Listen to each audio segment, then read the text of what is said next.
Olórí tí ń ṣe rere, olórí tó ń fẹ́ wá fẹ́rẹ̀, aṣíwájú tó ń fẹ́ wá fẹ́rẹ̀, jàgọ̀bọ̀ tó ń fẹ́ wá fẹ́rẹ̀, Yarbawa Hausa wá fẹ́rẹ̀. Na ce aṣíwájú tuta, na ce aṣíwájú tuta yin matan. Aṣíwájú tuta yin matan. Aṣíwájú tuta yin matan.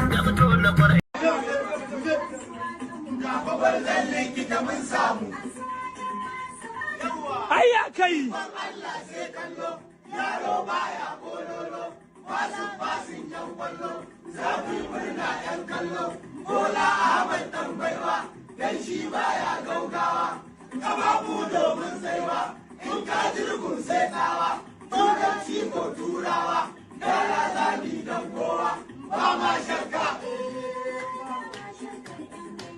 Duka dauka.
We go the dance, Tinubu dance, we go the dance, Tinubu dance, we go the dance, Tinubu dance, we go the dance, Tinubu dance, Tinubu dance, give me the dance, Tinubu dance, give me the dance, Tinubu dance, give me the dance, Tinubu dance, Oya Baba dance, Oya Baba dance, say Oya Baba dance, wait, Oya Baba dance, listen, Tinubu dance, we go the dance, Tinubu dance, we go the dance, Tinubu dance, we go the dance, Tinubu dance.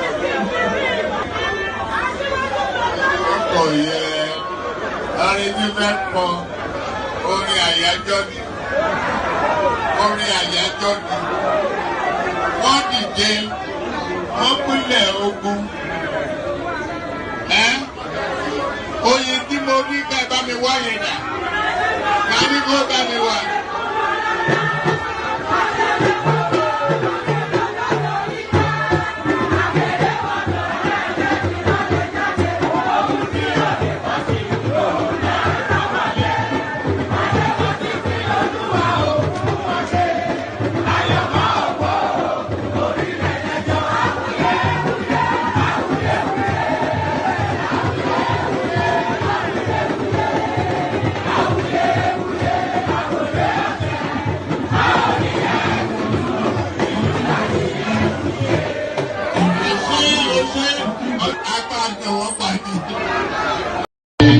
Ẹni bàbá ilé bọ́lábọ́lá ọmọ ìṣúlú ojú ìgbàlódé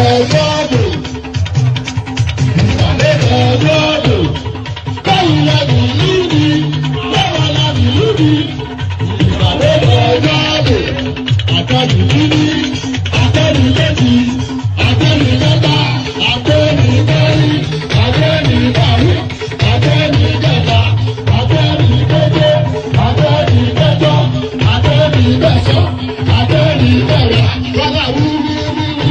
Ẹlẹ́yìn òkọ́, abẹ̀mọ̀gbọ̀gbọ̀ ẹlẹ́yìn òkọ́, àjẹ́yìn sílẹ̀ àbúgbẹ̀rù ní, àjẹ́yìn aláàbàrà dábìlẹ̀ ohun bẹ́ẹ̀ ṣe.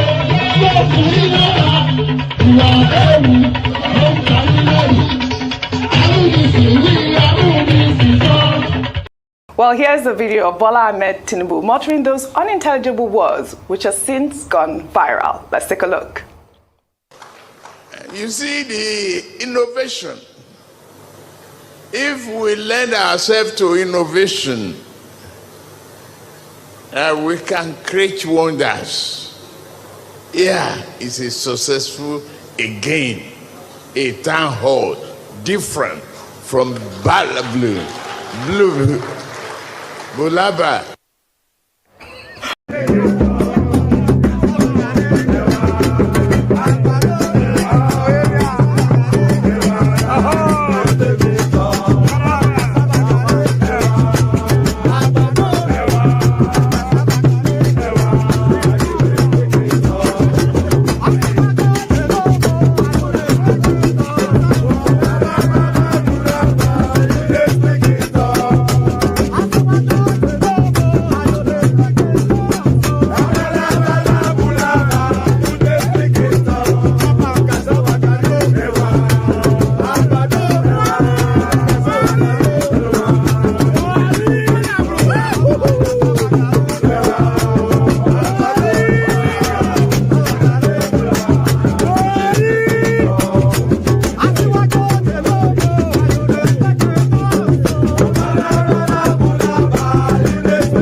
I don't suffer, no be small.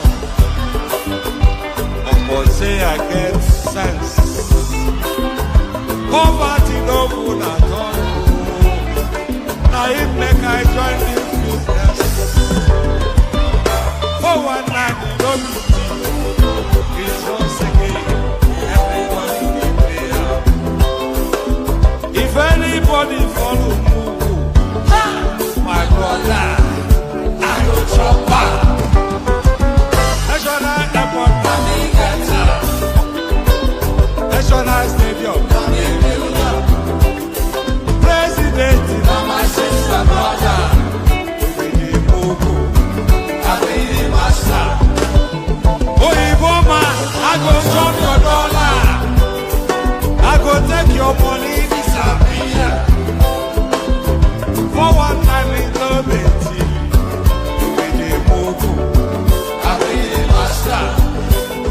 The refinery, the contract, now you wife. But you won't pay me some more money, they can't bring down. You will move, I pay the master.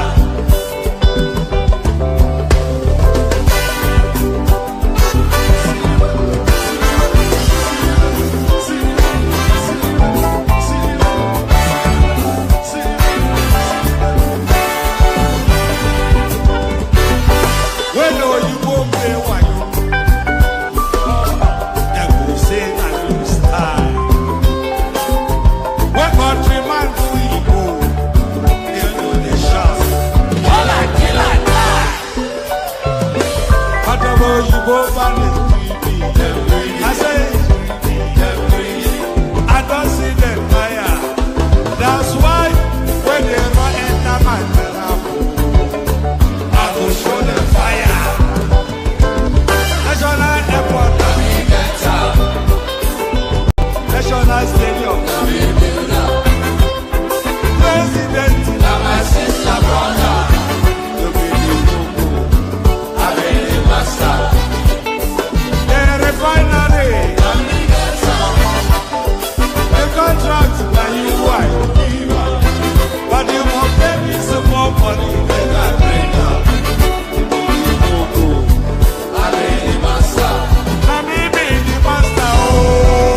and there it is right there. So there it is.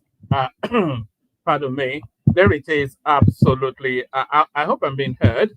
There it is. Absolutely, categorically, right there. So there it is right there. You be the Mugun and I will be the master. So the natural order is sustained. The natural order sustained. Good day to you. Good to be in your company of that. Good day to be. Good day to you. Good to be in your company. And how are you? Another late start. It's always a late start, isn't it? So no apologies for that anymore. We'll do what we can when we can. That's just the nature of it now. We do what we can, when we can, how we can. But good to be in your company nevertheless. Glad to see that you are here. The protocol does remain the same. Click on the like button just as I invite you to do so, do so. And if you're watching in watch back, please still click on the like button. It still applies. If you are watching 10 years from now, please still click on the like button. It's just an absolute necessity, and it's free of charge, by the way. You don't incur a charge for clicking on the like button. So do that. Why don't you? Why don't you just do that? Just do that. So click on like, subscribe, click on the hyperlink that says StreamYard. If you want to come and join me on the screen, share the links just as widely as you can. Super chat to us to stream. I say all of these things, and well, it's not it's not a habitual late starter. It's just the nature of where I am at the moment in terms of where life is. So that's just it. Say hello in the comment section as you're coming in as well, so I can acknowledge you. Say hello back. That's Rattle family right there. That's Top Thoughts right there. That's still Rattle family rattling on. That's Adana, not to be mistaken with Adama, but that's Adana right there. I wonder what's your gender, Adana? I can never really tell with the South. You know the southeastern names. They are always they across their cross gender names. Often instances you see a boy called Uche, then you see a girl called Uche as well. So you don't really know. But what's your gender? But keep saying hello as you're coming in, so I can acknowledge your presence. Like, share, subscribe. Click on the hyperlink that says StreamYard to come and join me on the screen, and super chat towards the stream. The dollar sign at the bottom of the streaming is there for a purpose. So use that. So use the dollar sign. We're just going to rattle through because it's such a late start and there's not that much in the news cycle. So we just rattle through. We started. Is that on the screen? Yes, we start it off. We kick it off with this. Nothing at all to do with politics, but it's a storyline that we have been tracking over the last few months or so. And latest information's coming in. Our concerns mount over 25% paternity fraud report. So what does this tell us? It says our fresh concerns have trailed the release of the 2025 annual DNA testing report by a testing center in Lagos, which revealed that Nigeria's paternity exclusion rate currently stands at 25%. So that's just for all of that highfalutin language. What this is telling you is that 25% of our children being born are not born to the father that they call daddy, outside of his knowledge, of course. So that's what that's telling us. So what's 25%? That's 2.5 out of 10, isn't it? That's 25%. But 25% of that's quite a shocking. That's what is that? That's a quarter, isn't it? Is that a quarter? That is a quarter. A quarter of the is that 1 in 4? That is that 1 in 4. An unfeasibly concerning amount of children. Anyway, fresh concerns have trailed the release of the 2025 annual DNA testing report by a testing center in Lagos, which reveals that Nigeria's paternity exclusion rate currently stands at 25%. This means 1 in every 4 men tested is not the biological father of the child in question. The report, released during the week by Smart DNA, also shows that firstborn children were the most affected in paternity disputes, with firstborn sons accounting for 64% of negative results. So there it is right there. So you know, is that anchor? You know how Nigerians anchor after their progenation, they want a son to carry on the family name, and in the desperation of the woman to give them the sons, yeah, 64%. Can you imagine that? 64% of what does it tell us again? The report released during the week by Smart DNA also shows that firstborn children were the most affected in the paternity disputes, with firstborn sons accounting for 64% of negative results. So that's nearly 70% of firstborns are bastards. That's essentially what that tells us. I don't know quite what the demography is. I'm not quite sure where the poll is. I find that difficult to believe actually, but it's science speaking to us, so you can't argue with science. The report released during the week by Smart DNA also shows that firstborn children were the most affected in paternity disputes, with firstborn sons accounting for 64% of negative results across the country. The revelations have continued to fuel public debate, with many men stating that they would subject their children to DNA tests to confirm their paternity and erase doubts about the doubts raised by the report. A Lagos, a Lagos-based tech entrepreneur, Samuel Adegbite, stated that he was considering conducting a DNA test on his children. In an interview with correspondents, he said, I had never actually given serious consideration to conducting a DNA test on my children. But with this recent news and the type of things I am hearing these days, it is something I will do soon. I actually trust my wife. Well, it's not a matter of trust, even. It's just a matter of this is just something that has to be done. I actually trust my wife, and I even feel bad thinking about it, but it is just something I need to do for my peace of mind. And that's essentially exactly, there's always, with that level, they're saying 64% of firstborn sons are bastards, are illegitimate. So with that kind of data, it's not even a matter of trusting your wife or not. It's just something really to know what your progeny is, to see who carries your name, and to see that the name is in good hands and more so the rightful hands. So it's not even a matter of trusting your wife or not. I actually trust my wife, and I even feel bad thinking about it, but it is just something I need to do for my peace of mind. I believe every man has a nagging feeling that what if, and I just want to be sure of the paternity of my children once and for all. An account manager at a public relations and advertising firm, Emeka Njoku, said he would take his children for DNA tests when he could afford it. He stated that though his wife had never given him any reason not to trust her, he was worried because two of his children had certain character traits that were not shared by him or his wife.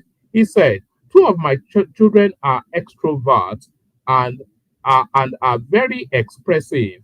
Meanwhile, my wife and I are quiet and reserved people. Many people actually comment innocently that they are not like us at all. Meanwhile, my first child is practically my carbon copy, and behaves exactly like me.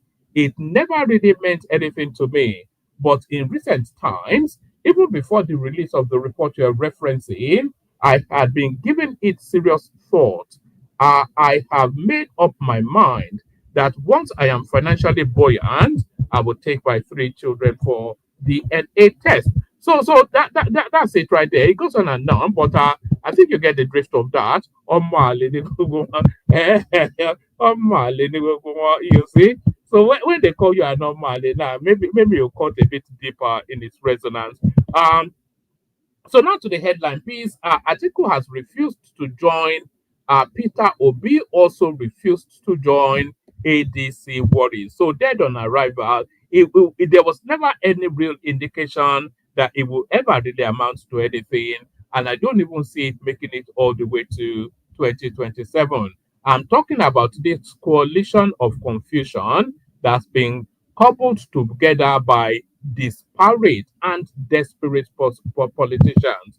Disparate and desperate politicians. Atiku has refused to join. Peter Obi also has refused to join. ADC worries. So let's just get into that. The African Democratic Congress ADC,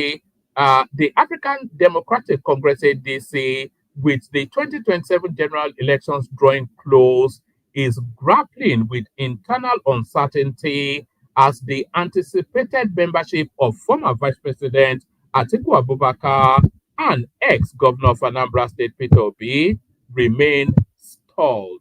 Our correspondents gathered from credible sources within the coalition that the delay by both men and other political heavyweights in formally joining the party has left its future direction unclear. According to insiders, the ADC struggle is further compounded by the Independent National Electoral Commission's delay in recognizing Senator David Mark's leadership of the party, as well as ongoing legal disputes and financial constraints. So the financial constraints is the biggest hurdle because nobody is going to fund that party because nobody believes that that party is going to win an election, and nobody is willing to throw their money into the trash. So it's essentially trashing money. So they'll just do the barest minimum just to fulfill all righteousness, but no real funds will be disbursed towards the aid. Who will want to do that when you know full well that Tinubu is not going anywhere? It's also stated that the refusal of Atiku, Obi, and other prominent leaders to fully join is slowing down the momentum, adding that the unresolved leadership issues and financial pressure has left the party struggling to gain traction. However, the ADC National Publicity Secretary, Bolaji Abdullahi, dismissed suggestions of uncertainty. On March the 20th, opposition leaders launched a coalition in Abuja announcing the ADC as their adopted platform to challenge President Bola Tinubu in the 2027 elections. In the 2027 election, we want to say the call of super tax during this stream. It's getting a bit ridiculous. Weeks later, on July the 1st, Atiku Obi, former governor of Kaduna State Nasir El-Rufai, ex-River State Governor Rotimi Amechi, and others publicly pledged support for the coalition at a high-level meeting in Abuja. Under the arrangement, Senator David Mark was named interim national chairman, while former Osun Governor Rauf Aregbesola was appointed national secretary. Despite the declaration, sources confirmed that formal membership has remained thin. Atiku, who dumped the People's Democratic Party over a month ago, has yet to register with the ADC or join another platform. Similarly, Obi has withheld membership, even as the Labour Party continues to struggle with internal crises. Um, A party source who spoke with correspondents stated,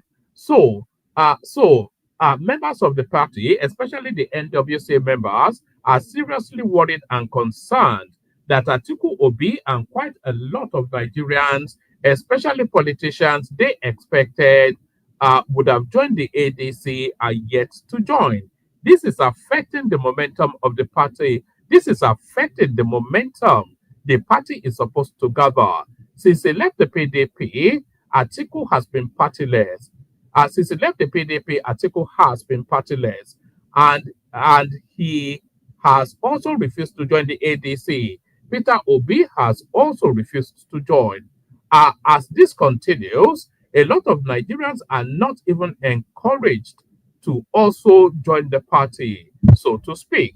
Right now, within the coalition, everybody is still trying to study and understand, then come to an understanding of whether the whole thing is going to work or not. So they even don't have any confidence. I mean, the biggest damnation of the ADC is that El Rufai, a senior member of the party, his son is a prominent member of the APC. So that tells. So if El Rufai is not convinced enough to persuade his son, either through bullying or coercion, to join him at the ADC, then what then incentivizes, what's the inspiration to do that when members of their, when they never even mind members of their family, they themselves are not joining the ADC. So why quite would anybody want to do that? Right now, within the coalition, everybody is trying to study and understand, then come to an understanding of whether the whole thing is going to work or not. But one thing is certain, all of us want to push the current government led by APC out of power. But is this arrangement going to work? There is a lot of uncertainty surrounding it. If these people had joined the party, perhaps by now, more Nigerians would have trooped into the party and the momentum would already have started building ahead of the 2027 elections. For now, everything is just quiet within the party. Even though David Mark's leadership is struggling to ensure the party takes shape, but there are lots of challenges, especially with regards to these key figures not joining. So the biggest move will have to be the Peter Obi, because Atiku, to all intents and purposes, he collated that coalition, for want of a better phrase. He collated that coalition. So to all intents and purposes, Atiku, whether a card carrying member or not, Atiku is the coalition and the coalition is Atiku. So Atiku already on board. But the biggest move that will have any significance is if Obi joins or not. And Obi cannot join because Obi would not be on the ballot. So on the ballot. So like I said, and like everybody knows, is dead on arrival. So dead on arrival. It is really affecting the party, because if they join, more resources will come, more members will come, and we will be able to play our real role as opposition leaders, holding the government accountable and selling the party to Nigerians. But for now, that is what it is. Another coalition leader disclosed that the absence of INEC's recognition of Mark's leadership, along with a few pending litigations, had hindered the party's growth. The source stated, the ADC remains a formidable party to challenge President Tinubu in 2027. It is our party. It is the coalition party adopted by many Nigerians. The challenges we have now are just that INEC has not fully recognized the leadership of David Mark, and that is stalling some of our processes. We know that the government of the day is sponsoring some people to go to court to challenge us, and that is also an issue. But we know we will overcome all these things. For Atiku and Obi, yes, their membership is important. Both of them and some others are yet to join the ADC as a coalition party, but we expect them to do so as soon as possible. And their late membership is of concern, and their late membership is of concern too.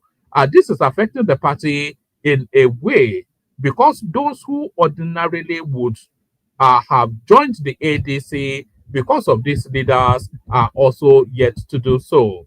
Of course, resources, the caliber of people you have will determine the resources that will be available to the party for it to carry out its activities and, of course, maintain its structures across Nigeria. So they say maintain its structures across Nigeria. They have to, from ground zero, build structures in 774 local governments. Imagine the spend. They have to establish offices, manage it with at least 2 stars. They have to, for every local local government, during that election phase, they have to have a complement of no less than 5 staff in every single local government. And that is even the barest minimum. So who's going to expend that money? Who has the confidence that they have the capacity to push Tinubu out? To push Tinubu out? Pardon me. Of course, resources. The caliber of people you have will determine the resources that will be available to the party for it to carry out its activities. And, of course, maintain its structures across Nigeria. All these things are factors. But, of course, the party is waxing stronger by the day. So, what you said previously bears no resonance to that statement. How is it waxing stronger when it's losing momentum by your own admission? But of course, the party is waxing stronger by the day, and with time, we hope that it will get better. Nigerians are already trooping into the party as their only alternative to the failed APC. When contacted, Atiku's media aide Paul Ibe said the former vice president remained committed to the coalition. Ibe told correspondents that Atiku had begun the process of becoming a member of the ADC. He said, Atiku is not contemplating leaving the coalition. It is propaganda for anyone to say so. The party is being organized across the country. The party is being planted in different parts of the country, and registrations are ongoing. For His Excellency's membership, he will do that at the right time. It is a process that is in place. So, how exactly is it a process that is in place? You pick up a form, it will be a simple form enough, and he's educated. You know, Atiku has a master's from Cambridge, so he's educated enough. So, it's a simple form, fill it in, pay the nominal fee. It will, even if it's 10 million naira, it's a nominal fee for the endless of billions that Atiku has stolen from the country, or billions of dollars that is. So, what exactly is the hold up, other than he's not even convinced himself yet that is the move to make? Is keeping his cards to his chest. So if the thing falls apart, then he will just go to either SDP and go and chance Prince Adewale Adebayo there and El Rufai, or hopefully this ADA thing would have formed and he'll park his lot there, you know. But he's just holding to see what, and he's waiting for the litigation as well to see how that plays out. About His Excellency's membership, he will do that at the right time. It is a process that is in place. Registration is one of the steps. It is a process and it is ongoing. He remains committed to the coalition arrangement. Nigerians are behind the coalition, and all the leaders will work together to rescue Nigeria. Speaking with correspondents, the ADC National Publicity Secretary affirmed that Atiku Obi and other key figures were with the party, stressing that the coalition remains on track. Abdullahi stated, pardon me, Abdullahi stated, we are not disturbed over Atiku Obi's delayed membership. Nothing has changed. Both of them are very much with the coalition. We don't have that runs contrary to what Peter Obi's Man Friday has been saying all over the media space. Yusuf Dati Baba Ahmed, he has been going around every media house telling anybody that cares to listen that the coalition is a con, that they're all con men. He says it openly, blatantly, brazenly. Abdullahi stated, we are not disturbed over Atiku and Obi's delayed membership. Nothing has changed. Both of them are very much with the coalition. We don't have any concerns. Anyone that is telling you we are disturbed is a liar. We are not disturbed at all. Have you heard otherwise from them? You should ask them too. Ask them if they are not with us. You know they are fully with us. Everything is on track. There is always time for everything. It is not everything you do in a party that is in the public domain. The organs of the party that should be visible is the organ of the party that is visible at the moment. We have the February FCT election to prepare for. We are setting up our structures across. It'll be very interesting to see what plays out in Abuja in February for all that Wike has done. We'll see just the level of gratitude that the for as long as that capital city has been going. This is the first time they've had an opportunity yet of anything like development. So let's see if that is rewarded. Um,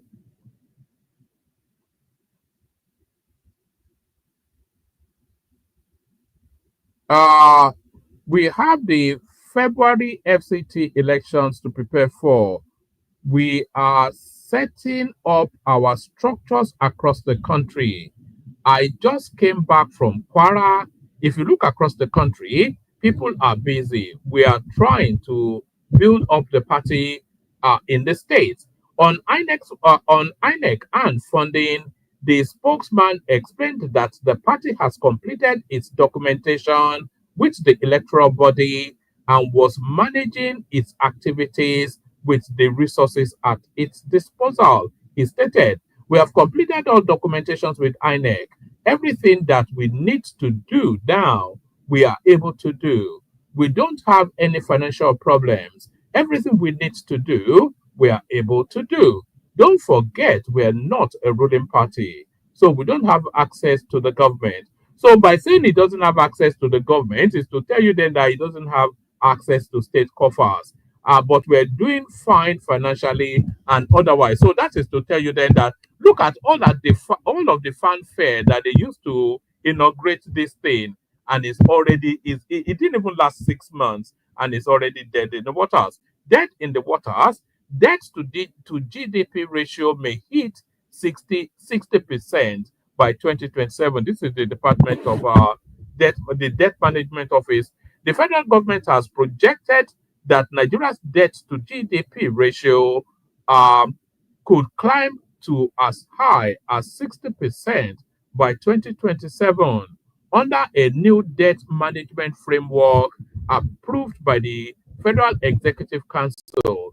The projection was contained in Nigeria's medium term debt management strategy for 2024-2027, which was announced by the Debt Management Office in a press release issued on its website on Saturday. The strategy, developed with technical support from the World Bank and the IMF, is described as a global best practice for managing public debt. So there's a threshold actually that shouldn't cross. I wonder if that's reason for concerns, but we leave that there. We go on to this. ADC reacts. ADC reacts as PDP governors meet in Zamfara. Uh, this act alone, I don't quite know what they mean by this act alone, or even why it should concern the ADC. What's going on in the PDP? The African Democratic Congress ADC has lashed out at the People's Democratic Party PDP PDP governors for holding a political meeting in Zamfara State. Correspondents recall that the PDP Governors Forum warned Yemsin Wike and others against interfering with the November 15 National Convention in Ibadan or your state. I'm not quite sure what's going on there.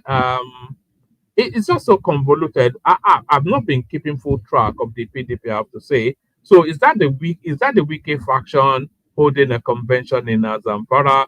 The ADC described the event as insensitive and a show of disregard following the kidnap of 144 people, 24 killed and 16 injured across several local government areas in the state. As reported by correspondents, the ADC National Publicity Secretary Bolaji Abdullahi made this known in a statement issued on Sunday, August 24th, 2025.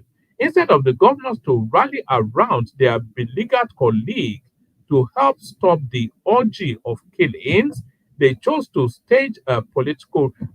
People are actually calling for a state of emergency in Zamfara State. So it looks as though they're just leveraging that. Then let me go on to this now, and then we see if anybody turns up for the conversation. So let's go on to let's go. Let me send the link again. If you want the conversation, as I always say, then you have to jump on. So that's the link. Anyone that wants to come on. Let's see what we got there. Yeah, let's go to this one. Government begins phase 2 of 12,000 megawatts Siemens power project. So the electrification of Nigeria are something long overdue. Tinubu, of course, if I don't do it in 4 years, vote me out. Um, the federal government has commenced phase 2 of the Siemens power project, a flagship initiative under the Presidential Power Initiative designed to overhaul Nigeria's electricity transmission system and ultimately inject 12,000 megawatts of power into the national grid.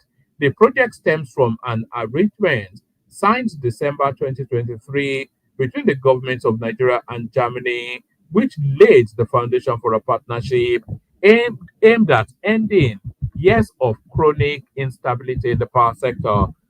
Confirming the development, the media advisor to the Minister of Power, Mr. Bolaji Tunji, told correspondents that works under the second phase had officially begun following the successful completion of financial arrangements with Siemens Energy.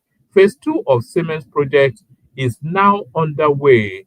Following the successful finalization of financing, Atunji said this phase will deliver 7 upgraded existing power lines and 10 new ones covering 544 kilometers and capable of carrying 7,140 megawatts of power. He explained that the upgrades were a critical component of the PPI, which aims to raise transmission capacity in stages to achieve the long-term target of 12,000 megawatts agreed under the bilateral pact. The media aide emphasized that the groundwork for the project had already been laid through the delivery of key equipment during the pilot stage. We'll see that we'll believe that when we say it's been long overdue. So now this now last one, 2027, Nigerians not suffering, Tinubu will win even if INEC is opponent's father. This is coming from a Bashiru who is a chest beating. Yeah, I think that just tells us all we need to know. Really, we don't really need to read this one. So that's that. The link is in the comment section. That is Hassan actually doing the super chatting. Look at that. Well done, Hassan. I wondered who that was. So well done, Hassan.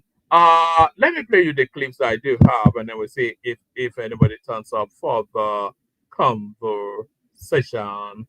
What do we have? Oh, right. This is a convoy of the first lady, your first lady, are going to open something in Lagos, but it's just the extravagance of it is just what alarms me. Let me just play it to you, then you see why people may be alarmed.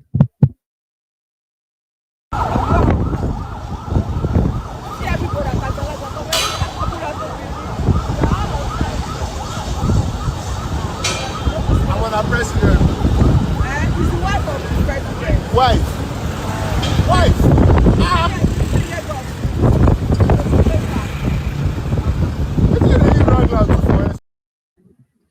Apparently, there were about 100 deep. That convoy, 100 deep vehicles. So that's that. Well, so of course, the obligatory Peter Obi flogging, which this platform is known for, we go to this clip. As a governor, we are the only people that can tell you the truth about him. That is why you see that you have not. You see that it's only Anambrans are attacking Peter Obi. Why you see that no Anambras that are take Peter Obi serious? You have not asked yourself that question, and you think you are more wiser than Anambra. Peter Obi was a governor. He could not even achieve your building a government house in Anambra. The time Anambras are seeing a good flyover in Ekurobia is the recent time of Sorudo. The recent time that Anambra has seen the good governance in Anambra State is this time of Soludo, where he built Fun Village in Oka, in government house. Do you know that this is the recent time that Anambras are happy that they are putting flowers around the road in Oka? The thing that I'll be happy since, but I just witnessed it now. I'm telling you the fact. They are happy. I'm giving you where you can go. We see Solution Park. Soludo was the one that built Solution Park at the market. Obi and Soludo together in an election, Obi will still flog Soludo by a mile. Why you know pick him up when he endorsed the ADC woman? Why he no flush him up? P2B is relevant in Anambra. Obi is living rent free in Soludo's head. Every time Soludo is criticizing him. Why? My brother, wait, because of jealousy or hatred. My brother, wait, I want to clarify you so you can go and verify. P2B is telling people to go and verify. P2B is a pure scam in Anambra State. That is why Anambras don't take him serious. You understand? So where P2B come from, even this agro, no single healthcare in that area, no even single. I'm telling you where P2B come from. I can even give you. I can give you the praise exactly how P2B house, Papa house look like. You can go and verify. So I'm telling you I'm telling you as person that knows all the roots of everywhere in Igbo land. That is why you people, if you come here to paint P2B as a saint, I tell you, P2B don't have the capacity of being that kind of person you think he is. P2B is just only riding on your emotion. And with emotion, you can never go anywhere. That is why when we come here to tell you people that this guy is just only riding for he ready with people emotion. That is why he knows where to tempt on. That is why you see when he concerns Igbo in the southeast, he knows that this is going to affect his political career, and he knows the people that are following up, these hip-hop criminals. That is why he can never condemn them, because if he condemns them, they will come after him. Do you see the game now? Why he left everything that's happening in Igbo land? You have asked yourself, how many times have P2B paid a country visit of what happened in Igbo land? All those areas. Do you know how many people that have been massacred in the second of that day? Even in Okigwe. Do you know that as it stands now, Igbo land is on stage by IPOP ESN? Have you seen P2B visited those areas? Does it mean that P2B don't hear about it on the news? Okay, what about the gentle of a guy that threatened the whole community in Ako, in Imo State? Does it mean that P2B don't know about it? Have P2B come out and condemn this person, that this person is a terrorist? Why is he coming out to showcase this? Does it mean that military are not working? Have P2B say something like that? And also force the security outfit, let them go and fish that guy out. P2B cannot condemn them because those guys are working for him. He's their sympathizer. Whatever he talk against them, they will come after his political career. That is why you see. Okay, have you listened to Nnamdi when he was saying that P2B was a gay partner to Atiku? That Atiku was the one fucking P2B. Sorry to say. Have you heard of that thing before? Have you heard when the what kind of propaganda is this? This guy is just my guy. All right. All right. So the thing is,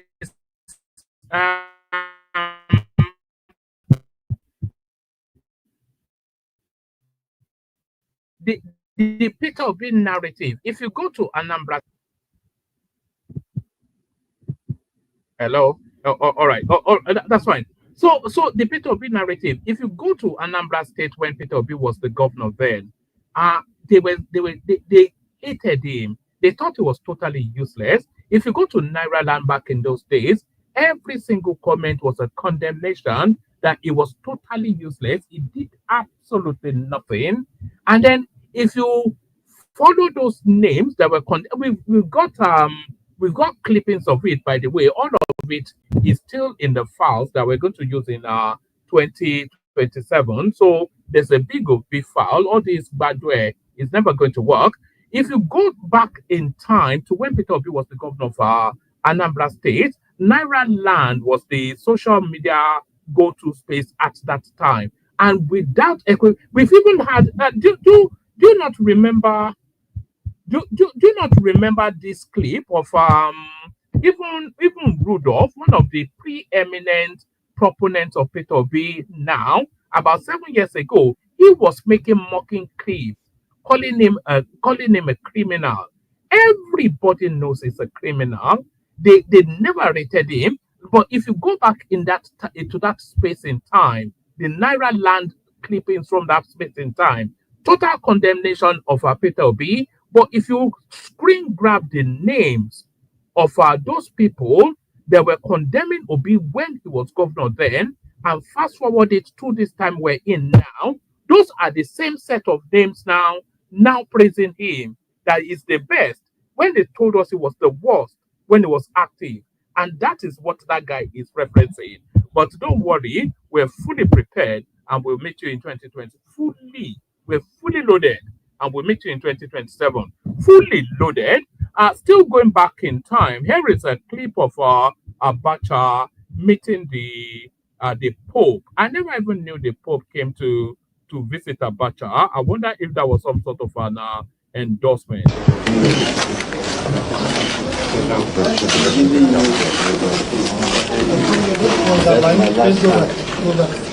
This is my wife.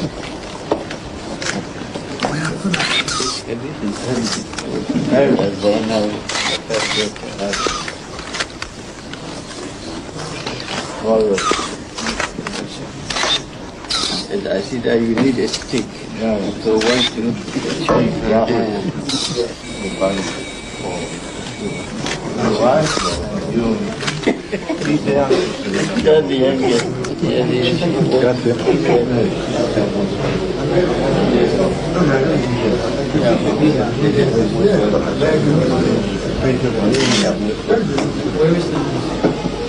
we shall see him tomorrow. Started since on Monday.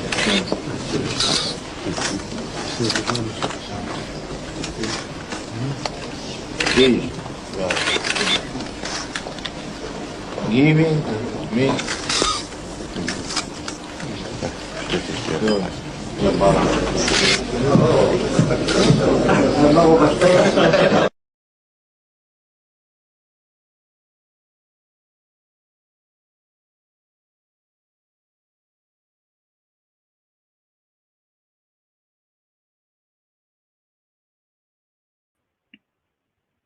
So that was Abata right there, boarding up with the Pope. I'm not quite sure what I dropped myself there. Let me play you the next clip. Where is the next clip? This one here. Here is Tinubu giving advice to Nigerians in diaspora. Oh, what's happened? What's happened to all my clips? They've all disappeared. That's that then. What happened to all my clips? Hold on. Let me play. Hold on. That shouldn't be. Hold on. All my clips just dropped off. I'm not quite sure why. Hold on. Oh, pardon me. Which one do I have for you? Another one. Maybe this one. I think it's this one. Yeah. So there's one last clip that I'd like to play you before we see if anybody turns up. Let me send it. Yes. That was Pope John Paul II. Both men long of this mortal, long dead. Let's just say long dead. I'm never sure if it's this mortal soil or this mortal coil. I have to check on that phrase, see how it's said. There's one more clip now. It just seemed to it disappeared just when I dropped off there. So let me is that it? I'm not sure. Sorry. I'm just looking to play you this clip. So let me see if I can bring it up, make some room for it. Let's see.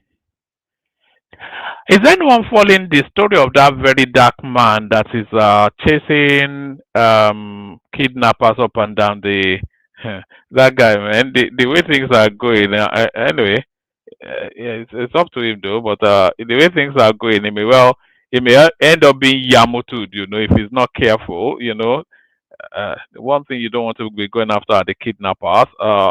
I'm just waiting for that thing to load up. Oh, all right. As we wait that to load up, let's bring up the people that have assembled. We've got the prime dot right there. We've got Patrick Uche joining us, and then we've got Patoski as well. Boy, his device is not connecting. Pato, please make some adjustments so that your device can connect, so we can bring you on. Anybody else that wants to come on? I'm just looking to play this one, but just give me 1 microsecond. Actually, let me play you the K guides, and then hopefully by the time the K guide plays out, that clip should be properly. And that's Patoski right there. So let me play you the K guides, and then hopefully by then this should be fully loaded. Only water, where they see ma. Water, only water, where they see ma.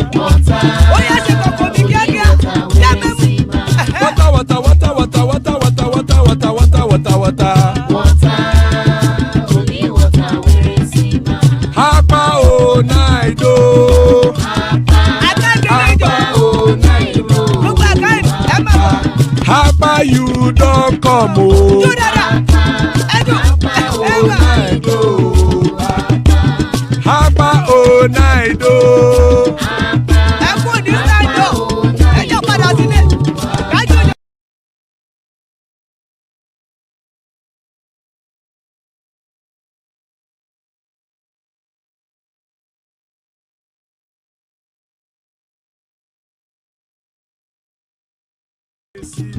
Water, only water, water, only water, where they see ma.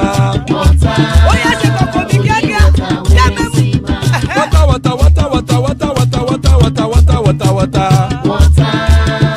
only water, where they see ma. Hapa o naido. Hapa o naido. Hapa you don't come o.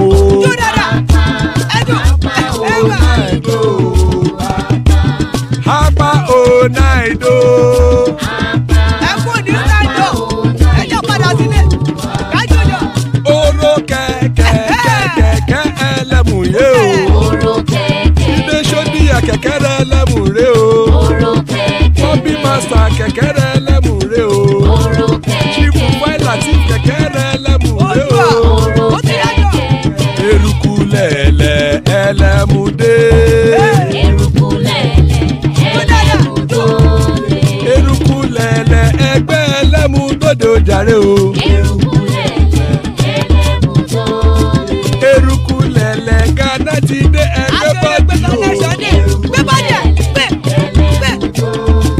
Ọmọ ẹlẹ́yẹ ẹyẹ o ó dilé o. Olúyẹ̀lá ẹyẹ o ó dilé o. Petrosonana ẹyẹ o ó dilé o. Petrosodunke ẹyẹ rẹ ó dilé o.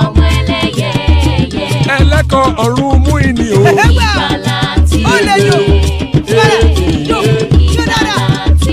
Àkùkọ ọ̀run méjìkọ.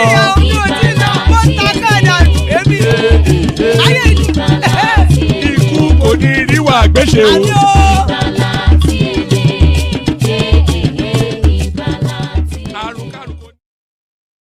And there it is right there. May this have nothing to do with us.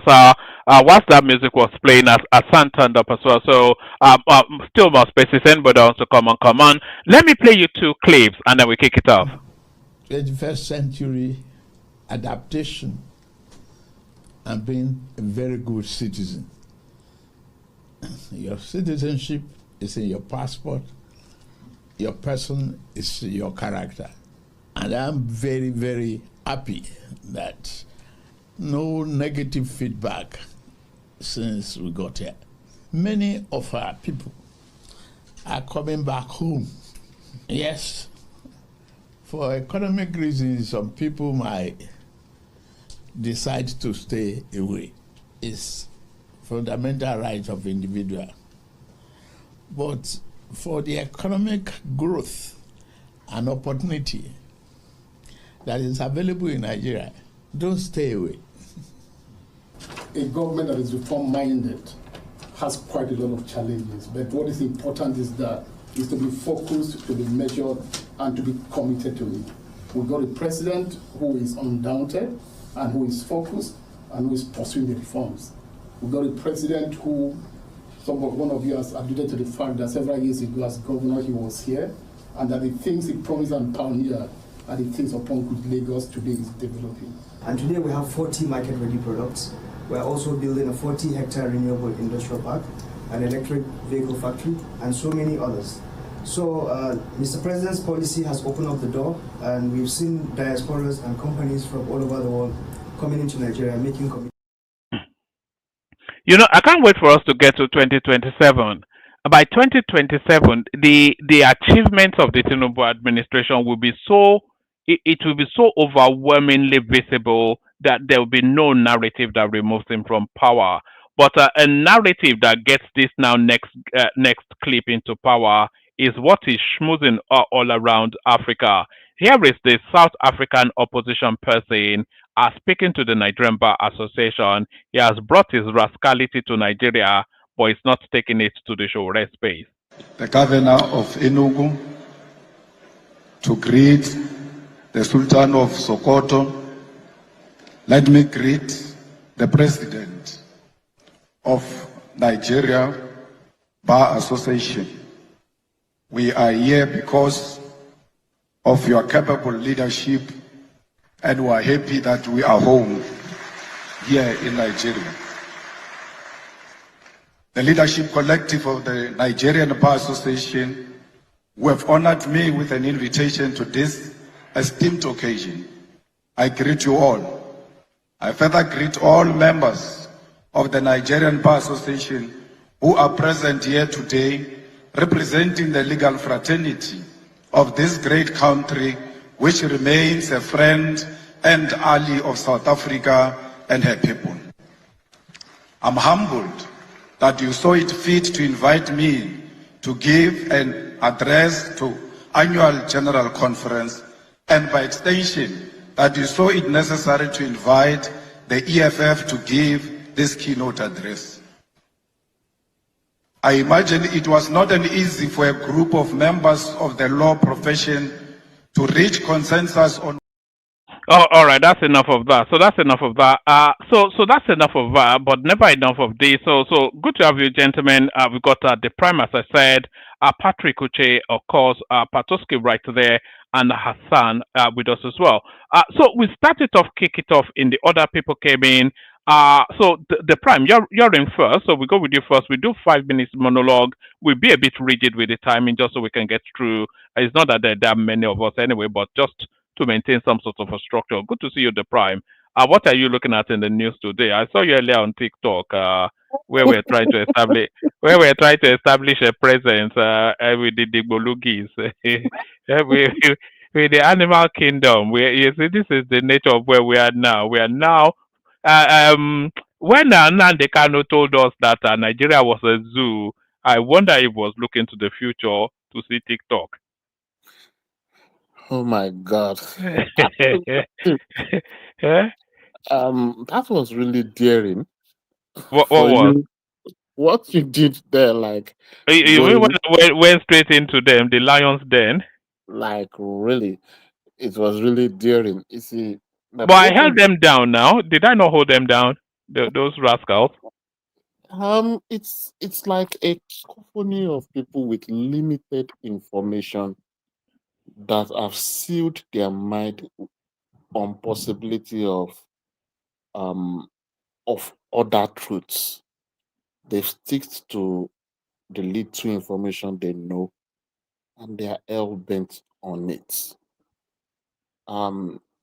Unfortunately, it happens to be predominantly among a group of loud people.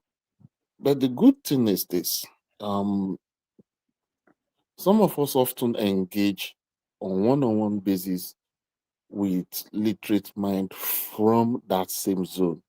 And we are quite sure that there is a multitude of quiet majority, the silent informed majority.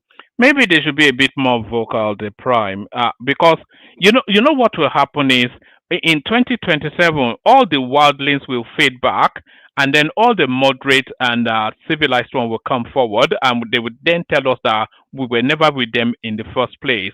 But if you are not with them in the first place, come out now. Don't come out after the battle has been fought and won, because it Yeah, would not be easy for you then to come back into the mainstream. So the more civilized voices we're talking about Southeast really, they should be coming out now to counterweight the lunacy that is coming out of there. yeah, the risk of that is that people tend to make assumption that um, they are speaking the mind of the majority. That is the problem. Um, concerning, personally, I came I, across a new phraseology. Even in my just, I've been in that space for about 3 weeks now, 4 weeks. I came across a new phraseology, and this one really tickled me. Yoruba boons. Have you heard that one? That's the Yoruba boons. That's you and I, oh, the Yoruba boons. So these people, man, it's yeah, unbelievable.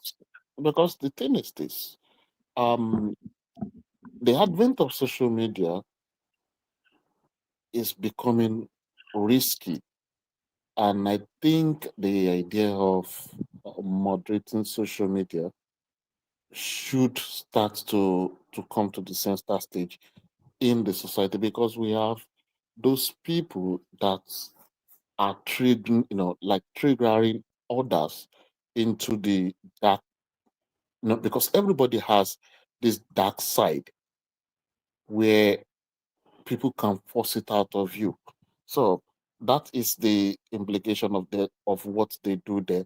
People that doesn't have data of what is happening on their streets, they want to make decisions for a whole nation. They want to make decisions for a whole tribe based on their subjective opinion. Before the advent of social media, voices like that don't come to the mainstream. Moderated, informed voices often come to the mainstream. And when you say things like that, that's why we used to have the National Commission, you know, Communication Commission also that regulates those extremists. Now, if this goes on, All right, let's not tomorrow, stay too deep there so we can get into our, yeah. yeah, okay. Yeah. If that is the case, I will just want to just drop that and let's look at what's up on the Nigerian space. Um, in my own opinion, I think the reforms of Tinubu will speak for him. It's going to be difficult as at this moment, but with time, people will see that okay, there is a possibility of a better tomorrow. So, if there is anything in particular you want me to speak on, because there is nothing really much capturing concerning the articles and their ADC. Um, it's not taking shape because they see the political risk of what they are doing. For example, if article moves to ADC, They don't so appear to have confidence in it themselves, is what is coming out. If they're all reticent to sign up, so if Atiku and Peter Obi are not signing up for the ADC, then what is the inspiration? What's the example that you and I should follow to go and sign up for the ADC? what they're doing is this: both of them are political gladiators that are really soft about what they can achieve. However, a team of Atiku and Obi are not new. People often pretend as if that partnership has never occurred before. There was an Atiku Obi in 2019. One of them will dim the light of the other. If Obi wants to use the personality of I'm the saint, it will not merge with Atiku. So one of them would either move and the other one will continue wandering ahead. So it is in the best interest of Atiku to grab the party and let Obi go and sort himself. But Because that from the decision needs to be made quickly. You know, that because is they don't have the window. We are virtually 2 years to the next elections, and all of the modalities has to be worked out still. You know, they still have to, there's so much building that they have to build that they don't have the time to be, you know, flapping about. for sure. And I think Atiku will have to make that decision. For Obi, Obi is not getting that ticket in ADC. So he should rather go back to Abure if he can go back and see the best thing about Labour Party because it doesn't speak well on both parties. If like Atiku joins ADC and loses the ticket in primary or based on internal arrangement or consensus arrangement No, and no, wants to move again. the ticket of the ADC is not going to be decided at the primaries. They would decide it in like discussions and negotiations, and they will just have like a sham primaries to endorse what's already been Do you think agreed. do you think any negotiation without Atiku getting the ticket will keep Atiku in the in the party? No, no, I don't that's think ultimately that's ultimately where it will land. Now there is nothing else that permutates the ADC. Atiku put it together now, so nobody's getting that ticket apart from Atiku. The only thing is they want to keep Peter Obi on board, but Peter Obi wants to run, and that's where the problem is because Peter Obi has given the assurance both to the wider space and especially his own community, his followership that he will be on the ballot in 2027. And Atiku is insistent on being on the ballot in 2027. But they need Obi in that coalition in order to give it the muscle that it needs. And Obi needs to be in that coalition in order to have the spread that they have. You know, but only one person can get that ticket, and that's where the problem is. only one person can get it, which is Atiku. And also concerning Obi, he has to be politically awake. The Muslim ticket, the religious card he played in 2023 will not fly this time. That's one. Concerning security, they are screaming about. We have gotten to the point where we all know that security is local, just like in UK. See something, say something. That is a common phrase everybody knows, especially in the Western world. Security starts mainly from you, mainly from your community. The government can only react after an incident has occurred. So the security slogan is not people. Not everybody is going to accept that, and no thanks to this group of people pointing fingers, pulling their heads, pulling all the hairs on their head. A lot of disciples of the obedient movement, as a good portion of them has dropped down. So politically, I think Obi should be realistic if he really wants to gain something. Merge with Atiku on time. Let them do whatsoever they can do, and let them hope they win this time. Otherwise, if he goes on his own, he's not going to win. Atiku is not going to win alone. Obi will not win alone. Coming together gives them at least a possibility of winning, despite the fact that arrangement has been played earlier. Yeah, Unfortunately for but them, they know that the prime they know that their strongest ticket is an Obi Atiku ticket. But which Obi is wants not to be even on a the ticket, back. Yes, it's which not is a winning not ticket, a but winning it gives ticket, them yeah, a it gives them a fighting fighting chance. chance. But the two of them want to be on that. If Obi he has gone too deep for him to come back and say he will deputize for Atiku, I don't think the space will allow it. And Atiku knows that this is his last window, so he's not ready. He's not going to make all of this effort to hand it to somebody else. So that I tells think you then that Atiku stays in the ADC and Obi will go back to where he's coming from. That ultimately is what will happen. that is it. So I would just want us to probably just end their chapter with that and let's discuss the next reading because you read it. What else do you want me to talk about? Did you want to speak on the paternity issue that 1 in 4 is Omali?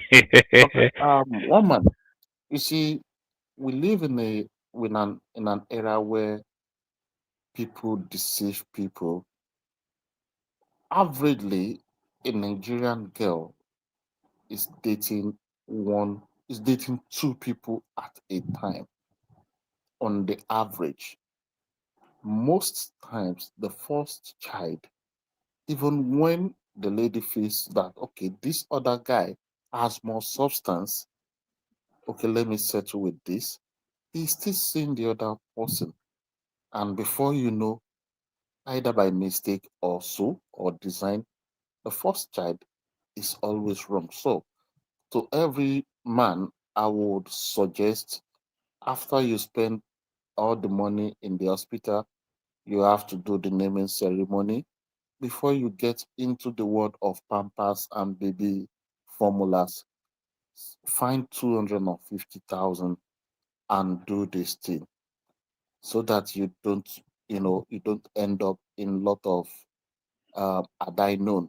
Because also men have to understand that 20 years down the line, it doesn't feel good for you to discover the child is not yours, or at the point of probably trying to migrate to another country. So all we will do is encourage each other to like do this thing as early as possible in the life of the relationship. And to the girls, having one or two dates, um, the uncertainty in relationship level and um level of lies we tell each other cannot absolutely blame a girl having a spare tire. I will be very frank. So, but for you, your first child, try to do it, and subsequent kids. So, Did it shock you that 64% of our first male sons do not belong to, they are not the biological sons of their fathers? That's an um, astounding statistic. that 64%. that is My okay. God. The last time I was I in wonder how Nigeria, far back this goes. yeah, the last time I was in Nigeria, I was coming. My Uber driver said that thing. He said, for reasons not known to him, he just chose to run a DNA test on his kids. He was sure that the two children were not his. So he quickly ended the marriage. Like, hey, okay, go sort yourself. I've not spent too much. I think the kids were 4 and 2, according to him. So the number is staggering, but that is the society we find ourselves. So for both It'll be parties, interesting to find out what the global statistics are, what the global percentages are. in the Western world, I think it's going to be really lower because for an average person living, an average lady in the Western world, until they're ready. Most of them don't get pregnant by mistake. They have all kinds of contraceptives they use, and if they need to take care of an unwanted seed in them, there is less orders in terms of medical. They can easily walk into any medical facilities within their region or within their premises and they get it removed. So I think it's going to really be lower. It's going to be very lower in the Western world. They have access to it, so they keep the one they want to keep. That is one thing I feel it's gonna be. But in our own end, because of financial reasons, because of ignorance, sometimes even those ladies don't know. Sometimes it's as bad as that. Even those ladies Yes, don't know. because they are sleeping with two men or more at the same time. At the So, same time, they are also playing safe. So that is the issue. and the richest one gets the children. The richest one, So that's it. That's what women will always fight in the interest of their offspring. They believe, okay, this one is more financially stable. We can take care of this kid. Despite the fact that Mr. Lamidi happens to like it better. You Look understand at what I that. mean? Look at that. That's it's unbelievable. But stay with us, the prime. Still other topics, but let me move it around, bring it back to you. We Okay. move it around, take it in the direction. Let's go with the son, and then we go with Patrick Uche and then Patoski. Hassan, good to see you. You are up late. Are you done with the examinations and whatnot, Hassan? How's Valiant? You there? It's been so long you don't know how it works anymore. On mute. Oh, all right. I'm not sure our son is fully with us yet. Yeah, I'm here. Can you guys hear me? We can now. You're muted and then muted again. So I thought maybe you were busy. Look at that. Looking like a Let's fine boy. All the girls are in trouble. This is the guy responsible for the 60%. Too. This is the father of the 60%. All those children. This is the man that is getting them all pregnant. Hassan, your secret is okay. out. Actually, I don't even agree with that statistic. It's so outrageous. It's normal for people to extrapolate. I mean, it happens a lot, but when you maybe do your research and go back and see the methodologies, it won't hold up. Nigeria is such a big country for you to just say 60 something percent of firstborns are not biologically their fathers. But that is coming out of Lagos, though, Hassan, and Lagos is a microcosm of Nigeria, and it's coming out of the leading DNA centers there, and that's the finding. So you can extrapolate from Lagos and project it to the wider society. You know why you can't? Why? Cultures. Cultures. Okay, let me tell you this. There are more cultures who there are some cultures who are very very lax in terms of sexual relationships between married couples and things like that, and there are some who are very very rigid. I mean, some even go to the extent of having their wives locked up in their homes in burkas and things like that, and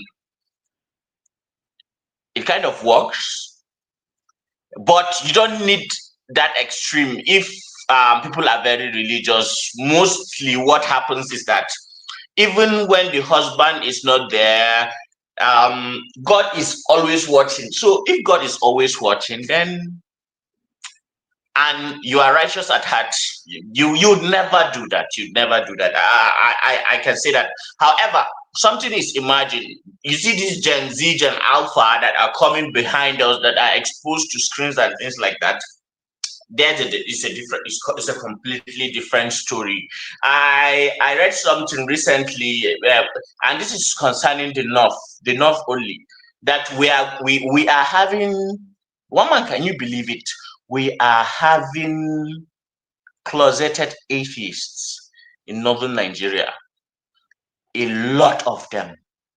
But that was the original backdrop. Now, before Islam came, there's always been No. atheism in the north now.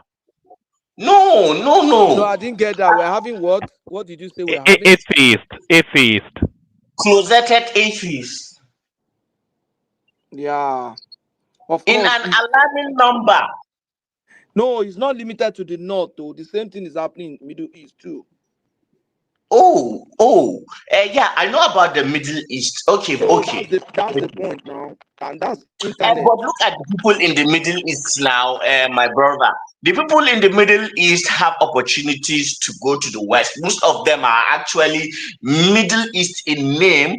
They have American culture, they have European culture, because they practically grew up there. Most of their friends in primary secondary, when they're in college, they're all, Western people. So, and humans as product of imitations learn by imitation. So if you put a human being in an environment for a long enough period of time, that human being is very likely to pick up behaviors, and traits that are associated with that environment. So if you tell me a Saudi Arabian is atheist, maybe he'd probably, if he's 27, he had probably maybe spent 7-8 years of his adult life in the US or in the UK. But should I tell you what might be the cause? Look at Europe, Why? for example. Europe, in places like France, dominantly Catholics. We have a lot of atheists coming from there now, because people now have opportunity to examine their faith. Knowledge has increased, and with Islam, people they've not really brought Islam under the light in the past, because the language is in Arabic. Now, because of internet, people have resources to examine Islam. I've met my friends who are Muslim. They didn't even know that is Muslims, nominal Muslim, they didn't even know that Hadith is something they should read. I am very shocked. I am shocked. My brother, when did you know this? When did you know this?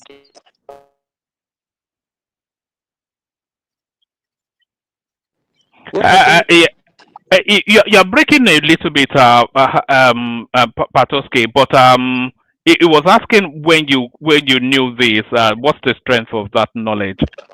Oh, their research. Maybe I'll send some link to one man. There are people carrying out researches. Middle East, Europe is the same phenomenon happening to Christianity in Europe, and that's what is happening to Islam in the Middle East. But the challenge with Islam is because in the past, because the language of Islam is Arabic and it's not of common knowledge. Now we have so many Islamic literatures in English, and they are now available. Before, in the past, I wanted to buy Hadith. I needed to spend money to do it. But now I can download Buhari free online. I can download Muslim. I can download so many Hadith. And so Hadith, you understand? So people now can read. Most of the people in the northern Nigeria, they went to Arabic school. They just went to learn to memorize. Now, some of them are knowledgeable. They can now read. They are not now memorizing. They are examining the text now. And because they're examining the text, they're asking questions. And they will not ask you, they will ask AI, they will ask people online, they will not go and ask their imam. So sorry, hold on, Patoski. What do you think what is the resultant effect of them asking those questions? What do you think how do you think, what's the direction? It's crisis of faith. Okay, it's testing their faith. Okay. It's crisis of faith. Some people are Christians because their parents are Christians. Some people are Muslim because their parents are Muslims. They were born into it. They've never had cause to say, let me even stand back and examine or question, is this thing that Jesus is saying, is it true? Is it not the conflict between conservatism and modernism? Because Sam was saying, these are internationalized people who have come into ideas. It's not. Because internet I would argue information that it is a crisis of identity, and that's just it. For a black person, but that identity is the confluence between the conservative backdrop of religion and the modern space. Because these people cannot be. You were talking about Puda earlier on, Hassan. The internet has penetrated behind the veils of Puda. They cannot shield them away anymore, and they are written. Okay. What I am finding repulsive about this is the fact that I thought I was socially aware. Like, right, one man, I read newspapers. There is a problem with this internet that we are engaging with. You know what it does to us? It keeps us in echo chambers. Now, these kids, that get hints of atheism, or where there are inconsistencies in what they actually believe or what their parents are doing. When they get these hints, they go into groups that are atheistic, agnostic, whatever it is, the name that they have some names that they keep putting around the idea. So when they go into these groups, then that idea is reinforced. The problem is that the human mind, you see, in Western countries you can be allowed to drink alcohol at the age of 18, but you're not allowed to drive until 21. You can be given a gun to go to war at 17 and die. So But sorry. Let me pull you back on something you just said. Is it agnostic tendencies that you're saying rather than atheism? Because agnosticism, if there's such a phraseology, agnosticism is the bridge between religion and atheism, at least the Abrahamic faith and atheism. So if they are coming out of, or they are questioning their Abrahamic faith, Islam being the example we're using now, the leap from that is not to the opposite converse of atheism, but to the middle ground of agnosticism. Do you so get it? yes, It's I a get I progression get now, I woman. get you Yeah, exactly what. so it seems a It's a leap to go progression. from being an Islamic person to an atheist. So Okay, you have to be agnostic and then first, maybe make a further leap. yes, good. Yeah. You get Azan, me now. Azan, Now please, I want it to is ask the you pattern. something quick. I It want is to the ask you pattern that something I've quick. noticed. Azan, please, Yes, I'll step a bit aside. I want to ask one thing because, like, few hours before I joined this program, I was watching yes, a program on YouTube, yes. and guess what? The guy ate an handful of sand, Mm-hmm. and he said the amount of stars in Mm-hmm. our Milky Way galaxy is Mm-hmm. over 200 billion. Billion, yeah. Yeah, Now, it's estimated to be 200 to 600 billion stars. Each has a planet, a couple of planets, and okay, all that. And now that's just our Mickey Way, so I Yeah. that's want to just our ask galaxy. what, yeah, in Islam, what Mm-hmm. is paradise? Mm-hmm. Because these kids, they listen to things like this. Religion is more of listen and believe in the art compared to people that are showing evidences of what they can see from the aircraft that lift up on the ground, Mm. fly, Yeah, move religion is from an abdication of logic. Now you cannot have faith and that's No, why they no, say no, faith no. is a I think leap it's a misunderstanding out of of faith. reason and logic. It's a That's why it's misunderstanding an of act faith. of faith. You know, No, no, you, no, you, no, no, no, no, no, no. I think it's an understanding of faith. Faith does not require that you suspend your thinking. Faith, in short, faith is based on knowledge. If your faith is not based on knowledge, it will collapse.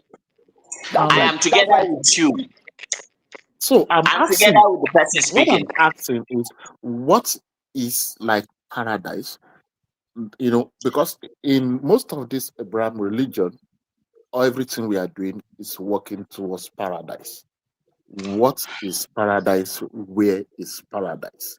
That وجعلنا is لكل شيء قدر وقدرناه منازل حتى عاد كالأروج القديم والشمس ينبغي لها أن تدرك القمر ولا الليل سابق النهار وكل في فلك يسبحون. Okay, imagine right now, I am somebody who is very, very outstanding and invested in astrophysics. Now, I am an. I don't want to say. Okay, let me say I'm a fan of astronomy, and I am an amateur. I even have a telescope. I sometimes observe the skies when I am out of town where there is no light disturbance, when I go to my village and things like that.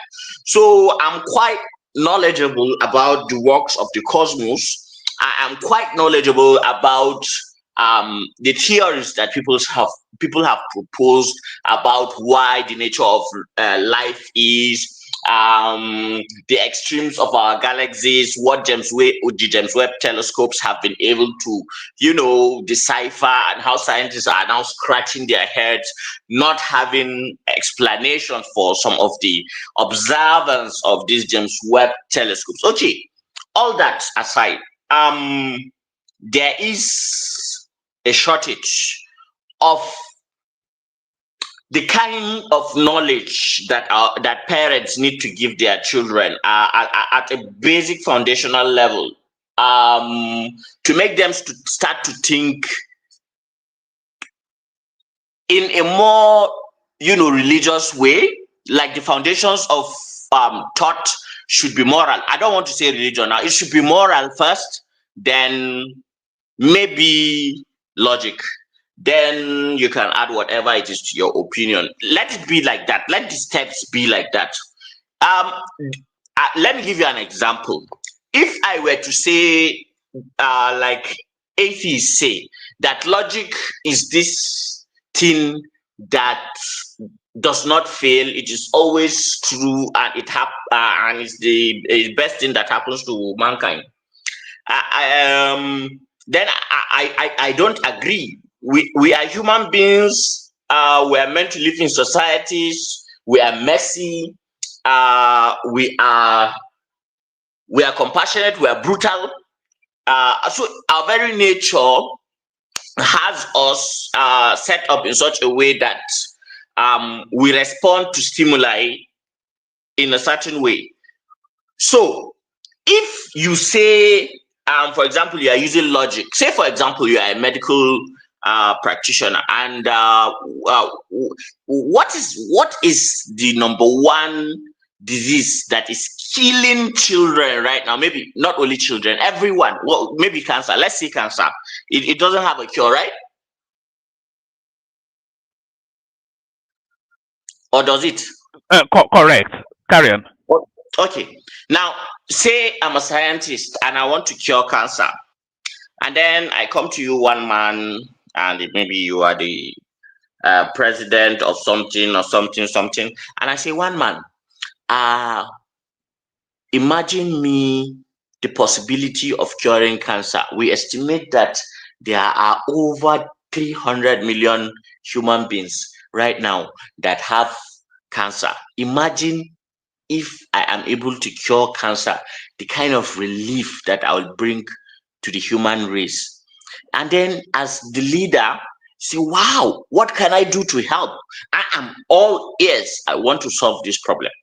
Now, the problem with me, I knew, is that me, I'm an artist, I'm a rationalist, a secular person, and then I only look at things logically. Now, I tell you, one man, okay, there are a series of potions, mixtures, experiments that I have to conduct. So, what I want from you now, as a government, is I need 10,000 children, 100,000 adults, clandestinely. They should be transferred to my lab. I'll be injecting them with some type of serum to see whether it fails or not. If they die, they die. But I'm sure maybe one or two will work. And then after that works, we have billions of people. So if we kill 300,000 and then save 7 billion, logically, it's right now, isn't it? Yeah, we know where you are trying to lead us to, but carry on anyway. Okay, but would you take that chance? Well, no. You know what you are saying. It was actually in play during the Second World War.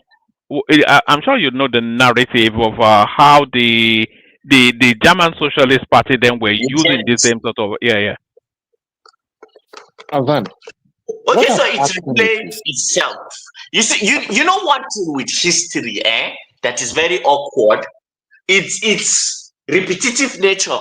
It just keeps going like this, and coming back. And man, I am alarmed to one man, because if the northerner leaves God, I'm afraid. Like, that's just the truth. That's just Hello, Azan. No, no, no. Hello, Azan. I want to ask something. Sorry. No, no. I want to navigate Okay. slowly back to politics, but why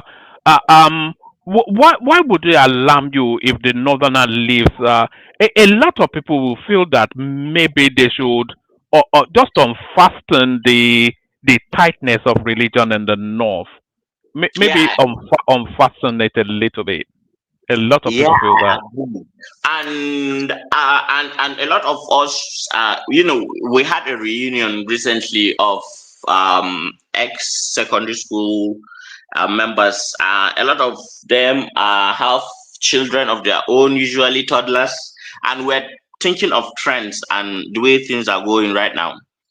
And we decided to start advocating for government policies that will take care of, the people that are coming, the generation that is coming.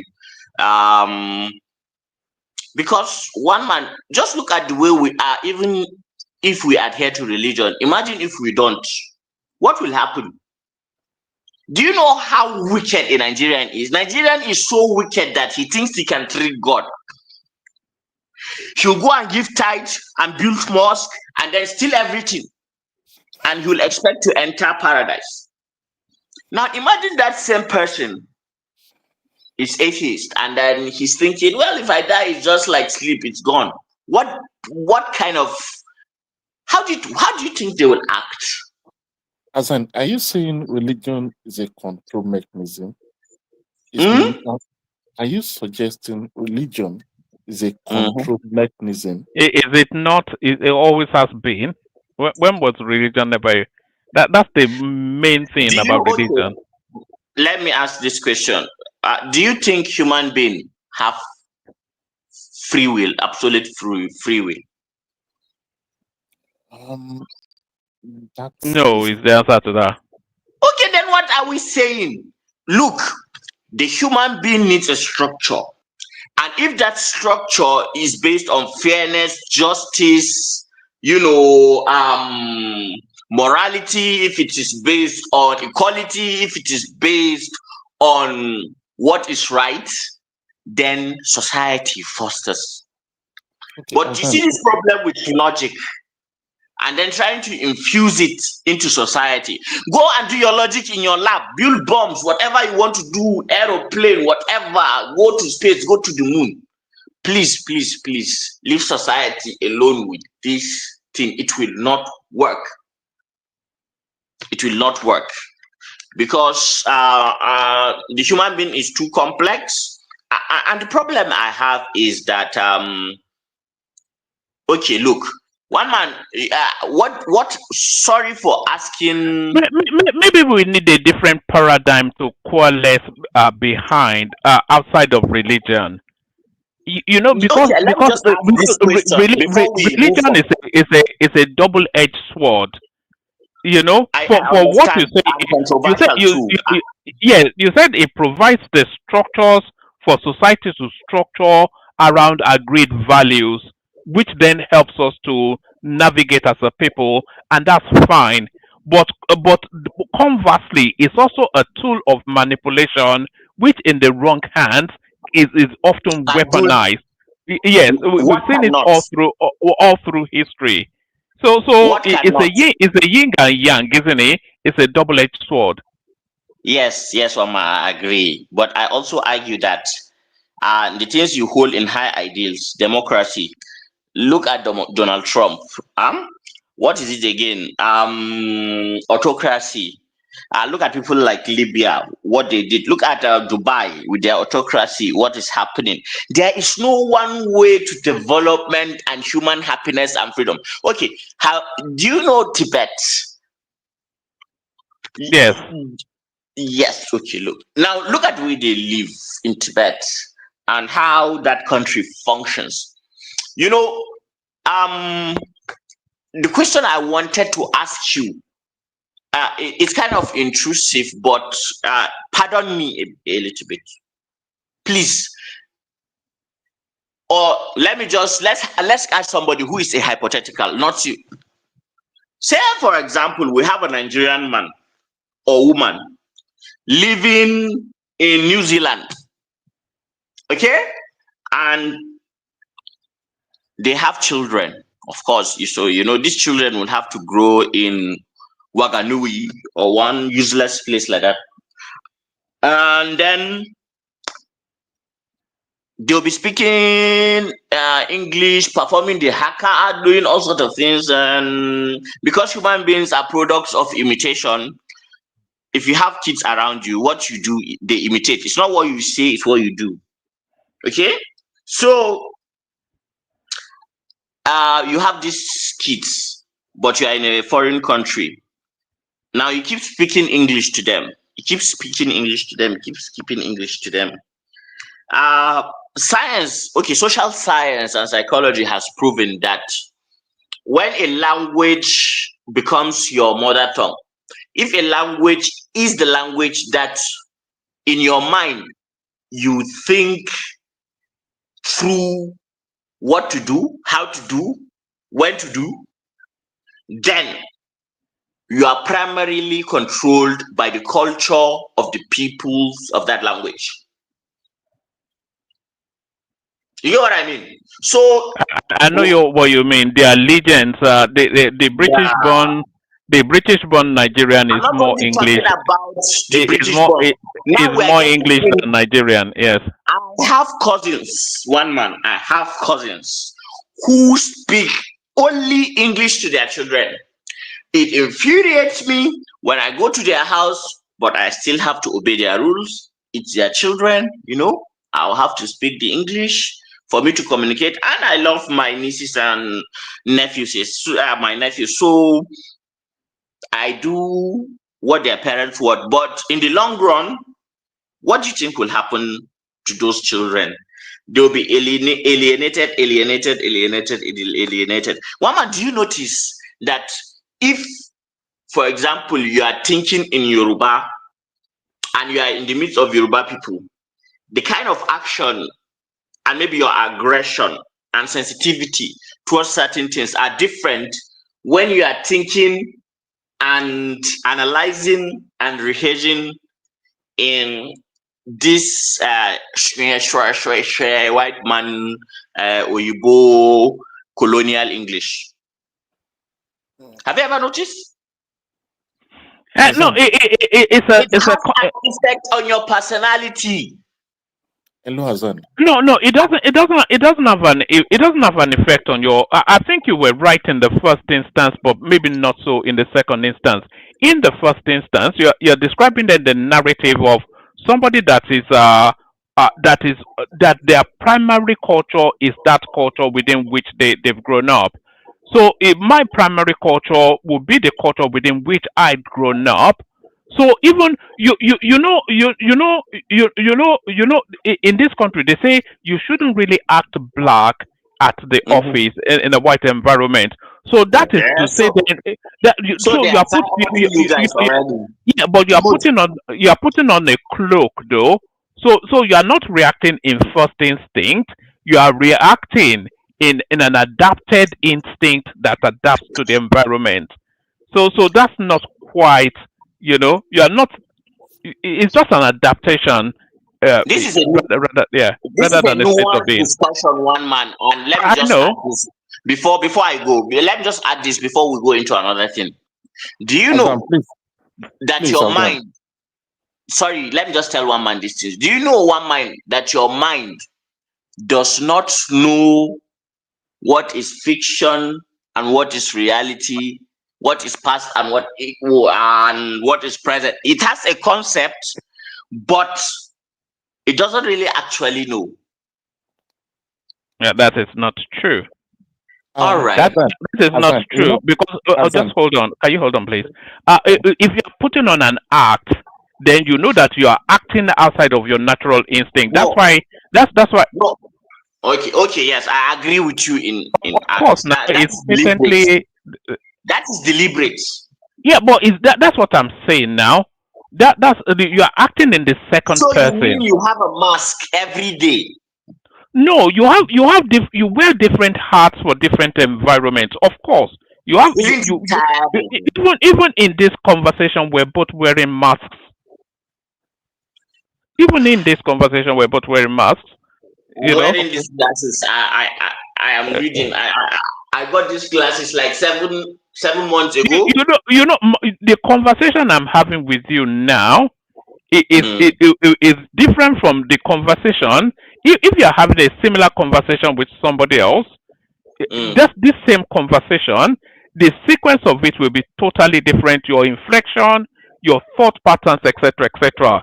Your thought patterns. This conversation I'm having with you now, you are having it with me from your perception of me, and I'm having it with you from my perception of you.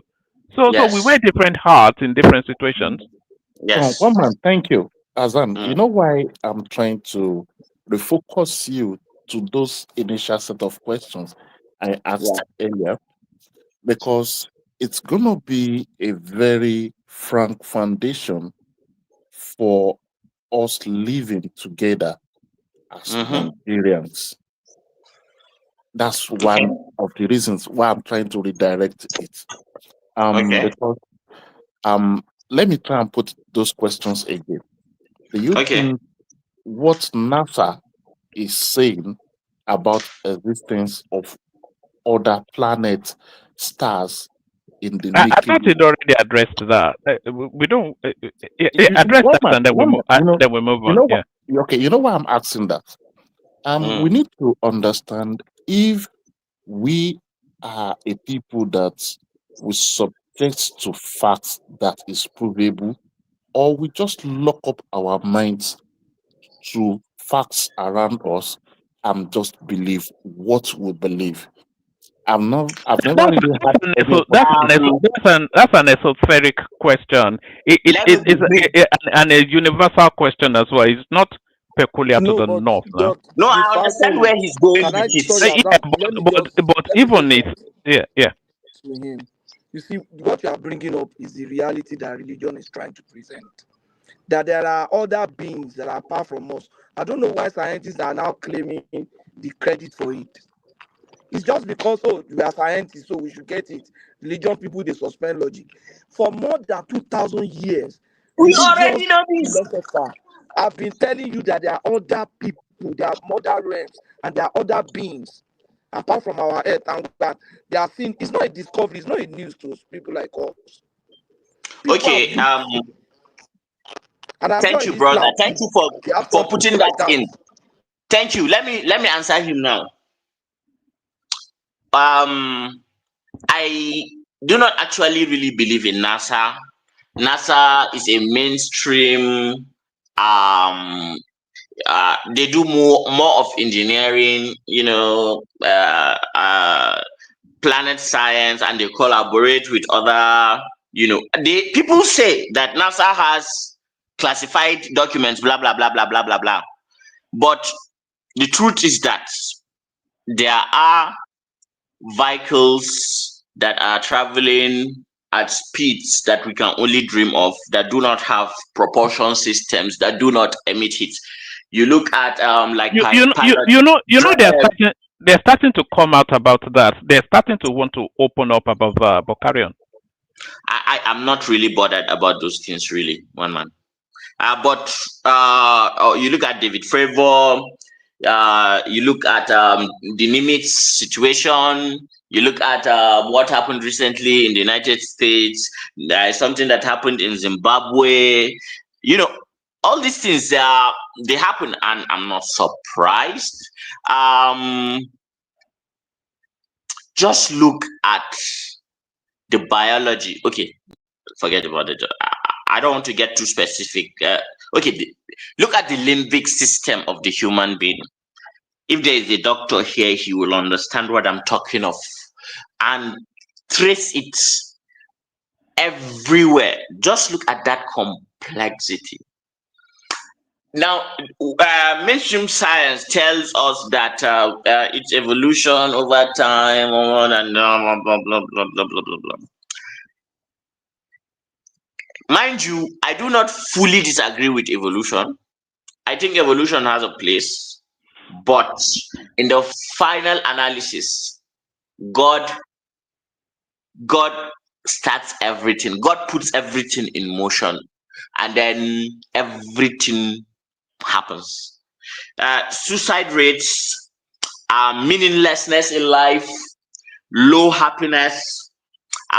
These are indicators. Just go and search and see which countries have that problem, and see which ones are religious, which ones are secular. And then let's close this discussion now. Maybe we should talk about it some other time. And that time Yes. I'll try to come with the traditions of the Holy Prophet and Quranic verses, and then try to defend my points from that point of view, not necessarily from my own opinions, because these things are very, very deep things. Do you feel you close your mind to science, that you look at it to debunk and defend faith? No, I don't. I'm actually one of the most open-minded scientific freak you can find. You can find me discussing quantum mechanics and the next frontier of chips, and then you can find me discussing Bukayo Saka and his hamstring injury today. And everything. I'm just that. I'm just like that. So, okay. What is faith? Faith is the ability to look at things and then believe without evidence. Now, if you believe something without evidence, you are no longer likely to somebody coming back at you and telling you, hang on a minute, let me argue the case. You say, no, it's private, it's my religion, you just have to accept it. Now, that is evil. And it does not go well with scientific thinking, and it does not progresses us. But what I tend to see happen is that people who do this are usually in the extremes of all religions. Moderates are not usually like that. I will hear you out. I will argue you out. You may reject my points because you are too logical and have no spiritual inkling in you for you to make some connections. I can be, but you can never find somebody who is spiritual and has the knowledge to debate who is logical that is not also logical and spiritual. Logical people defeat only other logical people in arguments, not logical and spiritual. Let me just leave it at that. All right. One final point, and then we navigate back Okay. to Let me ask no. Let's just leave it. We'll have Hassan Common as a guest, then we can interrogate him a lot more. But let me just ask this: what happened in Zimbabwe? Just give us. You said what happened in Zimbabwe? What exactly was I talking about in that instance? No. We were talking about incidents of extraterrestrial sort of happening. What happened was that children in primary school were in their classes, normal thing, and it was time for break. They go out, play football, swing, run around, doing all these things. Now suddenly an orb, usually these things they look like saucers and things like that. An orb was emitting some kind of light, radiating some kind of energy, and two beings came out of the orb, and they were talking to these children telepathically, and they were calming these children down that there's no need to be afraid, and that they needed the children to tell their people that a great calamity is coming, and that we are killing the earth, and that if we do not do what is right, that the earth is going to die. Something along those lines. Now, there is a Harvard psychology professor who dedicated his life to finding out the truth about what actually happened. Somebody should please go to Google and start searching. I think I have a vague awareness of that storyline here. Now, they killed that professor. he was crossing in London, a zebra crossing, and some guy was speeding, and killed him. That tells you something. That's a smoking gun. All right, I did want to move away from this conversation, but let me ask one final question, and then we'll move away. Do you know that orb in Saudi Arabia that the king always makes them place their hand around? Do you know it? Yes, yes. I know the black What, stone, what is right? it? It's a meteorite. No. There was a time that Donald Trump went to Saudi Arabia and they were making him place his hand on an orb. Do you remember that? I could look for that image, bring it up. No. You are confusing it with the Simpson something, and the Simpson predicted Donald Trump and those Arab sheikhs putting their hand on an orb that has the map of the world and laughing satanic like Satan's of how they are going to control the world and things like that. The Simpsons seem to have a very, very, I'm suspecting them of, let me just keep my mind sane. They kind of usually predict a lot of things into the future. Maybe it's just good creativity because, good art usually mimics nature. Now, this conspiracy theorist in America, what do they call him? The one that shouts most of the time, that was arrested. Alex Jones. Alex Jones. Good. Do you know that Alex Jones always paints a dystopian picture of America where somehow a deep state and a president comes in and becomes a kind of a Gestapo using the military, arresting people in streets, deporting Grove them. and all that. It is happening right now in his, but he is defending Trump. You see how easily the human mind is manipulated. One man, I am so deep into psychology, but I don't know anything about psychology too. I'm a student, so I don't want to say anything that will make me look like I know anything. But I try to learn. There are a lot of people who are good, Jung, Dostoevsky, Sigmund Freud, Rand Descartes. Just have some time, just read. Don't you follow people like New York Times, Washington Post, this your British tabloid useless people? There's some real science that can help you. And about extraterrestrials, go to Harvard. There's a Harvard professor who actually studied Oumuamua. I've forgotten his name right now. They are doing good work. There is Stat One Atlas. Something that is coming towards us. It looks like it is surveilling us. It is coming at such a speed that it will escape Earth's gravity and then go. A lot of things is happening. Some scientists are actually debunking the 13.8 billion lights, 13.8 billion years of the universe because the James Webb telescope. I'm going to have to bring you back. I'll bring you back in the company of a Jealous Pigs and a Maker because this is their conversational space as well. There's also a theory that there are about 3 lost ages in human history. Because there are elements within history that period. Hancock is the proponent of that part.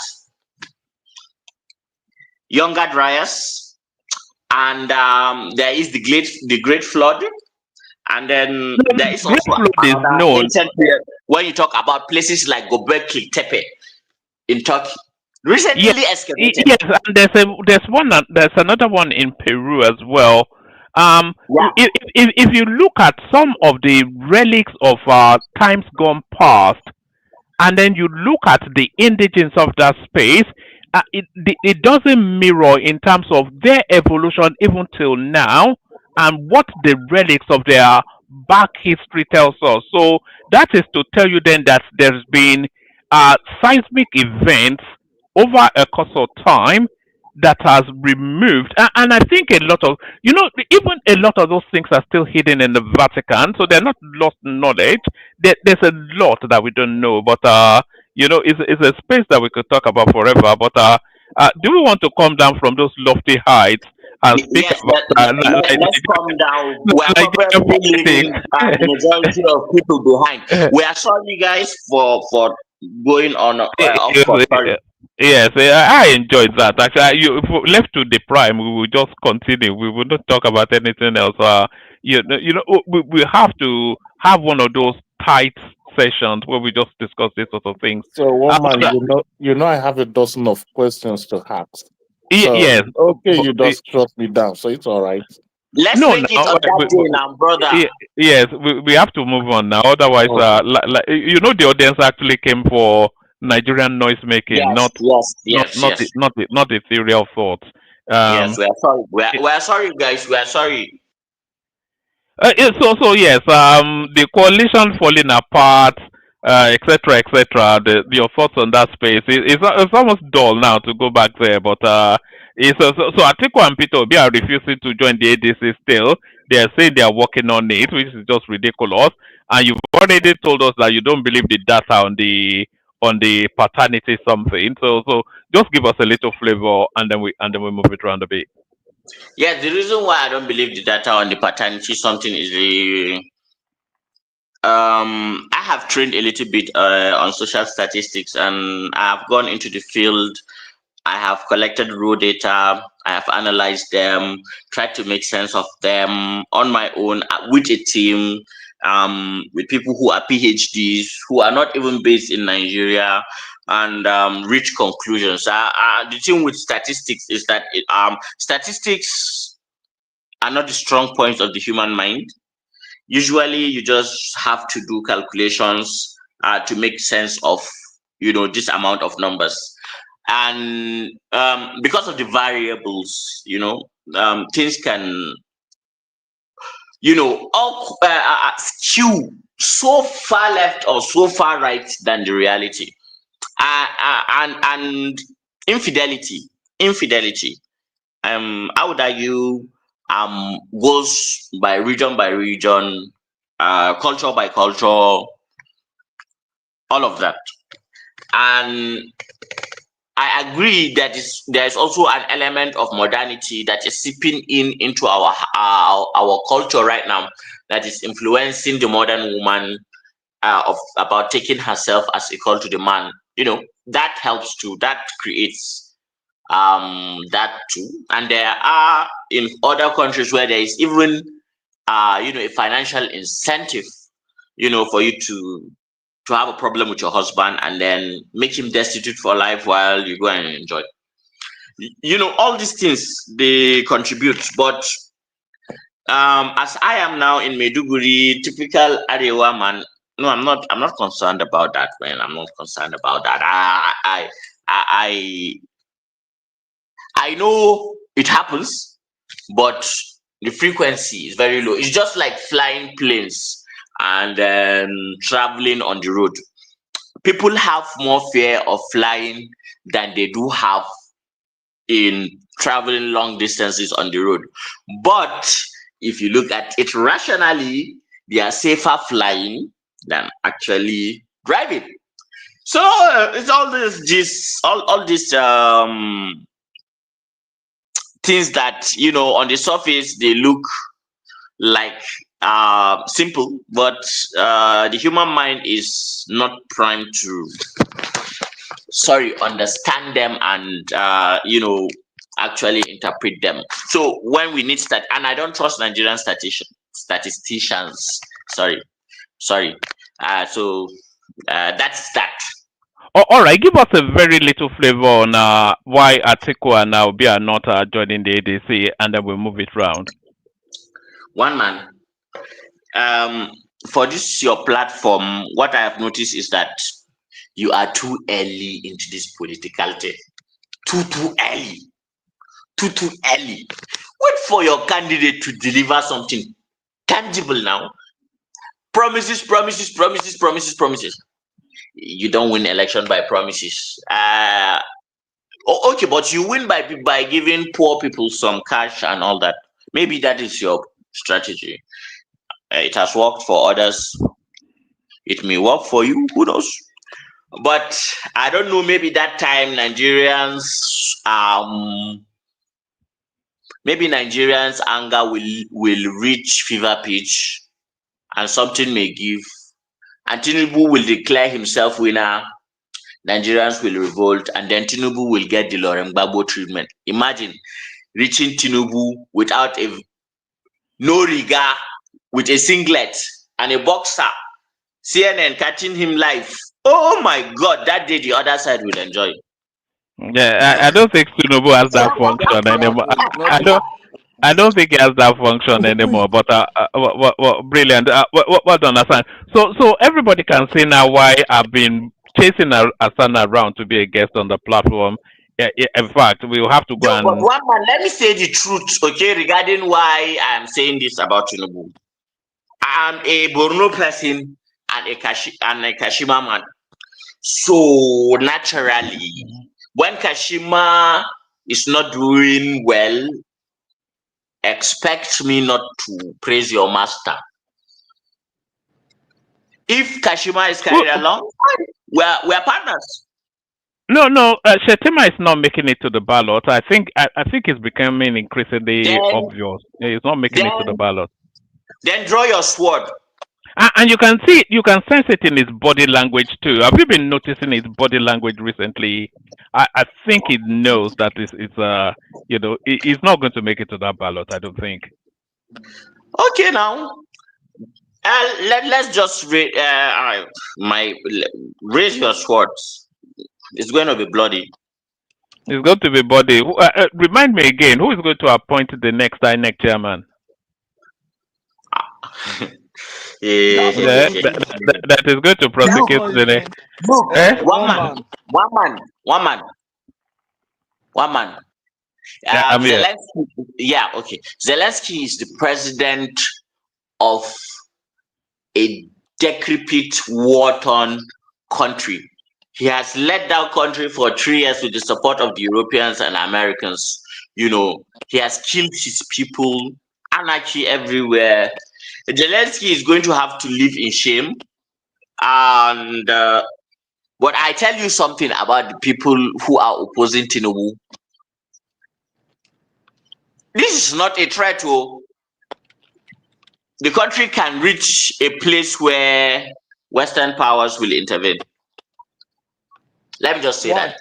Azan, what are the points? Azan, what are the reasons? Exactly. The northern big powers. Why are you putting it to the north? I did not call anything about the north right now. You know why I said so? Because you are southern.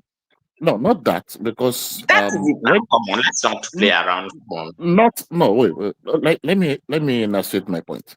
Why I said the northern power makers is that they are power makers. Their opinion also counts a lot. You need to know where they are, what is displeasing to them. So you need to know if it's something that you can adjust, or something you can negotiate, or something you can say, okay, this has to happen. That's why I said the northern. Okay, I think Tinubu has left one man alone, because Tinubu is a good negotiator, and Tinubu is reading the body language of the people who matter in the north. You get it? Okay. No, when you're talking about the north, where are you talking about? Are you talking about north central, north east, or northwest? Or are you talking about the north as an entity? Because I can't see that. Yes, there's no homogeneous north, is the thing. One man. You said this over and over again, and people don't get it. Let me tell you this. We are talking about Nigeria. Nigeria is not the south, it's not the west, it's not the north. There is more to Nigeria. I'm talking about opposition. I'm talking about opposition. You guys keep taking it back to the north. We need to put this straight. All right. The north Nigeria is bigger than southeast, and that's why Nnamdi Kanu is in jail now. Nigeria is bigger than the North. Of course, yes. There must be a Nigeria before you have a northern Nigeria. That's and there is true. no single part of this country that can hold the rest of us hostage. No.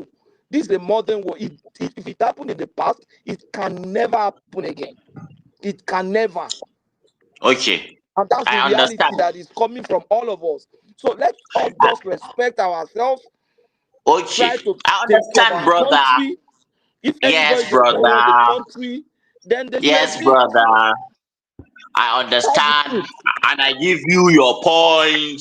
That is a very good way of looking at this. But let me say something. One man, I know you understand this. It is better to be underestimated by your enemy than to be overrated. And there is such a thing in politics that is called organized chaos. My thought. That's my final talk about that. Next topic. All right. Let me take the next topic to Patrick Uche, but I want you to stay steady. But All right. stay steady, unless you have to really go. So stay steady because I will look back to you again. So Patrick Uche, are you there? I suspect you came to defend Peter Obi because I was slaughtering him earlier on. Patrick Uche. Thank you, guys. All right. We don't have Patrick Uche, so let's go to Patoski. There, Patoski, the floor is yours. Yeah, thank you, one man. Let me just take some points. With the in the past and which is what I still do actually. This is not election time, and this is the time for governance. My duty is to call Tinubu to order when I feel that he's not doing well. My job is to praise him when he's doing well. But when I do that, some people say, "Oh, this man speaks from different part of his mouth." No, we are just saying, "Look here. Now you are a president. I'm no longer going to be campaigning for you. I'm going to bring out the things you've done that are wrong, and I'm going to bring out the things you've done that are good." Currently, all the people that are saying Tinubu this, Tinubu that, they should tell us what they will do differently. Is there anything that has been done You by know, there will be Tinubu? no escaping that question in the build up to 2027. Yes. They can't Is there continue to hide anything away. Yeah. that is currently being done by Tinubu that they are going to reverse? Is there anything that they feel that Tinubu is doing that, oh, they feel is not doing properly, that we are going to do it better? Or is there something that they think Tinubu is not doing that they are going to do?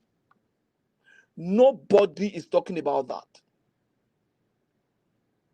And that took me to really assessing Tinubu. We had the subsidy remover. Now the state gets more money. These people in the north, in the south, west, in the east and south, they are not all holding their governors accountable. They are talking about president. Some states are sitting up. A state like Niger State is doing its thing. A state like Lagos State is taking opportunity. Niger State is taking opportunity. I was surprised. That governor said, "Look, I'm going to Brazil with Tinubu of about 2 billion they want to give. $1 billion is coming to Niger State because he's the only governor that has positioned himself for that agricultural opportunity." As I speak with you, there are funds in Subeb, funds sitting in Subeb for universal basic education project, for which the state is supposed to provide 30% counterpart funding. Some states have not accessed that fund, not because it's not available, because they can't drop 30%. They spend their money anyhow. So what do you want the man to do? The man has given us student loan. The man is reviving technical education. They say, "Oh, we should improve our skills and let's have technical education." The man has done that. He's even paying people to go to school. Which government has ever done that in Nigeria? You are paying people salary to go to technical education, to go to technical school. Who get paid to go to school? What do we want? We're just irresponsible. They pay you to go to school when some people are struggling to even pay their school fees. This man say you go to technical school for free and you even get paid. What do we want him to do? If you get there, what will you do? If you put a mala there, the guy, the Fulani guy who was there for 8 years, what did he do? What did he do? I was looking at Nigerian foreign reserve yesterday. That thing is growing, ballooning within 2 years. Within 2 years. What do we want? Education is there. Now we don't even have scarcity of petrol anymore. That is being sorted completely. Forex is being sorted completely. Security is being addressed.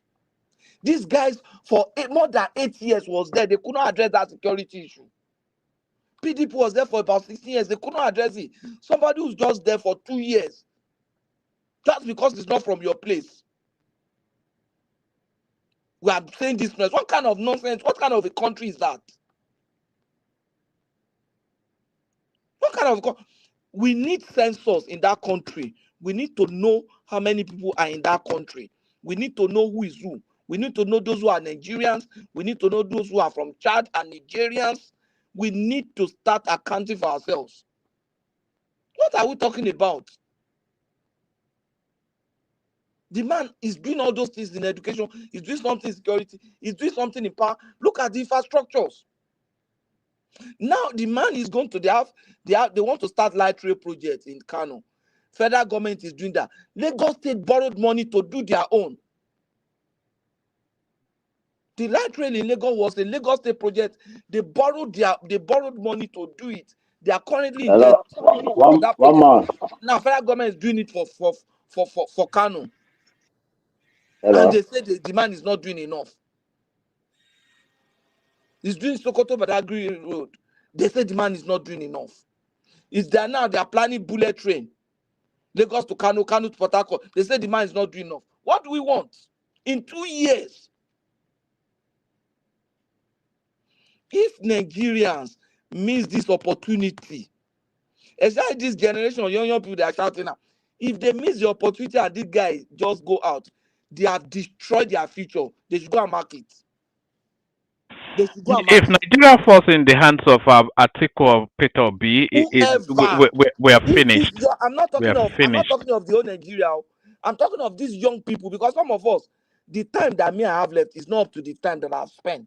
We are already done now, and we are abroad anyway. We just surrender to abroad. These young people allow this man to go and all these things that he's trying to do, they don't allow it to be manifested. They have destroyed their future. I was talking to my brother, one man, last week. I said, Bravi said, do you know that if Tinubu was president when you were young and when we were grown up, somebody like you would have gone to school? My brother finished secondary school about the same time with me. There was no money to take all of us. So the guy offered to step down for me. So he went to join the army. This guy had very good result, everything.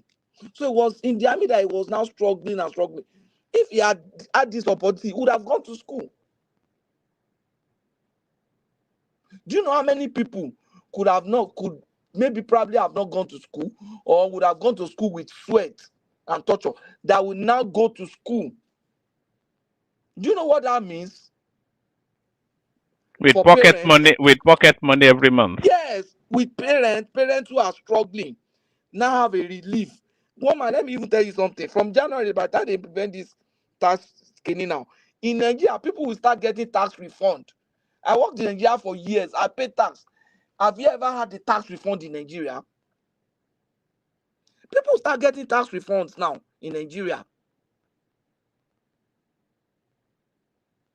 So what are we talking about? Patoski, Yeah? you know what? Let me quickly say something. These people will destroy their future. They don't know. No, those people, those students, they will not allow this. In year What you are 2000, carried away with no, let me say with the way something. you Let me speak. say something quick. In year 2001, I got bursary from Lagos State. I got about 10,000 naira, if I remember correctly. Can you imagine? That helped me a lot while I was in school.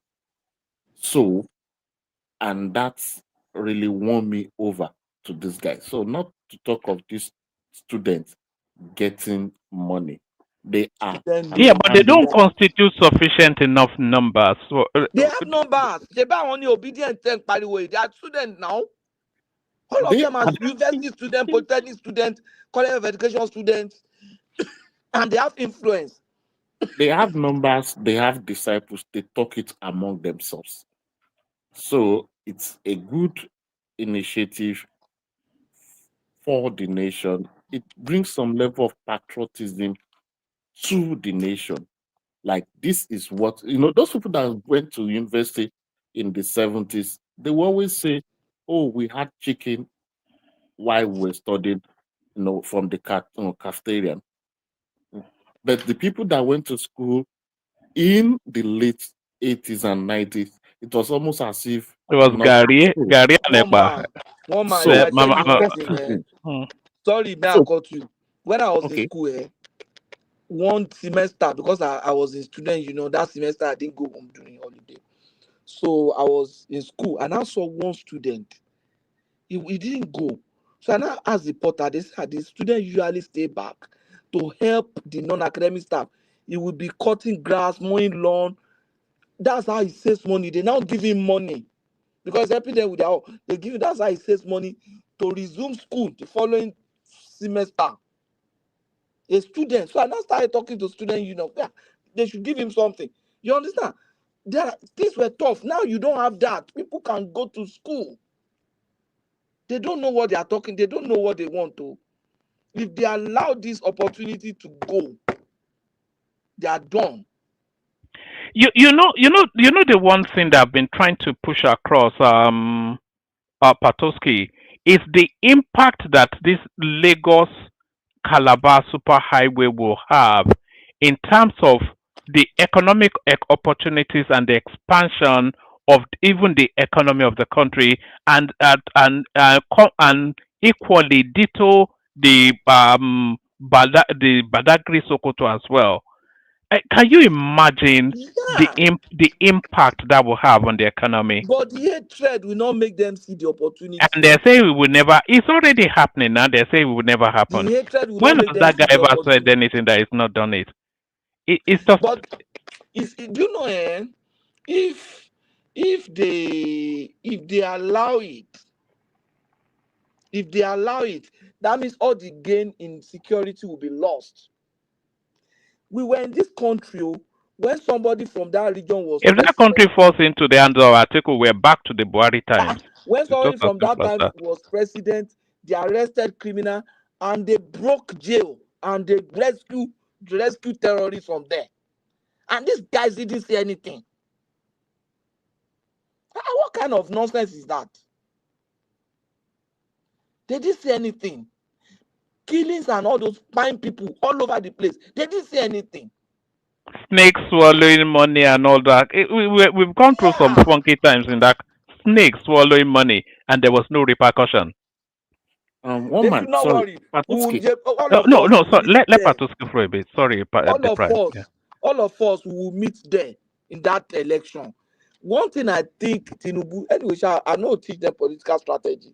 One man, do you know what Tinubu needs? He needs ASU. He needs ASU. Well, he's already doing this students council or something or youth council No, now. he He's needs targeting ASU. that. Let me Yeah, let me tell you why. I don't know whether you went to university in Nigeria. I If you did. don't, say when you enter lecture, the lecturer will come. If the lecture is 1 hour, at times they will criticize government for like 20 minutes or 30 minutes. I don't know if your lecturers do that. Instead of going for lecture, they first this government is this government is that, this one, then when they finish, they'll go to VC, criticize VC, and then they will take their classes. Those lecturers are the one molding the mind of those students with all those things. If you see an average university student, they are very critical of government. Not be say then go study. It's because of what their lecturers tell them every day. So if the government wants to do anything, so it looks like which kind of strategy is this guy proposing? Creating tanks and creating tanks in 36 states. and put lecturers there, draft lecturers, let the think tanks be holy lecturers, and carry them along, and even pay them to participate. It's just like having their own national assembly kind of, and engage them. They will be the one going to reprogram those students. I bet you. It looks like it doesn't make sense. That is going to work because as a student, I went through that. Our lecturers, when they talk like this, Babangida must go. That's the next response. When we hear some lecturers say, they will let us know that this military government is so bad. And that time it was during military time. So when we finish, our student leader, Baba, you see students fearless because that's what they hear every day, not from one person. So they need to start working if you want these young people, because these young people are the only issue that is there. I see young people in Southwest voting for B just because they don't understand. Even young people in Southeast, they should understand that, look, they have better opportunity under this guy now. They have better opportunity under this guy now. At the rate is going. 6 cancer center all over the country. Within People 2 will years. come in for medical tourism now. We have 6 cancer center. Is building medical university from what I heard. Yeah? What do we want in 2 years? Yeah? Initially, I didn't know. I expected him to perform, but I didn't know he would do this much. Sincerely, in 2 years, multiply it by multiply 2 by, if in 2 years multiply it 2 years. How many 2 years do you have in a term? 2. In 2 terms, you have 4. You can imagine multiplying what he's doing now by 4. And if we have governors who are serious and are doing something like that, then in a matter of time, Nigeria will be where it is. Now he has done some things that is irreversible, like the student loan now. There's no government that wants to come and touch that. If you try that, people will shout. If it falls into the hands of somebody like Abubakar Malami type, It he will would just not. steal it. People will shout. People will shout. Now, it's liberalizing our military. Maybe now waiting they pay them with that. You should have NDA campuses all over the country. Yes, now. You should have NDA campuses all over the country. You should have NMS should not only be in the north. We should have NMS in 6 geopolitical zones. We should have it in 6 geopolitical zones. We should have the Nigerian Army training depot in 6 geopolitical zones. After all, we need more men. And just want that training center cannot train the number of foot we need on ground. The number of boots we need on ground, if we use that training center, we're not be able to achieve it in 10 years. So we need more training centers. How many do we have right now, Pato? Only one training depot in Zaria. Oh, okay. Only one Nigerian Defense Academy. But Pato, in Kaduna. Pato, hold on. What about the one that used to be in Alamala? That's not a training center. Those days, okay. You are talking of before the war. Now, what they have done, I think now they are thinking of bringing one back. From what I heard, because I was talking to someone yesterday, he said that they are trying to Alamala again. Yeah, in Abeokuta. Because let's have a training before. Yeah. There's not I don't see why the NDA for naval cadets will be in Kaduna.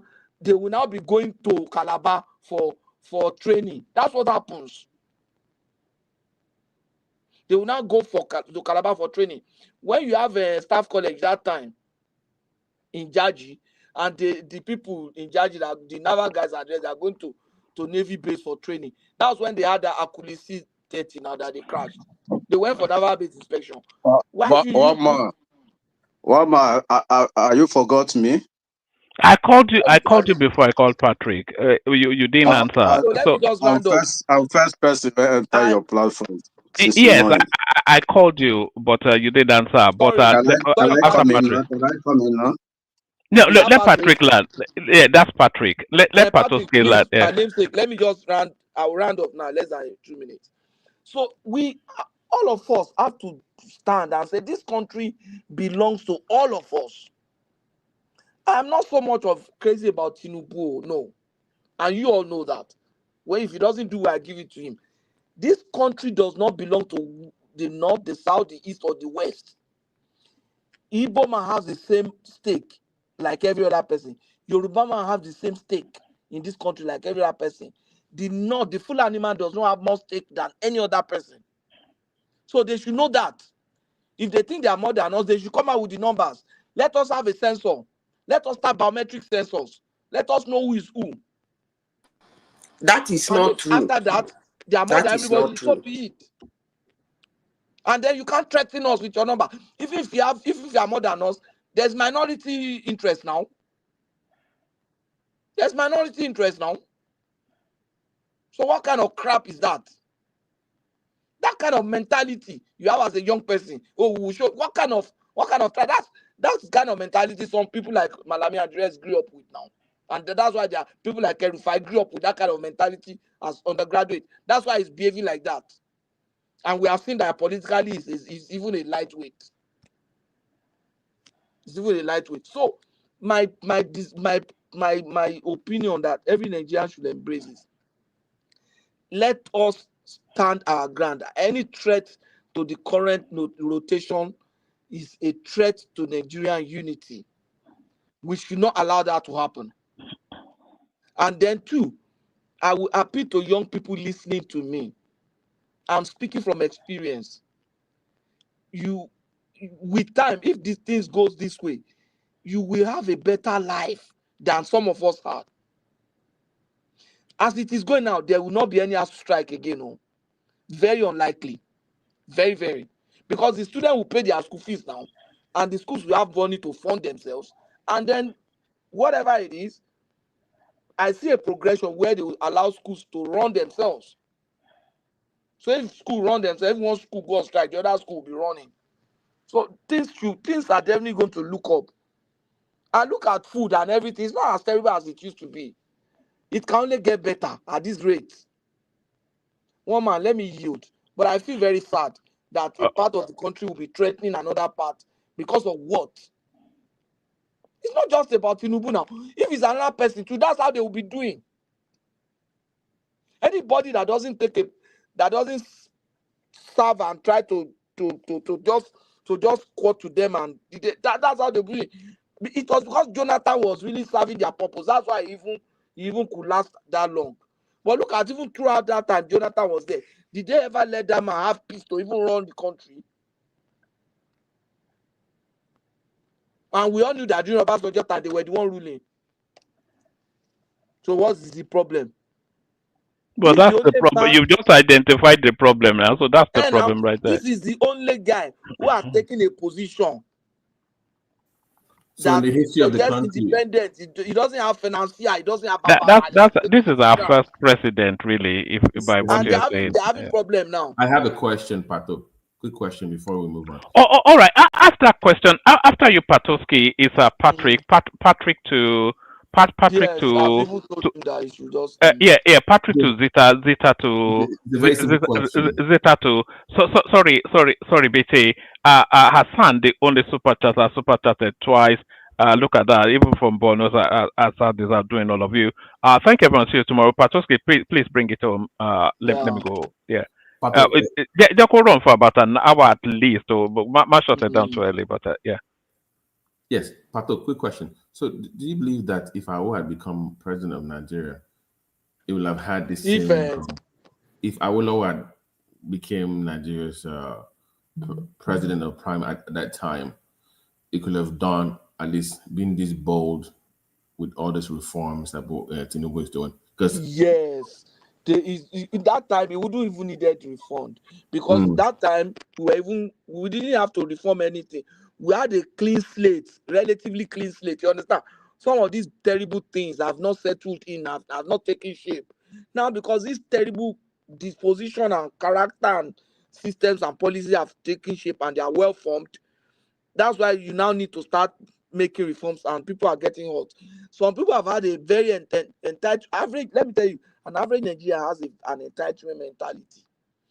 So you can now imagine the entitlement of an average Northerner. The mentality, the entitlement mentality of an average Northerner. And look at it, what has it led to? They are the most impoverished people. They are the most unsecured region. They are the most. What is the thing? What does any northern leader have to come to us to sell? Yoruba say, best way won't buy clothes for you. You go first check in own. Then they should show me any northern leader that is qualified based on his record and his performance, the way he has transformed his state in the north, that makes him qualified to rule Nigeria. Let's be objective. Which northern leader by performance is qualified to rule Nigeria?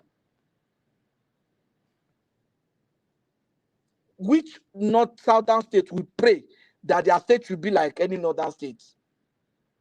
The best northern state, choose one. Which southern state will say, I want my state to be like the best of northern states? And then somebody from that place is coming and thinking that nobody knows how to rule. Why you no go rule your own place, make it better, make it fine, I be then they forbid, make your people enjoy. I beg. They are not ashamed. I love the way Wasoni say, let's talk truth to ourselves. You are killing your people, you are doing all those things. People are trying to help you, and you are creating problem. You are so impoverished. Your children are out of school.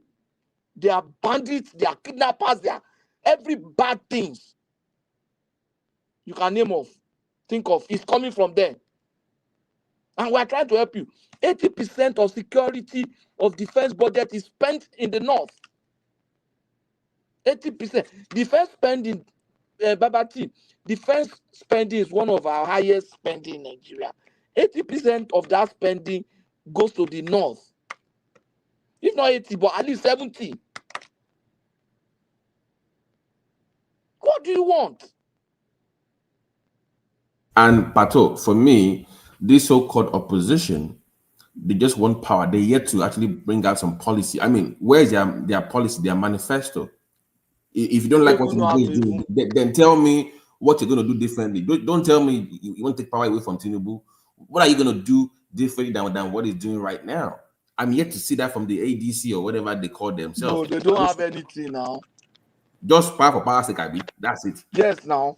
Ask them, what are you going to do? What's Tinubu doing now that you are going to stop doing? That's my own question for them. What is Tinubu doing now that when you get there as Atiku or as Obi, I will stop. I'll make sure that I stop student loan. I'll make sure that I stop technical education support. I will make sure I stop the current and cultural effort. Or I will divert Calabar Coastal Road. I will divert it inside the Akwa Ibom and I will stop it. Even subsidy, they all supported the removal. So I No, don't know. they will not remove subsidy. Or I will stop giving more money to the state. Look, what has the man done that they say is wrong? Let's be objective now. Of all the things that he has done, they should tell me which one is wrong, is not good. The current effort, the way he's handling security.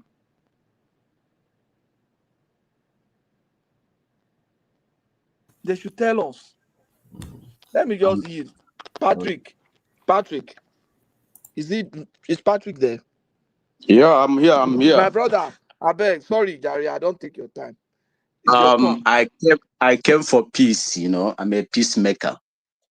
I was here since morning, Well, sorry. I listen to you, I listen for every one of us here.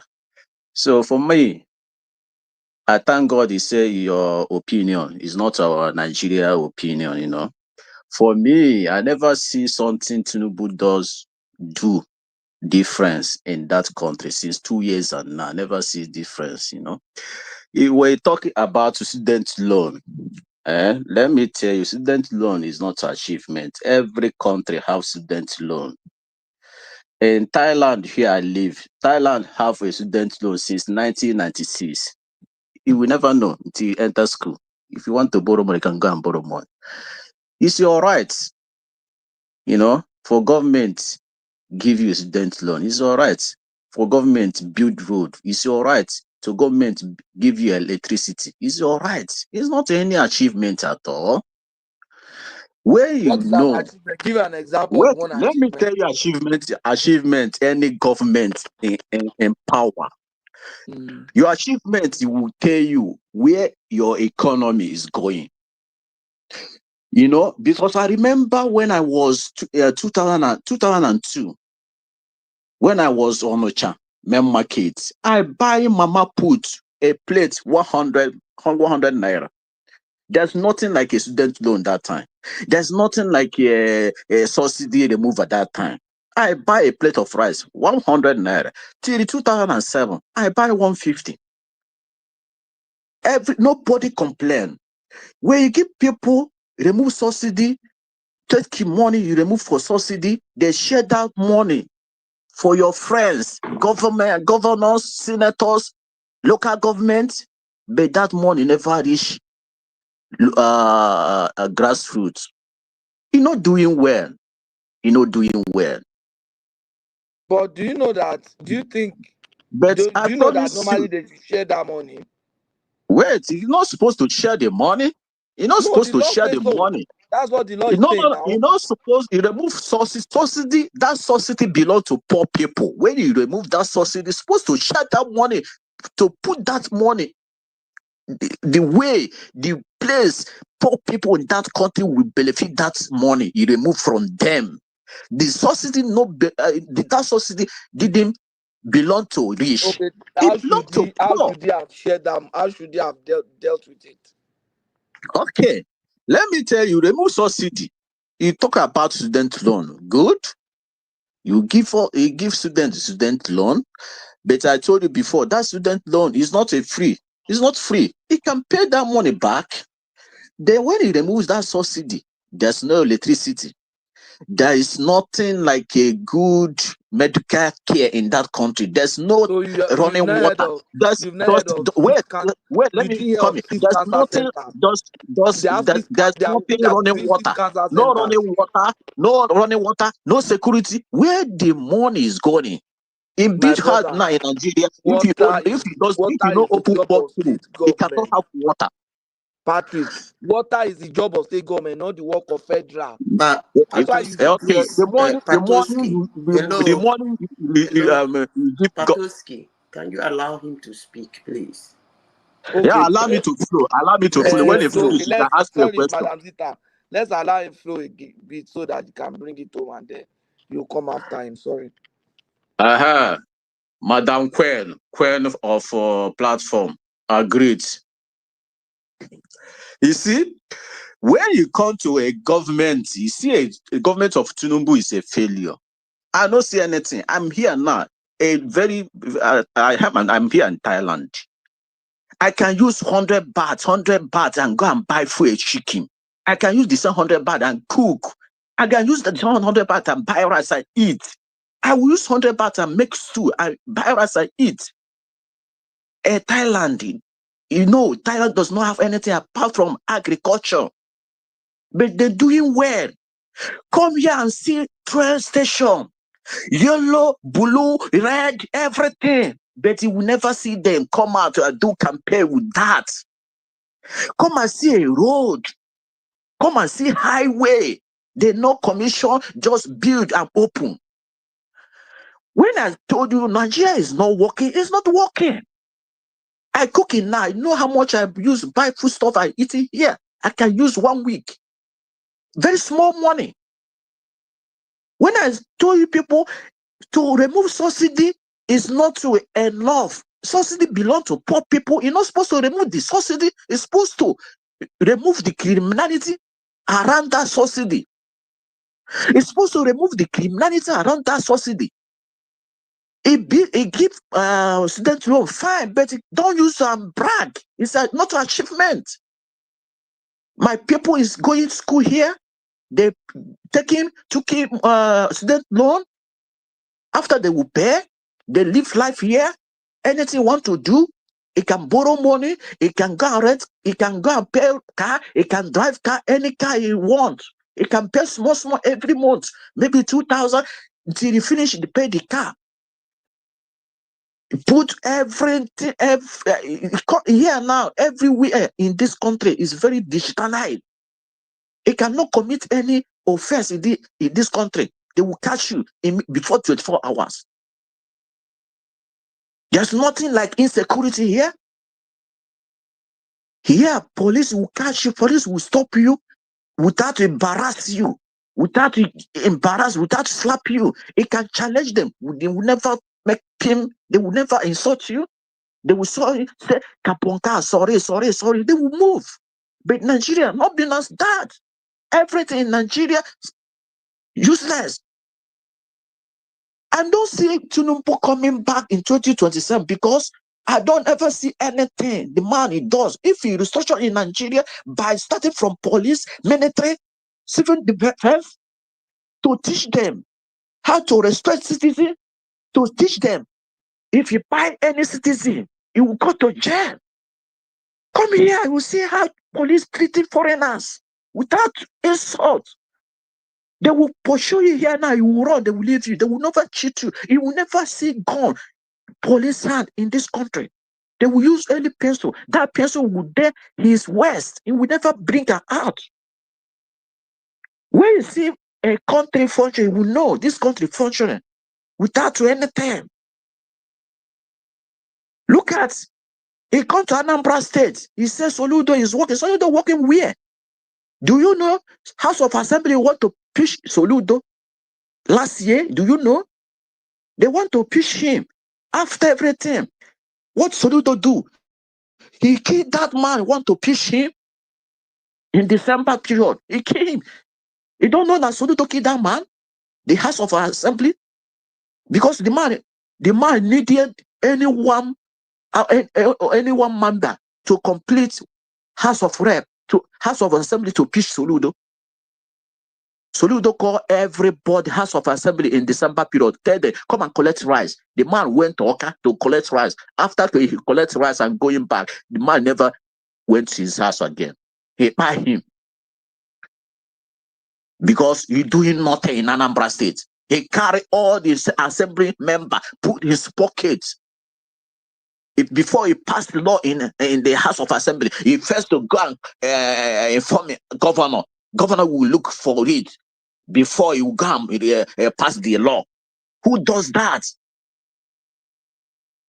He said, we doing work. He work where? He work in only Anambra South. Is it Anambra South? It's only Anambra State. Go to Anambra, Ayamerem, you will see many road damages. A big government house. Is this achievement? Is it factory?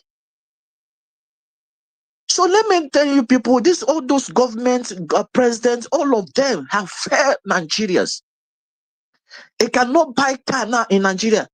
Do you know how much custom duty? You generate money. Do you know how much custom duty in Nigeria now? Do you know how much clearance in Nigeria now? All those money they connect, where the money going? Where the money going? He said build a cancer center. How much do you afford that cancer center you build? You do. Do you afford it? Ask yourself. So sometimes all those Nigeria our people living in abroad talking like this. I don't know if this country is going forward or going back. You're supposed to see this man is not working anything. I promise you, this 2027, 2023 is a child play. 2027, something is coming to Tinubu. You will never imagine that. It will pack out. let me tell you, you see something the people planning about Tinubu now. I don't think that man will succeed that. He will never come back in that country. He never come back because everything now is very costly. He gives student loan. How much they pay for her lunch? How much they pay for hostel? How much they pay for this thing? You give them after they give the student to, they collect that student to back for school fees. So for the place where you did, may I ask you, Patrick? Let me ask you, the place where you are, when they give them student loan, those people don't pay school fees. My brother, the student loan they are giving you in Thailand. No, answer that question. When they give them student loan in Thailand, they don't pay school fees with it. They eat the loan. Let me answer your question. Where you came in Thailand, my brother, most of them serve. Most of Nigeria is schooling here. Students, it will pay for this thing, but both your school this thing, both your visa, everything. It will never reach 1 million naira. It will never reach 1 million naira. They will give you So how visa. much do you think students pay in Nigeria? Huh? How much do you think is school fees in Nigeria? Assuming they don't even give student loan. I tell you about the country doesn't have any mineral resources. This country don't have any mineral resources like Nigeria, but they try more than What is the Nigerians. school fees in Nigeria? Do you know what the school fees is in In Nigeria? Nigeria now, if Nigeria now school fees, you can pay school fee more than 2 point something million. No, that's not true. That means It's you don't true. know anything. That means you don't know Let me anything tell about. you, my Nigeria. friend is an engineer. You know how Which much school? that price. Which school? Is it? Which school did your friend go? That is paying My 2 friend million. went to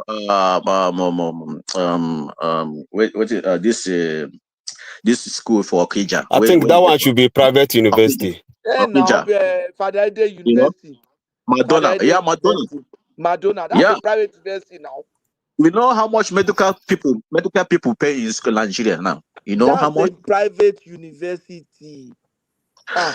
My brother, You need to go and study. let us open all this our eyes. information where you just a talk. Let us open our eyes. Wait now, all of us go university for Nigeria. Nigeria university is the cheapest. Yeah, I agree. There are university in Nigeria where if you convert what they pay in a session, their school fees not up to $200. Pato, do you know the head of our area, the head of our medical for the city is a Nigerian that is a Benin guy. He finished in Benin. He said he barely paid 2K in dollars if you convert the money to. Meanwhile, Meanwhile, we took loans of 200K here to go to school. Babati, do you know? I have a friend in the US there who is a lecturer in the United States. He was a lecturer in Nigeria.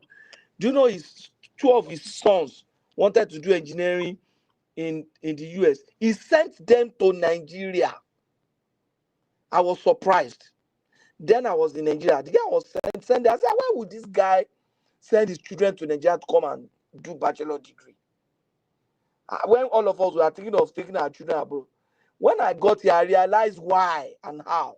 Those students have finished their first degree because they're American citizens. They are back in the US doing their masters. They don't have any student loan on their neck.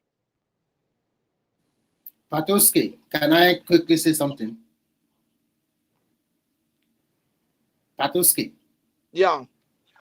Yeah, the average school fees of federal universities is about 120 to 144,000 naira now in Nigeria. That's less than $100 per month, per session. And if you go to some state university, they are paying as less as 100,000 naira per session. People are paying almost 17K per session here. You're telling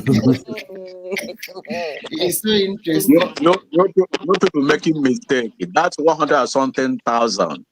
Can you ask yourself, all those people in Nigeria, They will make the money. Where they have to get The that money from? minimum wage is So They that can is make get why it's that 78,000. a money million for them. in, If in you that Minimum go wage place, is there, in that Chairman, place you are now, in UK you chairman, are hold now. on, hold on. You, Let's you let's in UK let's you not are allow now. You this. working. All this your The wrong government information. make Let's it correct easy you. to Let's you to correct you. get job and working and pay the school fees. Patrick, hold on. Let's correct you. You see, there's minimum wage in Nigeria. If you go today and get a job in civil service, and you got a job as a level 1 clerk, your salary is 78,000 per annum per month. It means that you can send your child to school even without student loan. If your child is going to a school where they pay 144,000, I know My that brother, time my mother my would save brother, 2 months salary. a poor man doing type wine in village. You He's know doing what? He's doing what? doing job in village, doing hard work in job in village. You know how many years you will make him to get that 150,000 to pay the school fees? That's why they are giving the daughter student loan. That's why they are giving him student loan. and they're also giving them 20,000 on top of my it. brother, that student loan, not everybody they get that student loan. Oh, It's see another anybody that argument. apply. You just If he or she Let me argue tell you, anyhow. I never see somebody inside the village in grassroots getting Patoski, that when is it money. my turn? I will soon fly Getting out that this. money. Only people in town, only people like Lagos or all those Patrick, people they get that round money. it up. But all those people inside the village, not have opportunity to get that money. Okay. Thank you. Thank you, Patrick. Please stay around and let's just keep talking. Madam AI, please, the floor is yours. Patrick, I don't even know what you people are talking about. I woke up and then went out and then came back. I wanted to document my voice before I leave. What do you people discussing?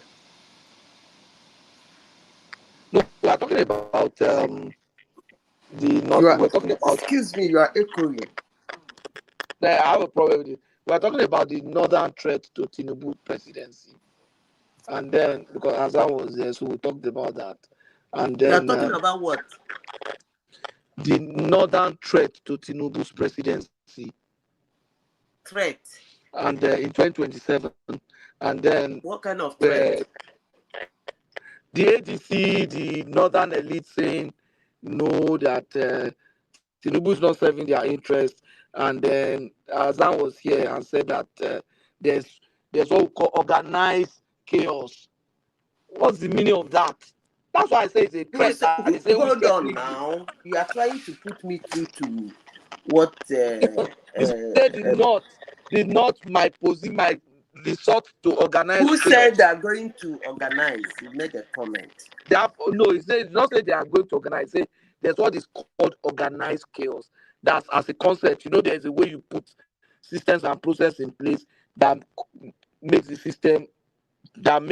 the place to heat up and chaotic. I think that's what it's trying to communicate. It's not saying they are going to organize problem, and it's just saying they're going to put systems and processes in place. That's the way I read it. That will disrupt the country. For what? Who says so now? No, it's not about who says so. The person is no longer here, so at least to defend himself. Oh, really? I mean, that's really interesting. What is their interest, if you might tell me, that they're asking for? Hello? They want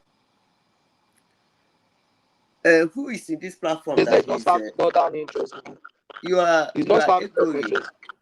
I need to But you've been talking clearly now. Now I told you to explain. Your this thing is no, this is what I'm saying is crooked. What I'm saying is that they are saying that because it's not serving their interest, that is what not is their interest now? When somebody says you are not serving his interest, that's what we are asking them. That's what we are asking them. What do they want? The man has done this, done the road, done this one. Hold on, please. So what do they want? Keep it. Somebody said you are not serving their interest. I don't know if they made their interests known to Tinubu secretly, or is it a common interest that they made known to Nigerians that Tinubu is not serving. I don't really understand, because if I might recall, Enotana just finished ruling for 8 years. And Tinubu came in, this is the 3rd year. So what is that their interest that their northern brother that ruled for 8 years was serving them, or did not serve them, that they want Tinubu to serve them? I don't understand. Because sometimes people just come, they say things, nobody asks them question, and then they run and then say whatever they want to say and they walk away.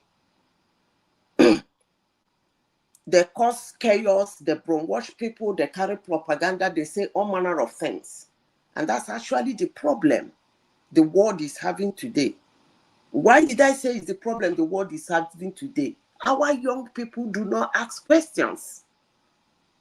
Because a simple question can debunk every propaganda. A simple question can debunk every lie. A simple question can neutralize contentiousness. But because these young ones don't ask that question, somebody will just sit down and talk and talk and talk, and you just take it hook, line, and sinker. If somebody is saying that a region that is being ruled by 8 years by their brother, and another person just jumped in 3 years ago, and they're making all manner of threats according to you, that the person who jumped in 3 years ago is not serving their interests.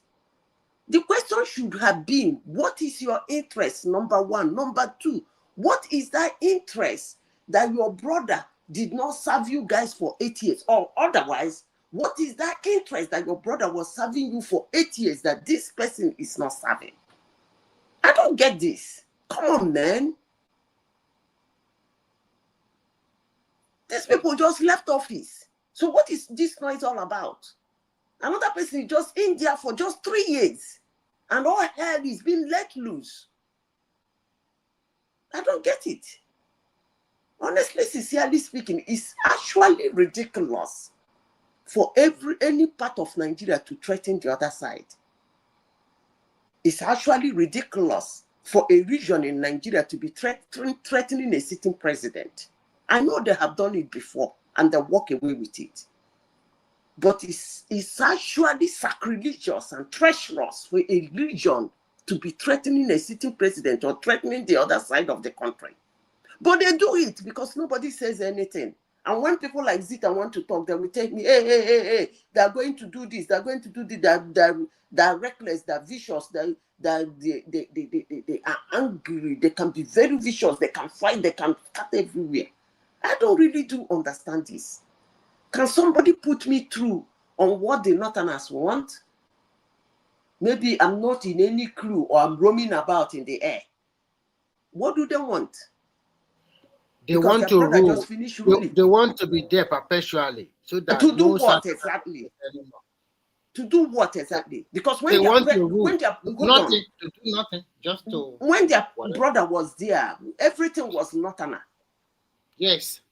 And nobody. Yeah, you can stay in your ridiculous corner and complain. That's okay. I don't really do have issues with that. Do you know why I don't have issues with that? I do not have issues with that because it is not a right thing to do, honestly. But I don't have issues with that.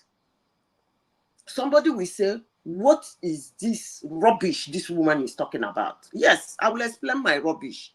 I do not have issue for a president from any tribe assuming office and litter the whole place with his tribe's people. Why? Somebody will ask, why wouldn't you have issues with such a thing? Because I understand that Nigerian presidency is rotationary. So I will always advise a region when it is your brother, he will develop your area. When he do all the things you people need, do your bidding for 8 years. After 8 years, exercise patience, let another region enter. And when that region enter, let him do the bidding and the interest of his own people. You exercise patience. When it's your turn, another person, it will come back to you people. You people will continue from where you stop. That is actually the reason why I said I don't have issues with that. If a Nigeria is a country that a particular region rules bomber to bomber, I will say I have issues with that. But come on, man. Somebody just finished ruling for 8 years. And it's actually ridiculous that when they take a northerner, they put a southerner. So in a little way, both northern and southern interests can be represented. If you are a vice president and you romance your president very well, he can still do one or two things in your own interests. Is somebody meeting me there? Come on now. The same thing vis-a-vis if your president is a southern and he has a northern vice, if he can romance and play along, because it is politics. We are talking about democracy here. So democracy is all about playing along. It's all about a little here, a little there. It's all about gangoroing and the dirty deal. If you are ready to run with your boss's dirty deal, he can do one or two of your interest. So what is this Tinubu entering for just 3 years? And then this anger and interest just rise up from nowhere. Please, Patoski, tell me what is their interest that Tinubu is not representing? I'm all ears. Hello. We need to let them know that this country belongs to all of us. You are not answering my question. They don't tell us now. They don't tell us now. Oh, they are not saying their interest. They are not saying their interest. Okay, hold on. Next time, maybe nobody is asking them that question. Both the media and the platforms are not asking them that question. But next time you hear them say that, for those who hear, because I've not had anybody say that anyway. I don't know what their interest is, but I don't listen to such rubbish. But next time you or me, they say it to our hearing, can we just ask them that simple question? What is their interest? So when you say their interest, we want to know what their interest is.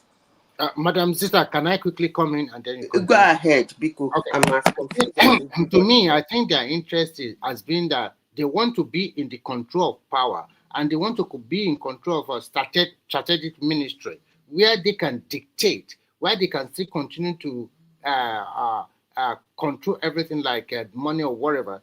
And there's some policy that does not favor them. And some of this policy, they don't really like it. Like the what do you call it? The foreign exchange. Remy, what is the point of control? Remy, wait. What is the point of having power for power's sake without contributing anything meaningful? Because of the ego. Nobody will care if they dominate the politics, but do something meaningful. If they were doing well, nobody will complain. But you just get the power for just having power and you don't do anything. So what's the point? Why are you there? What's the point?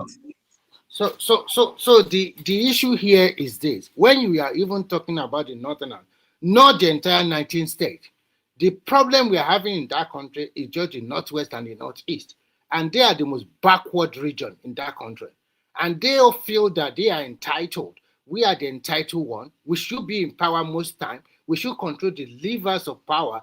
We should control the way the country is being run.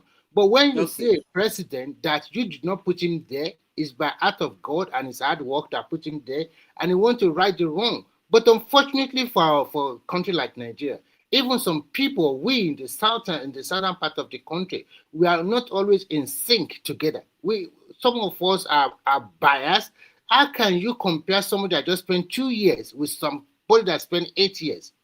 So at the end of the Okay, day, okay. I think at the end of the day, if Nigerian cannot be together as a country, we can just separate peacefully. Because I'm tired of all of this entitlement and egoistic behavior from some of these guys from the northwest and the Okay, northeast. hold it there, And hold then it there, hold it there. continue. I get you. Now, let me pick your point. You said they have policies that doesn't benefit them. And they would love to be in the some strategic positions to dictate. Okay. Now, Nigeria is we have about 800 tribes, or well, 800 and something tribes. I don't know. I'm just, let me just take it like that. Then we have two major regions when it comes to presidency in Nigeria. So what the Northerners are saying is that their brother ruled for 8 years, served policies that benefited them, put them in strategic positions for them to dictate. And they have policies for 8 years that smooth whatever they want. And then they stayed in strategic places for 8 years and dictated for 8 years where things go in a whole country of over 200 million people. For 8 years, they did that. And then, after the 8 years, the power went to the other side of the country. And then, I want to run with what they're saying, what you just said. I don't want to say it is a lie. I don't want to say it is true. But I want to keep my judgment based on what you just said. That is the way I speak. Instead of us saying that's not true, that's a lie, that is not, this person was like this person, based on what you just said. Then come after the 8 years, another president came from another side of the country. And then he put in policies that are benefiting his own side. Okay? Because from what you said, you are saying it in the sense that it is not benefiting the Northerners. That's why they are agitating and are making threats. That means it's benefiting the Southerners. Because if it is not benefiting anyone, the threat would have been unison. So I keep it at that. So now the policies are benefiting the Southerners. And Southerners are being put in a strategic position to take dire decisions that affect the country. And then what? Let me ask, and so what? And so the skies will fall. Where does that happen? If it is their belief that their brother did this for 8 years, without the Southerners trading fire and brimstone, they should exercise patience till 2031. I repeat myself again. If they are saying that Tinubu just came in within 3 years and is doing policies that remove everything, every oil, every food, everything their brother put in the table for them, and they've been enjoying for the past 8 years, every position their brother has given them that they have been romancing and swimming in and taking dire decisions that concerns the country for 8 years. And Tinubu just came and removed everything from them and moved it to the south. The question I'm asking, and so what? Wait for your turn. Because your turn is coming in the next 8 years or 6 years. So when it gets to your turn, you swim and you romance again. But if you think that the sky is going to fall, we are waiting. Let the sky fall. Because I don't really do understand this. I don't understand this. This part of the country is the part of the country who digs mineral resources without license. Most Nigerians do not even know the level of mineral resources in the north that doesn't go into the government coffers. When I was growing up as a child, I used to think they are money ritualists. That was how naive I was. Because I came from a region where you have excess money you can play around with and do whatever you want to do with it. They believe you are a money ritualist. That was the way I was seeing Northerners until I get to understand what they do to make so much money.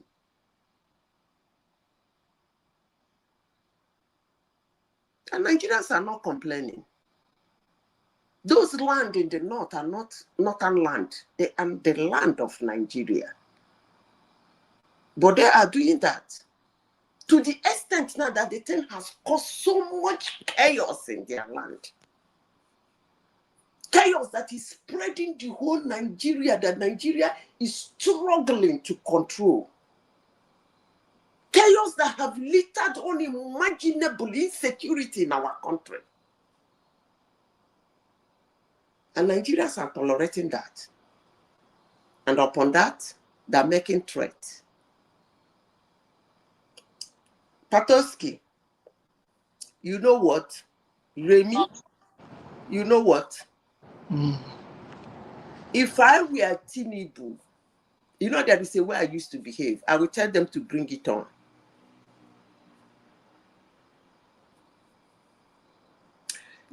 It's like they think every Southerner is good luck Jonathan. Maybe that's what they will think. But they should also understand that the removal of Jonathan was actually perpetuated mostly by Southerners. That if it was left for them alone, they wouldn't have been able to remove Jonathan. But if they think that in their wildest dream that every Southerner is like Jonathan, they should bring it on. You cannot be a region that just ruled for 8 years, have everything at your beck and call. I remember the one that died during COVID-19. That guy was always running that country as if he was the president. Forgotten what his name is, what that man's name that had COVID-19. The god of Nigeria took him out. What is that guy's name? Mele Kyari. Not Mele Kyari or his Kyari. Kyari, yeah, It's the Kanuri man. It was his uncle now. Yes, his uncle now. It's Buhari's uncle, or was Buhari's uncle. That guy was running Nigeria, making reckless I don't think comments. it's his uncle. I think it's cousin or something like that. Yeah, cousin, uncle, or something. Making reckless comments, throwing his awada everywhere.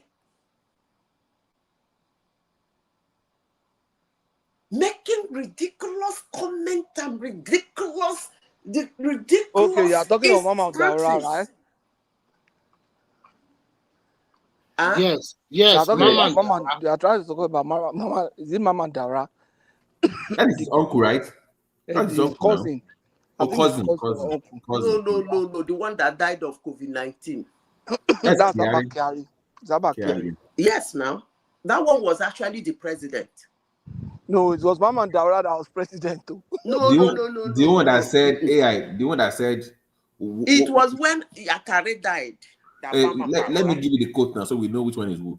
The one that said who is the presidency?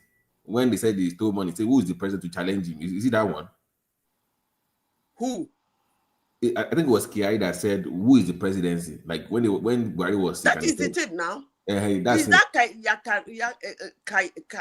that's it. Yes. Yeah. He was asking somebody then who is the president.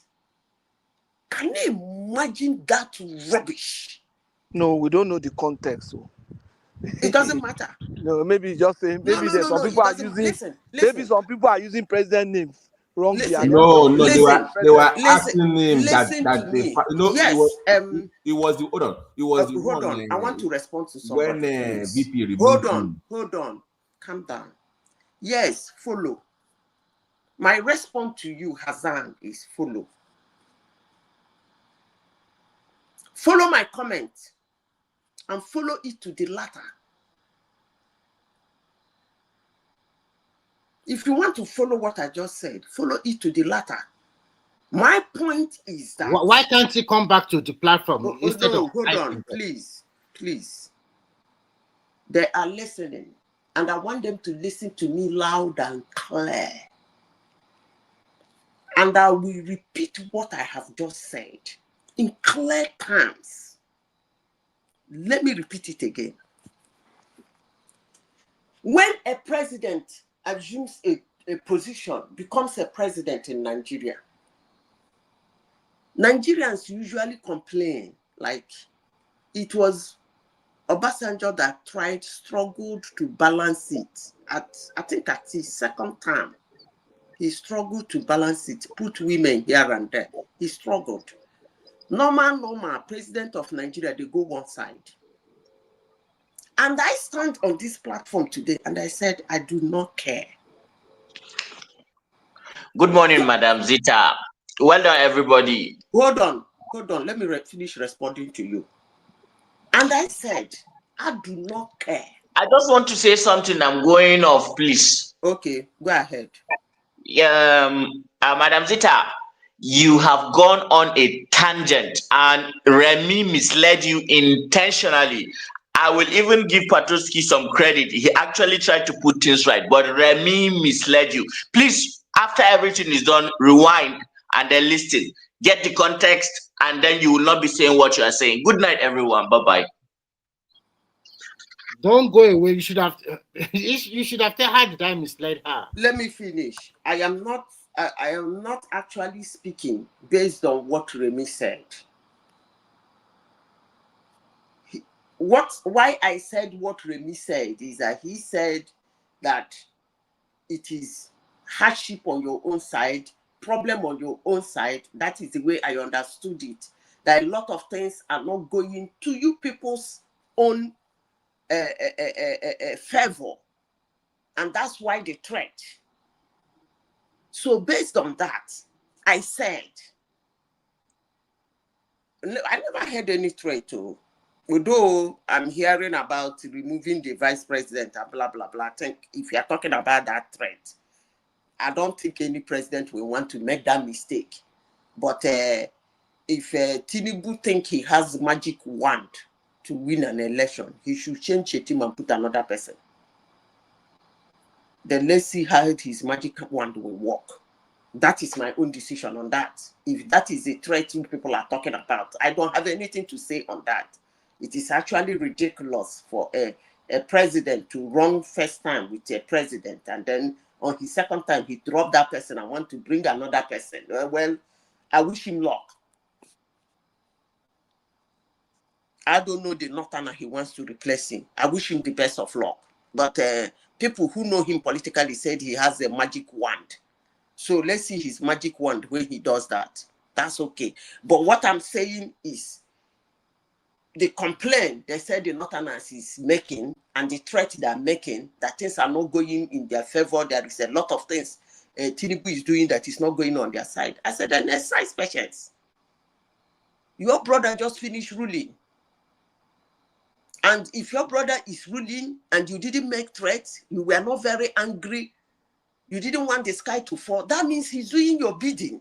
He did your bidding for 8 years. That's my point. So the 8 years is gone.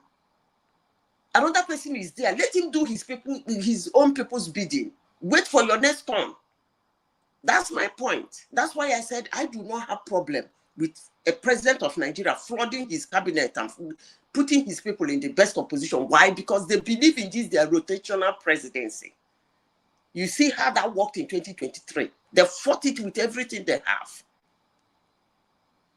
Nigerians will fight you and fight you with everything they have when it comes to that. You cannot replace a northerner with a northerner. Neither would you replace a southerner with a southerner. They will say, no only you waka come. So if somebody is actually doing something that you don't like, wait for your turn. If your brother did what you like, then wait for your turn, period. That's what I'm saying. Making threat that heavens will fall, or you're gonna do this because the president is not from your side, or because you think that he's not doing things that are favoring you, that's actually treacherous. If you are speaking as a concerned Nigeria, that whatever he's doing is not favoring the whole of Nigeria, that's a different topic. So if it is a particular region that is crying wolf, then they have to wait for their turn. But if you are here saying that Nigerians are suffering, the policies are not working for Nigerians, this is not working for Nigerians, that's the discussion we have to have, period. So what did Remy say? Please, where is he? What did Remy say that he's deceiving me? It's gone. It's gone. Yeah, it's gone. To me, I think this is very simple. Okay, this guy is just there for how long? Not even up to 2.5 years, for God's sake, or maybe 2 years, 7 months, or whatever. And your guy was there for 8 years. We did not threaten anybody. Nobody can become the president of that country without gathering enough vote from 4 regions. Your guy, Buhari, we have tried more than 3 times. Until the South voted for him. Even the second time, the South also voted for him. That is why he was there for 8 years. Why all this problem? The country has been bastardized. His 8-year rule was oh my, I don't know what to say. I like the guy, but unfortunately, maybe because of old age or any other thing, I don't know why. He didn't rule very well. When we talk in terms of economic, when we talk in terms of security, he didn't do nothing. Unless you are not telling yourself the truth. The security situation of that country have improved a lot compared to when Buhari was there. He was paying lip service to farmers' other clashes. He didn't do nothing about it. He was protecting his home. People were roaming around all over the country, destroying farmland, paying a lot of people. Did he do nothing? Nothing. This guy came in. Even what do you guys want? Even create a special ministry of livestock for you guys. Voted billions of naira into that. Appointed Jega to be there. They want you to ranch your animal. You don't want to ranch it. You just want to destroy people's farmland. The population kept on increasing. People continue to build houses. People's sweat are being swiped away just like that because you want your animals to graze. For God's sake, we are in 2025. This is not 1960 or 1965. All over the place, you'll be seeing cow roaming about in the federal capital. Have you ever, even you ask yourself, Azam, if you are listening, have you ever been to any Western country that you'll be seeing rams or cow roaming about the street like that? And the road in the capital city of the country? This entitlement is too much. Freedom of movement. This entitlement is just too much from you guys. And the southern people, we are too docile. We need to wake up. Forget Obi or forget Tinubu or whatever.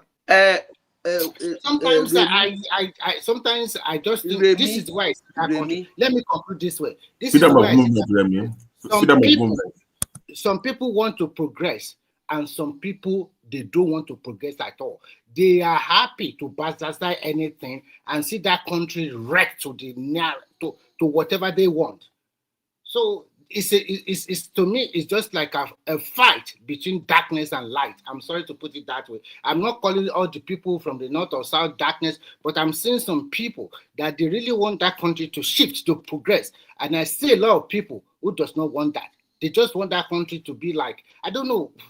Because they make a lot of money if the country is not in good shape. Most people make billions of dollars if the country is not in good shape. Okay, with all the billions of dollars they have made, which factory have they started, or have they what kind of manufacturing industry have they created in their locality to employ millions of people to go to work? At least corruption is everywhere in the world. People don't take money and hide it somewhere. Remy, the Northerners are pushing this thing too far. That are speaking too much. They should calm down. I hope there doesn't. You see, there is a way you push people. They might overreact. They should learn from what happened in 2023 and 2015. Most, if you put Tinubu and Obi's vote together, it's way very high. But people are not looking at it that way. They are more interested in putting Obi and Atiku's vote as PDP. But let us talk about the South. If we put Obi and Tinubu's vote, is way higher. Why? Because people were actually angry. Most Southerners were actually, and those votes, to be honest with you, those Tinubu and Obi's votes were actually Southern votes. I repeat, that Tinubu and Obi's vote were actually 80% from the South. Then a little from the Middle Belt. The Northerners did not actually vote for them overwhelmingly. But they got that vote. Why? Because the Southerners were angry that a Northerner just finished ruling. And another Northerner wants to jump in. And he's just behaving as if the election is already in his pocket. Moving about, ignoring every sign that he might probably lose that election. Wike and his conglomeration of clowns were busy dancing around the whole South. They did not go to the North to dance because they know how aggressive those people could be. All those Wike and his fellow conglomeration of gangsters, they didn't dance that dance in the North because they know if they go there, they will mob them. They did that their dance in the whole of South, and look at the result. And still, the Northerners are not coming down. That is the little trick in 2023 election most Northerners don't want to look at critically. Obi and Tinubu's vote was mostly Southern vote. Mostly South. Obi swept the whole of Southeast, swept the whole of South, picked vote from the Middle Belt. The same thing with Tinubu. Tinubu went through all the other round and picked some vote again in the Middle Belt. How many states did Tinubu win in the South, Southeast, and Southwest? Sorry, Northeast and Northwest. Can somebody remind everything? me? Just 3 states. Just 3 out of all those. Out of 17 states. Borno and one other state. That's it. It was just competitive. Out of nearly, if you put them together, 7 plus 6, 13 states. Who won Kaduna? Who won Katsina? It's Atiku now. Atiku won Katsina State. Yes, he won Katsina, he won Kaduna, and Akwanso won Kano. And all the northeast states, the only state Tinubu won was Borno, right? Yeah, he won Borno in the northeast, only Borno, and the northwest. I'm not sure now. I think he won Sokoto. No, he didn't win Sokoto. Kebbi. He won Kebbi. Maybe Kebbi. I don't know. Yeah, he won. I think it's Kebbi. He didn't win Sokoto. Sokoto was narrow. That's the 3. That's all. Is it 3 or 2? He won 2 states, not 3. Yeah, 2 and plus Borno making it 3. And what are we talking about? Yeah, too much entitlement. Which state made it 3? That is Borno now. Borno, Kebbi, and I'm not sure whether either of Zamfara or Sokoto. I think he won 1 out of them. Out of these 2. Zamfara in the whole 17 states. Abi? No, you cannot compare. I think in North Central he won 4. I think he won Niger, Benue, Quara. I'm not talking about North Central. North Oh, Central that is 13. 13 in the whole of 13. now, You want... wait. North Central is 6, right? Yes. Southeast is 5. Yeah. South, the Cantamo. South is 6. 6 plus 6 is 12. That is Southwest is 6. South is 6. That is 12. Plus 5. 17. Abi? Yes. North Central, remaining how many? North Central is it won't fall in North Central. Because Northeast and North Central are the highest, they have the highest states. North Central, I think it won Quara. Wait. I want to calculate the states. Southwest, South, Southeast is 17 states. The 3 regions. Yes. So the other 20 came from where? 19 came from the north. If you add Abuja, it make it 20. So 19 came from the north. Yes. So 6 out of that 19, 6 is what is it called? Middle belt. Yes. Yes. So the remaining 13 is from where? Northeast and Northwest. Thank you. That's why I said they have the highest number of states. I think one of them have 7 states, right? Northwest has 7 states. Northwest. Okay. So now, that's 13 states.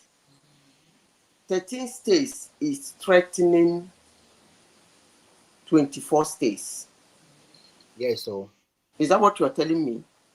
No, not me. It's them. They are the ones feeling entitled that they can control everything by themselves.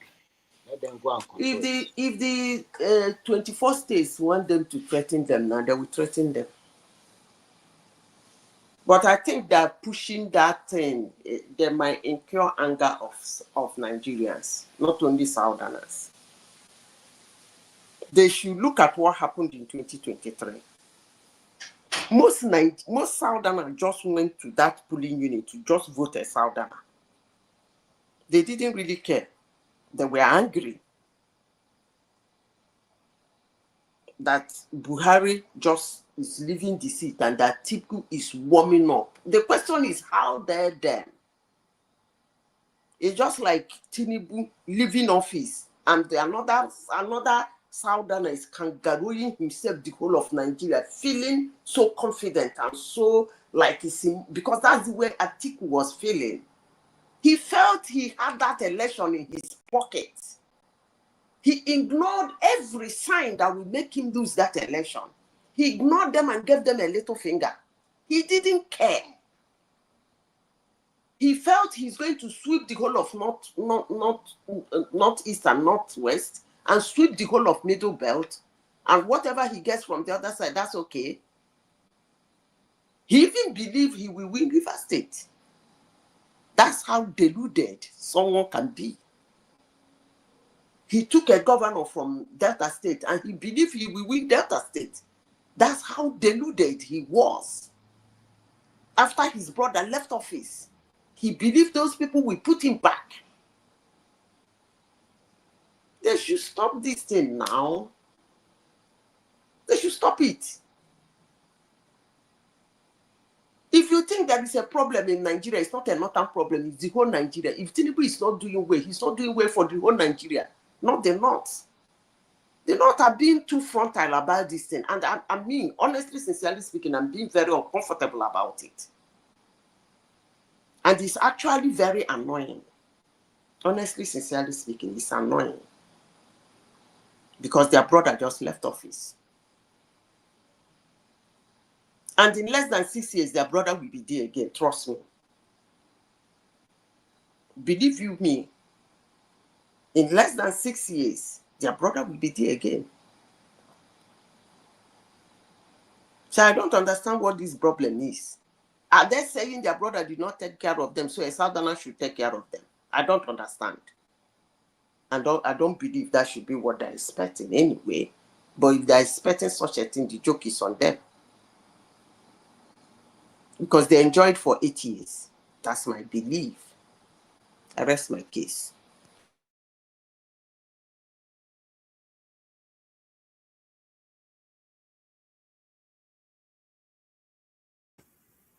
Chief Revy, are you there? Yeah, I'm here. I'm listening. Oh, okay. Yes. Okay, Yeah, so to me, I think it's just a sense of entitlement because when you look at everything, the North are even luckier. They always have everything. Look at the Ministry of Defense.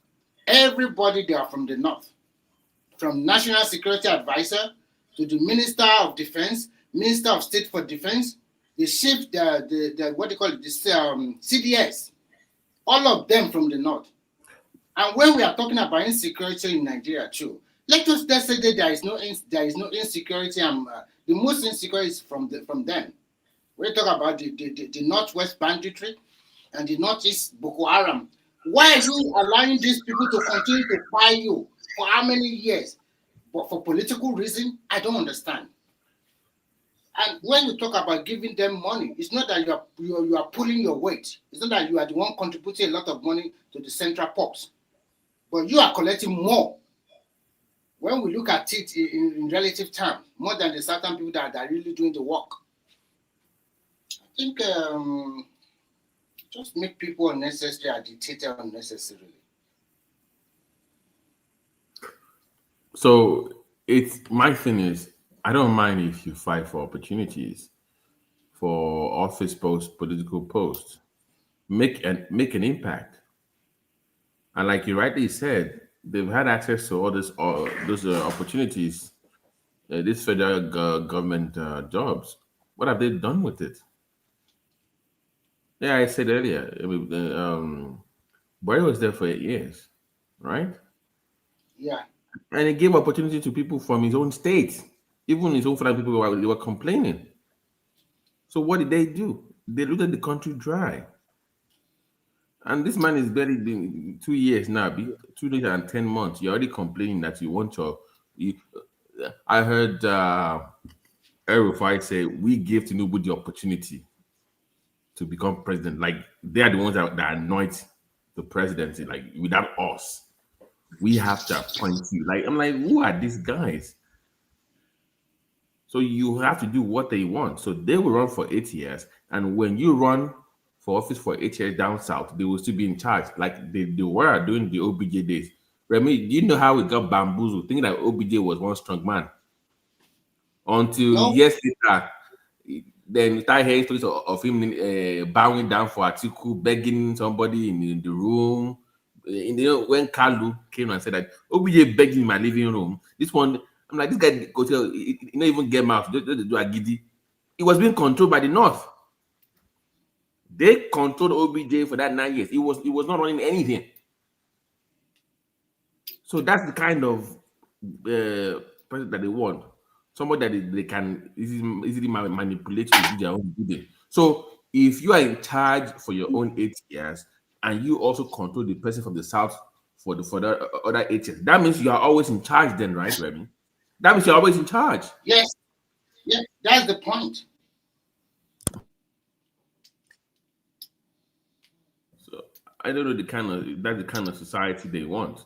And Obi, I hope Obi is not settling for a VP slot in the ADC because this is not making any sense to me. He has denounced the Labour Party twice now on camera. So would you consider him a Labour Party member, Remy, at this point? Yeah, I think they are capitalizing on the division in the South every time. And our people, unfortunately, also from our people, I'm talking about the South, there's many sellouts. They are just in peanut or crumbs or something like that. They have been in control since 1960, and they don't want to leave that control. And the reason why Atiku was governating around that time was, I think he has been promised by Buhari, don't worry, no matter what happens, you are the next president. No matter wiki or whatever they can do. But unfortunately for them, that thing didn't work out for them. It didn't work But out. And this guy is there now. Some of their states in the northern part of the country, they are debt free now. A state like Jigawa, no debt anymore because of the increase in allocation. And there's not a lot of opportunity. but Remy, sorry, but what if the Northerners are coming for Tinubu, why not Tinubu start developing like Southeast, like, because next election definitely Tinubu will go back to the north and ask them for vote. Why not Tinubu start developing like South and Southeast?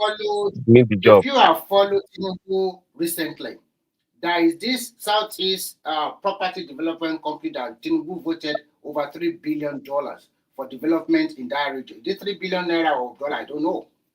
I think he has done a lot of things for the Southeast, considering that they did not even vote for him. There are so many road projects going on in the Southeast. That is why one of the reasons. Excuse me, sorry. Wait. You say road work. Wait, hang on. You said let me just put the question to you so you can go on with it. Let me finish just one sentence and you will go ahead. That is one of the reasons that most of these northern people are now saying that Tinubu is putting a lot of resources in the southern part of the country. Go and check it out. Google it. See so many money voted to Southeast, development, road construction. Umai is the minister. The Lagos to Calabar highway, it has a connection to a Ebonyi state. Let us make it conversation. Don't just run with it. Like, let me ask you some question. I don't know. I want to know. Like, where is the road in the Southeast? You can just mention one or two. He said many. Just mention maybe one or two.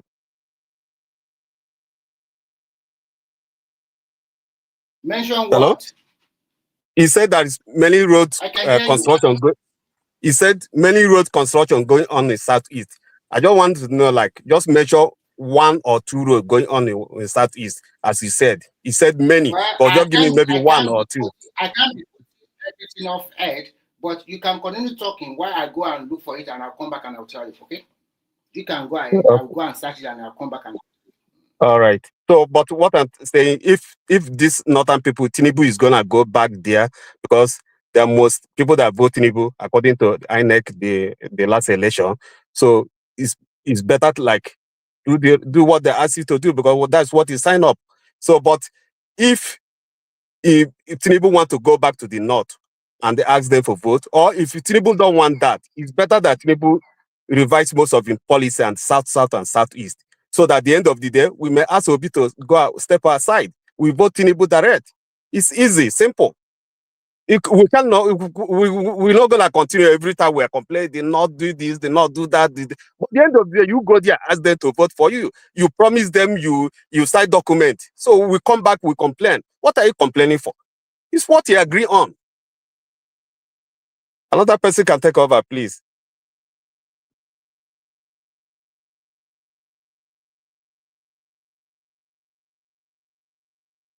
Hello? No, we can hear you. We can. I think Remy is looking for the project. So, but Bato, to your point, we don't have that strong alliance down south like they do up north. Okay, I'm back. I am back now. Okay. I'm back. Let me tell him these are the road project going on in the southeast. Okay. Hold on.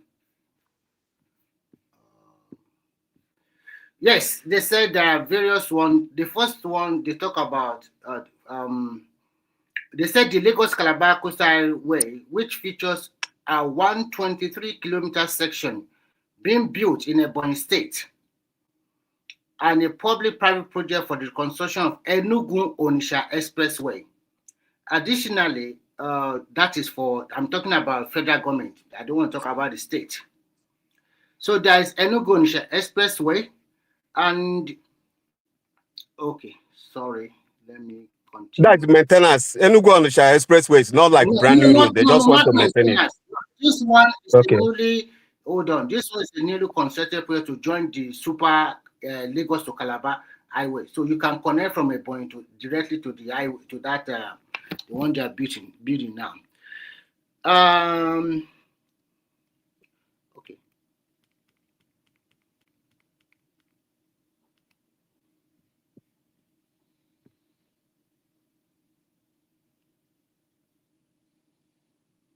because there are so many, and oh God, it's a tabulated something. So this Yeah, take your time, okay. but probably okay. Yeah, go ahead.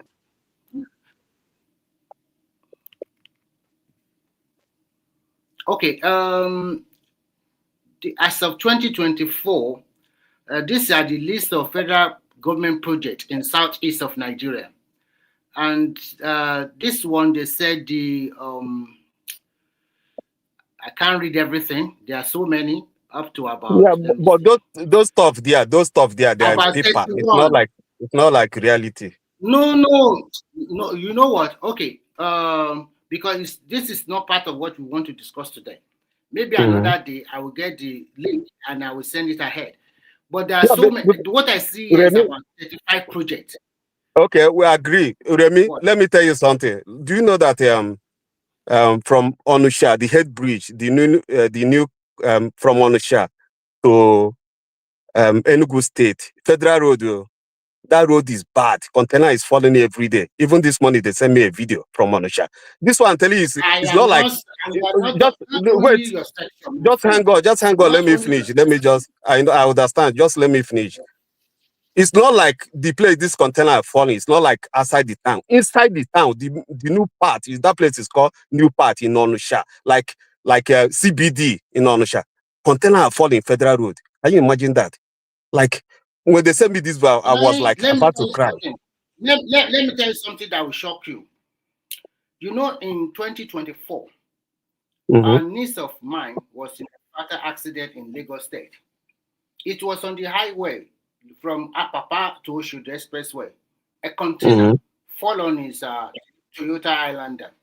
It is God that saved her, okay?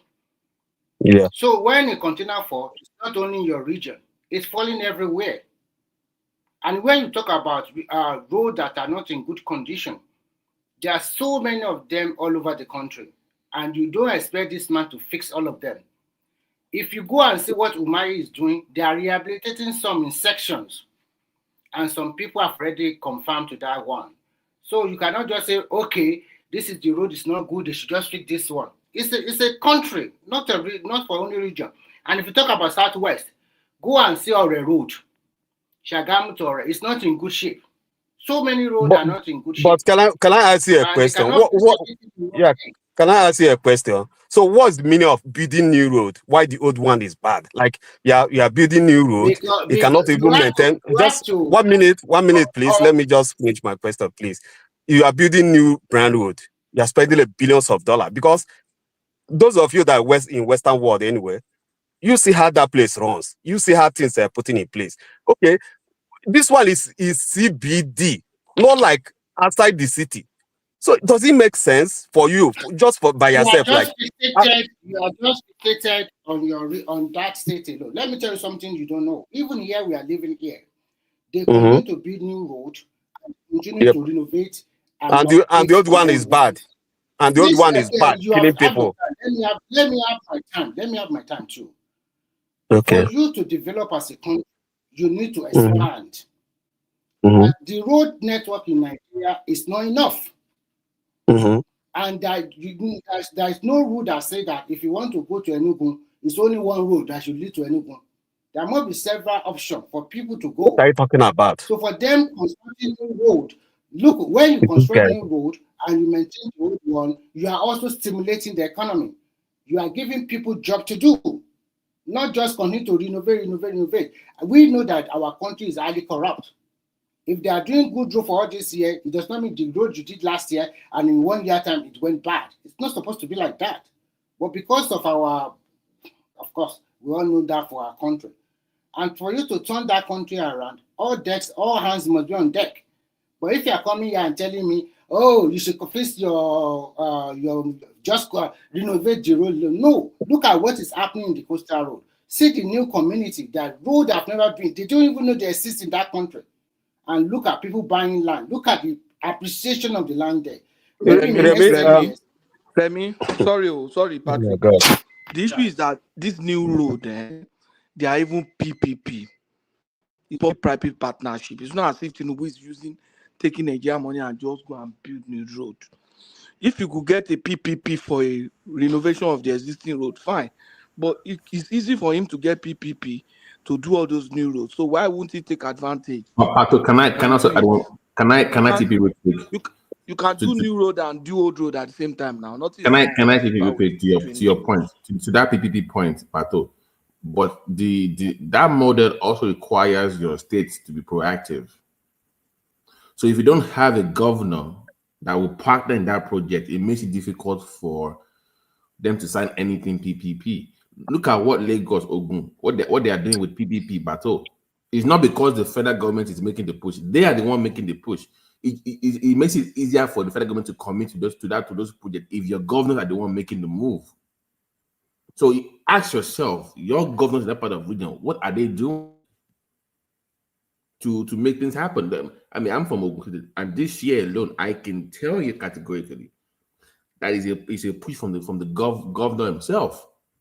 So if you're going to make the job of the of federal government easier, get foreign partners, why won't they do it with you? So you need to ask yourself, Let me ask your even own tell you governor. one thing that I Yeah. noticed. Exactly. Let me tell you one thing that I noticed. You know when Sorry, Patoski, Baba, that see, you just mentioned something very fantastic. Recently, Tinubu approved about $126 million debt for infrastructure development in Abia State. That is a governor that is looking forward to turn the state around. Did Exactly. Tinubu stop him? But he Encourage made the him. move now. He made the move. If you don't make the move, Bato, as a governor, federal government will not help you. That's the kind of system we are running. let me shock you now. Let me shock you. I just learned recently that there's money in the SUBEP fund for states to access. All the state need to do is to come up with their proposal and provide 30% counterpart funding. And federal government is going to provide the 70%. Your governor, why no do am? So are you telling me all the primary school in your state are okay?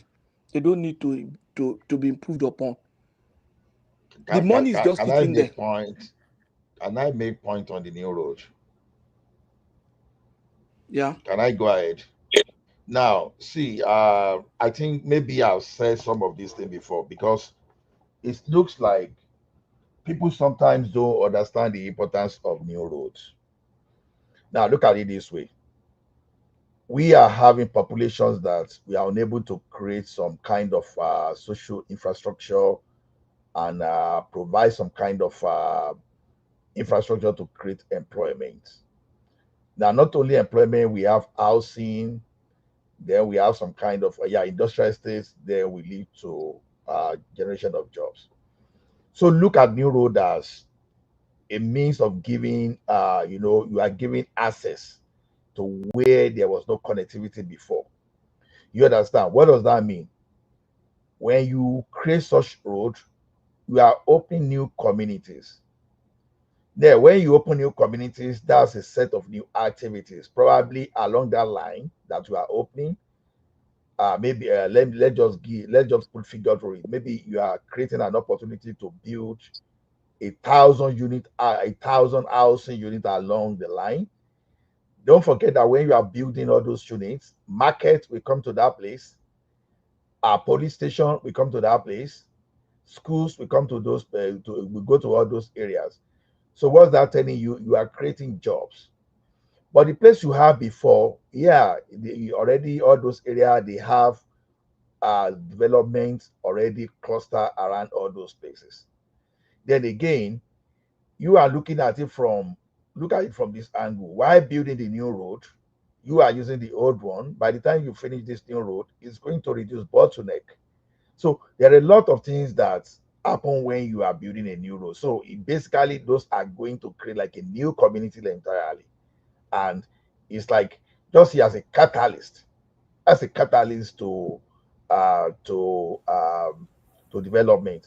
And Olaf, when you look at it, can you also add the importance of having a proactive governor in this project, please?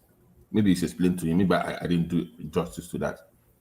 no, you explain it because it's so glaring about that of Lagos State when Lagos State was trying to take over like Lagos Badagry Road project. Then when Lagos Lagos, just bought 100,000 acres from in the north last week. Did they wait for federal In government? Niger State. Yeah, yes, that is it. They say, oh my In God, Niger. federal government, come and put money in. No, they are the one. They are being proactive. Is my point. You have to make a move as a governor. You can't be waiting for federal government to come and invest in your. You got to make the move, man. When you make the move, the federal government, we want to help you because you've already taken some steps. It makes their job easier to help you to get loans, to get foreign collaborators and things like that, to skip the red line for you. When you have to go, oh, if I leave them alone, they're okay. They blame Tinubu. You're not serious.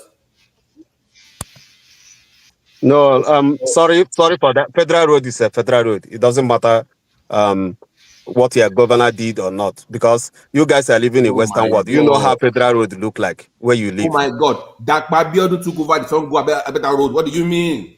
Yeah, he can do that by himself. He want to do it. Abia State did it as well. But what I say is, federal road is a federal road. It's federal.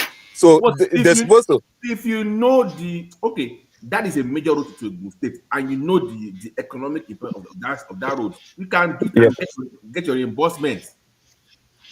Yeah, I believe that. I did not argue. But So what is stopping your governors?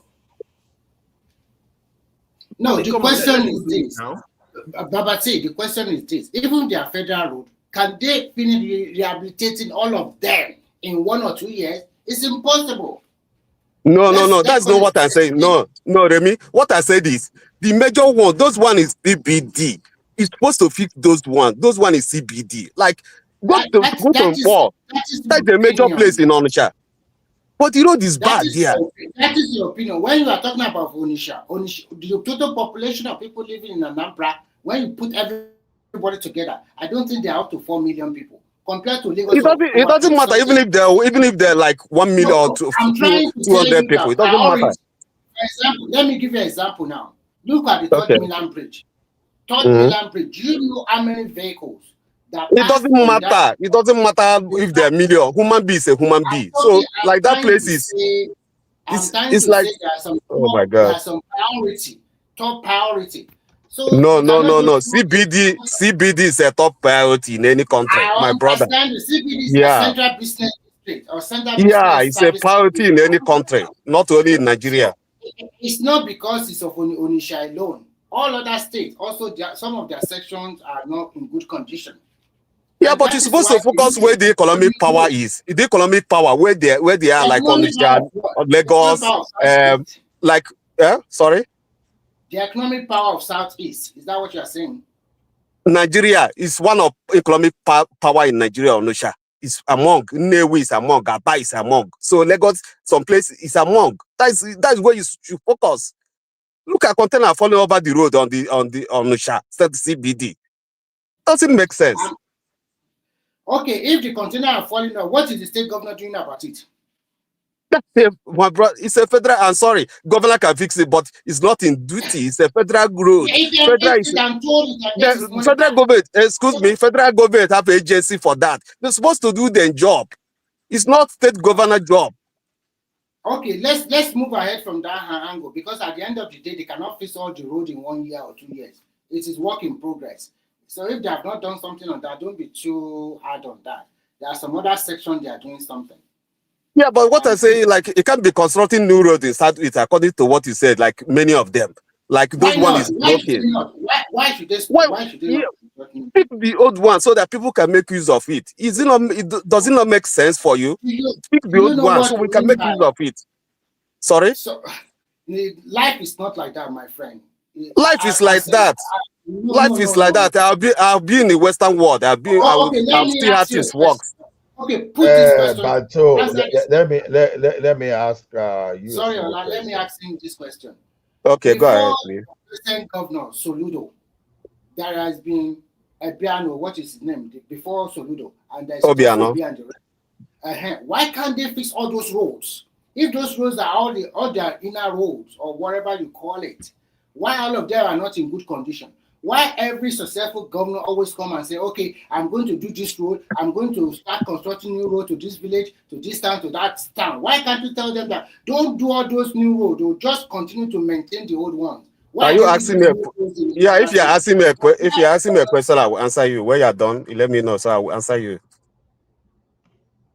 Go ahead, answer. Yeah. So if the old road, let me tell you how important this road is. If you don't know, maybe you don't know about Southeast very well. This road lead to Enugu State, going to Ebonyi State. So the same road apply. So what I'm trying to tell you, this place is, and another problem that road is having is inside CBD. Not like if you like this road is outside the city, there's no problem. But this one is like middle on the city of Anambra Onitsha. So if the old governor comes, they want to take the state road, it doesn't matter. But this road is more important to start east. This road supposed to be, and it's not like a 2 kilometer or 3 kilometer. This is not up to 500 meter or 300 meter where this road is broken. So why can't you? Is it gonna take you a whole year to just fix like 200 meter of a road? It can take 2 days to fix, or just one day. It can be fixed for one day. So they will leave it there until it become billion. They will not budget for it. Like, okay, now we want to fix the road. We will spend 30 billion. So go ahead, please. Go ahead. How many kilometers is that road again? Sorry, it's how many kilometers? Yeah. Where it's broken or what? Where the place got spoiled? You said the whole road. What's the kilometer? What's the length? No, I said the road lead from the head bridge to Enugu State. The express road they apply to Enugu State. Okay. So yeah. So and the way it's broken, it's not up to 200 meters. To fix this road can, you guys live in abroad, this road can fix before you go to work, and when you are coming back is fixed. I know the road you are talking about. That road you can go to Night Mile after that over. Yeah, that's the road. So do you understand what I say? This road can be fixed when you go to work, when you are coming back is fixed. It's not up to 100 meter or 200 meter where it can so be fixed. Why can't the state governor also do that? If it's all just 100 or 200 meters, it's not a lot. Yeah, but are you? That is state, I know that is a state road. I know that state governor can do it, but it's federal government have agency for that. They are funding. They are giving them money to do that. So why not fix? Why must you wait for the state governor to do it? So if Tinubu is canvassing for votes, going to North, why not do that into Southeast and South? So we can vote in the end of the day. All the infrastructure in the Southeast, I don't think he can even get 40% vote there. So don't it's politics. Everybody knows what is going on. No, but okay, let's forget about politics. Why not the road? Excuse me, Remy. You live in Finland or wherever you live. The other of my brothers, they live in the United States. This road in America or Finland, where you are, you just go to work. When you're coming back is fixed. You don't even know that something happened there. And they will leave this road until you get to a point that they will not budget like 30 billion naira to fix it. So why can't you do it now? It's gonna cost like 500,000 to fix. Unnecessarily. We know the country where we come from. And we know but the thing is,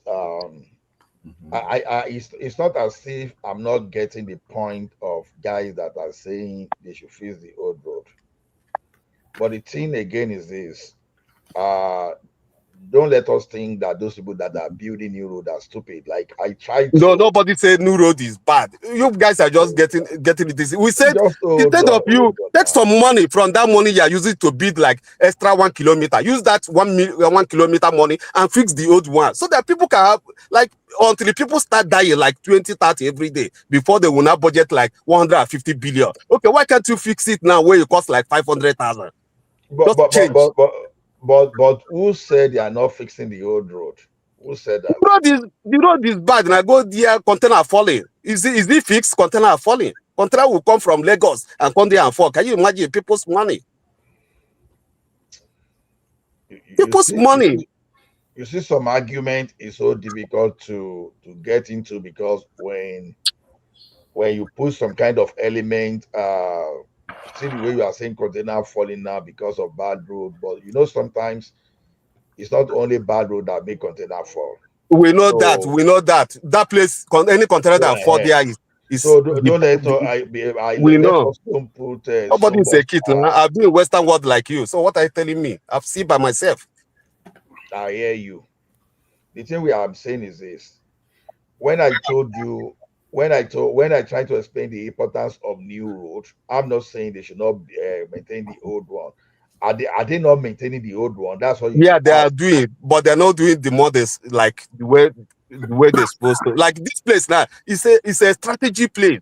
It should be fixed. You don't even need to think about it. There's something like my friend there, doctor and all this. There's somebody who breathe to emergency. Doctor don't even need to waste time. Okay, wait, bro. It's emergency. I see get your point. I see get Yeah. your point. The thing is this, in all this thing, you have a lot to balance. You understand? I don't know the situation. I don't know what they are considering, to be honest. But look at it this way.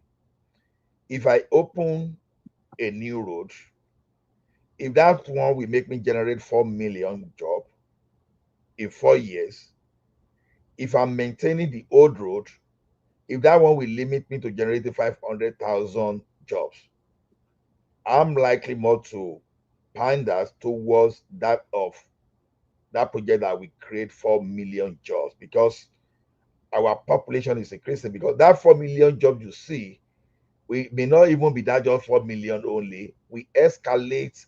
See, there's a way those things we escalate that we interwoven.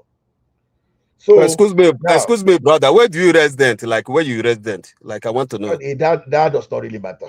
Let's forget about where I stay. You understand? Because some people talk like I would just be wondering, like you live in Western world, you know how this Guy, works. If you in America, maybe you live in America, United States. Listening to my Road, answer, did I look like someone that grew up in America or grew up in the Western world? yeah, but you already tested the water and I won't go back again. So Am I speaking foreign accents? no, you I'm already speaking tested the Nigerian water there, accent. won't go back again. I'm very sure of that. So like No. Sometimes you see there are problems, but all problems cannot be solved at the same time. So you have to prioritize. That's why you always have alternative for gun.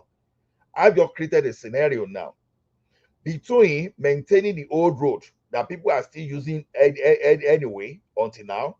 You understand? Between maintaining the old road and just getting 500,000 job, and creating a new road and getting 4 million job, I'm just saying that someone may likely pander to that of 4 million. oh my God, like, That's what I just said. you so Now, you leave are you gonna leave the old wait, one? guy, hold on. You are speaking because you have job now, you are comfortable, everything is okay for you.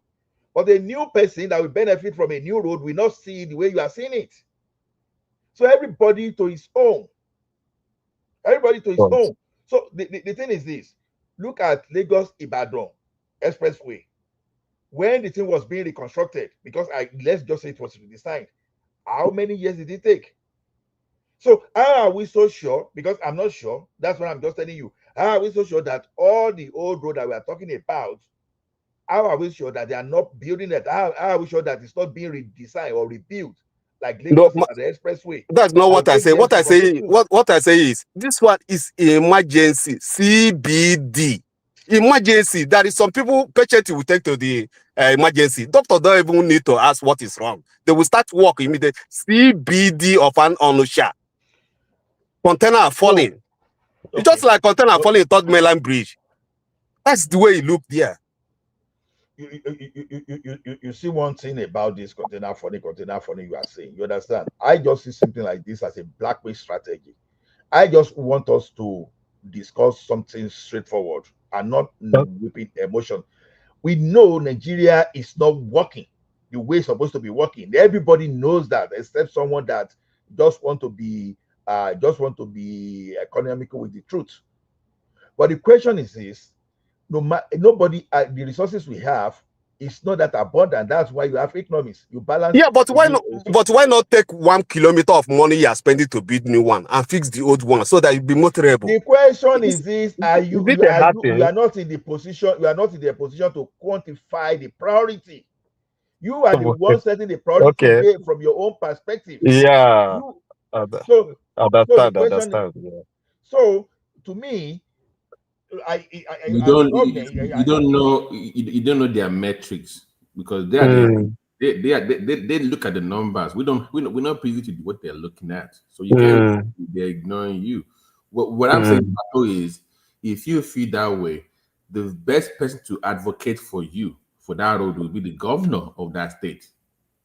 Yeah, that's my point. They make push the same way that what did with our own road. Like, listen, federal government, I need this thing. Blah blah blah. It's been years complaining. Okay, I will go fix it. You reimburse me, and they made a deal. That's the way governors should operate. That is another way from our system of constitution. So you mean that, because this our brother said it before, Nigeria is not functioning the way it's supposed to. I try to understand this now. Go ahead. So the thing is, you understand, like we had a situation before where even the federal government just had Lagos State money, and Lagos State still went God. ahead and still function. So in the past, because we know that federal government sometimes they were not doing their job. But what were the state governors doing? They started spending money on that federal road, and they were billing the federal government for it. So if he's going to make the federal government sit tight, the state can as well fix the road and do that. I think Fashola or maybe Fashola or Tinubu. I think Fashola was the one that started that that kind of strategy. That Yeah. So federal road in Lagos State was creating problem, and Lagos State started fixing it, and they were billing the federal government. So to me, the governors truly, according to what Babati said, there's nothing wrong because you are supposed to be the chief securities, the chief security for your state. You are supposed to be chief economist for your state. Everything. Do whatever your state need to function. And because you all attend federal executive council meeting, let the federal government be owing you. Just the same way that federal government is deducting whatever you are owing to foreign companies, so to foreign the creditors. So you too create some kind of create some kind of a loan for the federal government, fix the road like some governors used to do before, then be the federal government. Yeah, that's understandable. But another thing I want to say, like, I heard that federal government want to build like 6 terminal buses in all the whole region, isn't it? I heard something like that. I don't know how true it is. They are building that Bato. They are like Pato said earlier. They also want to build. We only have one in Zaria now. That training for military. So they want to build 6. So every region, if you want to join army now, there's no need for you to go to Zaria for training or to dive down there. It's NDA. I think they have started the one of the Southwest already. So that's what they are doing. You can Bato, if you notice what Tinubu is doing, he wants to make it. I think he wants to. It's kind of like doing that regional government, where you should be able to get what you want in your region. You don't have to go anywhere else. When it comes to harvest, that's the end goal. Yeah, but my question there is concerning this bus terminal of 18. The federal government cannot manage everything. They cannot. What NNPC is not working. Everything they cannot manage. But Ola, did you hear about this bus terminal? I've never heard of anything. Remy? No, I've heard. I heard about it. I think what they want to do is that they want to construct a very big 6 terminal bus station in 6 regions, each in one region. I think they pick either Enugu or Anambra for Southeast. I don't know whether it's going to be like a big station for interstate travel, not for local one. For example, if your buses are coming from the north or south or wherever, they just go to that big terminals. I think that's what they want to do. It's not like a normal bus stop or whatever. So who is gonna run it? That's my question. Who is gonna run it? Like, I think when they finish it, probably they will commercialize it. That is the best way. yeah, but for me, probably because for me, when I heard about it, it's a good idea. But for me, I will make federal government to make it like go and get loan. Okay, we're gonna approve this. We have this money. Go and get the loan. Maybe Southeast would like to have like 4 or 5 terminal. Get it, build it, tow this road from here to here, get the money back and pay us. It makes sense. Even myself, I can buy. Do you know about the 3 billion naira that was given to Southeast Investment Company? Do you know about that one? No, I heard about it, but I don't think there is any money given yet. It's only Southeast that are gotten that money, apart from the Development Commission. That's it, extra 3 billion to develop your area. So you guys have to come together, choose the leader that will manage the money to maintain, because Southeast have a very big problem about erosion and so many other stuff. You have to reconstruct the place because of so many other factors. So if you really sit down and look at it very well, Tinubu have really tried for Southeast, to be frank with you, not considering whether they voted for him or not. I think for the first time in the history of that country, if you are really want to be truthful, this is the first time a president will make sure that everything that belongs to you, you get it. And he also support you. Look at the way he supported Niger State governor. Do you believe that that Niger State governor is telling us that one big ration company from Brazil is coming to Niger State? And it's also assuring Nigerians that by next year there will be plentiful food from Niger State alone. And do you know what? So the state governments that are proactive, they are getting whatever they want to do. And those ones that are docile, unfortunately, their state will never improve. So look at what they said before. Look at Lagos State now. They started milling rice in Lagos State. They started selling it. They call it eco rice. So that is a state that is proactive. So if your state is not proactive, people should get down and handle their governor very well. Not everything you have to be talking about the president every time. It's not done that way. Yeah, Even in a foreign country, do we even know who's the president? Is it not the local representative that people go No, and the place I visit, I know who is the president. I know no, president. Bato, They grab the president interview every day. Must talk. you are People ask missing the questions. point. They're saying, are you as a citizen of that state, the pressure should be more on the governor. Is the point he's making? Put the pressure. I know what we in Ogun State did to Dakpo over the last 3 years, both offline and online. Okay, it was mounting pressure on him. And Okay, today we are happy. We are seeing the exactly. results. We Yeah. are happy. Look at that big manufacturing company coming from India to go and locate one of their biggest factory in Ogun State. It will create thousands of jobs. That's what we are talking about. Not every time talk about the president. In fact, when you remove Lagos, I think Ogun State is the most viable state in Nigeria in terms of idea and everything.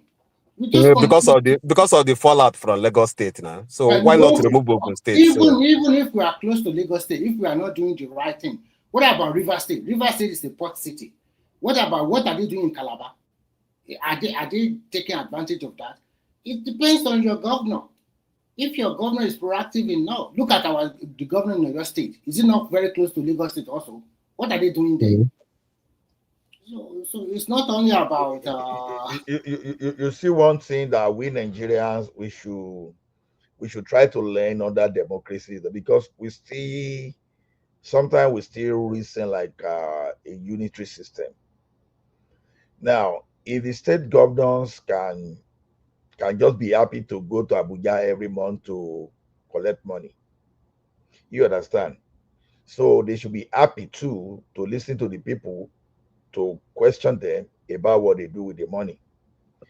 At least we've seen Lagos State set a good example of how to work within your resources, even without even why they were even requesting for more from federal government. you And don't need to why be giving an example of Lagos is like country by itself. So any example you should give, you should go a little bit lower, like because Lagos is like but country no, by no, itself. So why I'm saying so is this. You understand? I understand what you are saying about yeah, Lagos city. The question is this: the money is there, they are spending, they are even borrowing to expand infrastructure. That's the point. Now we should ask other states to what are they doing with their own money. Okay, let me use Cross River. yeah.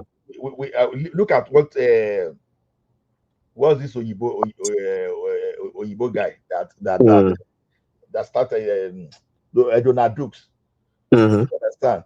Every one of us knows where we at least if you don't even know where what's this Obudu. Obudukatu Ranch, you understand? At Yep. least some of them we've heard about those things, and those things that thing is still there today, right? Yeah. Even if you go to Ekiti, Ikogosi, the resource center, you will see things there, right? When you go to Ogun State, You will see this Olumorok, the way they've transformed something around that place. The MK Mhm. Abiola. So what we are saying is this: the state governors too. It is time for us to face the state governor, because when the focus is on the president only, these Mhm. state governors they quietly escape with a lot of atrocities, with a lot, Yeah, because mostly in the southeast for a long time. you understand. So what are they doing about the education? What are they doing about the healthcare infrastructure and Can anyone services? hear me? Yeah, we can hear you, Prince Daddy. Welcome. Oh yeah. So No, thanks. so we shouldn't limit the pressure, because yeah, we can see efforts from the president, but how much effort are we seeing from the state governors? That's the point. So our state better than it used to be like 2 3 years ago, even after these people are receiving more revenues, sharing more revenues from Abuja. So we don't want a situation where more revenues from Abuja we just make governors unjustly richer. We don't want that situation. We really want them to spend that money, you understand, for the betterment of the citizen and the state. So that's what we're saying. Whatever the federal But government is doing, but it cannot work out because of the immunity there. Because of so I think Tinubu should look for one way in order, like to remove that immunity. Because Can I, it cannot no, question no, these no, no, people. no, no. It's about the citizen engage, Bato, mounting the pressure. can I ask Ola, can I ask Bato a question? You Go see, ahead. what everything the Southwest governors are doing, you know, they all have this so-called plan that connects the whole Southwest. So they are feeding off that master plan. I hope you know that. So let me ask you, where is the Southeast master plan? Where is your own or like what's the name of that one in Southwest again? I've forgotten the name. That development plan that they have in the Southwest. What's it called again? I've Odua, forgotten. Odua, right? The done agenda. They are, so if you don't do any road or any train line, is geared towards that. So where is the master plan for the East that you It can doesn't key ma- into? it doesn't matter much. Like It if you have does. the It does. I'm telling you, it does. Okay, let me chime in a little bit. So I'm hearing Batu in the background. So Batu is like is typical, I guess, average Nigerian when it comes to politics, how things should run. What was said earlier regarding certain items like building a 100 meters or 200 meters road, everything was saying made sense. It just is commonsensical, right? But that's not reality. That's not how things run. That's not the way things are done. Even if it's a 1 meter or half an inch road that needs to be fixed by the federal government, you're not just going to come over and fix it. It doesn't work that way. And just like BT said earlier, your governor is your number one advocate. Is your number one, um, person that should advocate for your state to get anything done. Okay, and you were saying earlier, if that road is so vital to your economic sustainability, then how come the governors don't find money from somewhere and fix it if it's that important? You can't say, well, it's a federal road, therefore, the federal government must come and fix that road. If they don't fix it, then, nothing's going to happen. It doesn't work that way. That's just not the way it works. And also in the West, and also in the West, you see things get done in the West. I mean, people, they hold their leaders accountable. The leaders are held accountable in the West, and they too they know that if they don't get something done, they're gonna lose the election or they're gonna get in some sort of trouble. Anytime you see, I think you said you travel also in the West. Sometimes you see schools, buildings, road dilapidated, okay, and nothing is done. It's the people in the community that come together and put pressure on their leaders to do something about it, and they go into the marketplace, they issue bonds, and they find money to get things done. Money is not always readily available. I mean, if you live there, you would know Money is not always readily available to get things done. They have to work towards it. No, they charge property taxes.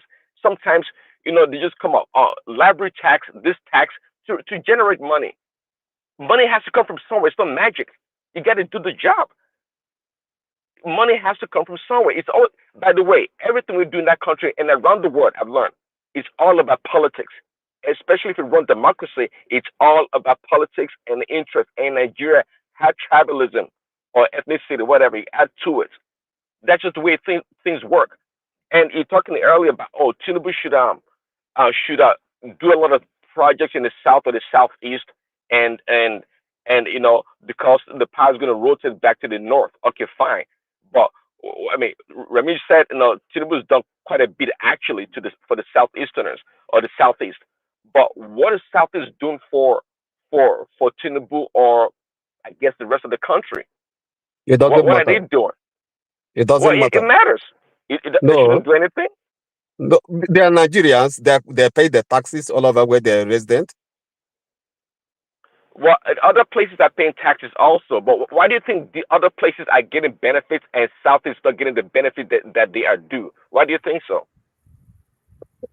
Sorry, I didn't No, get you right. What do you say? Prince Daddy, the question you should have asked him is that, what about Northwest that voted for Tinubu more than Southeast?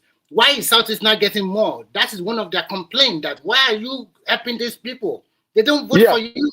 We voted no, for you. You have not given yeah, us enough.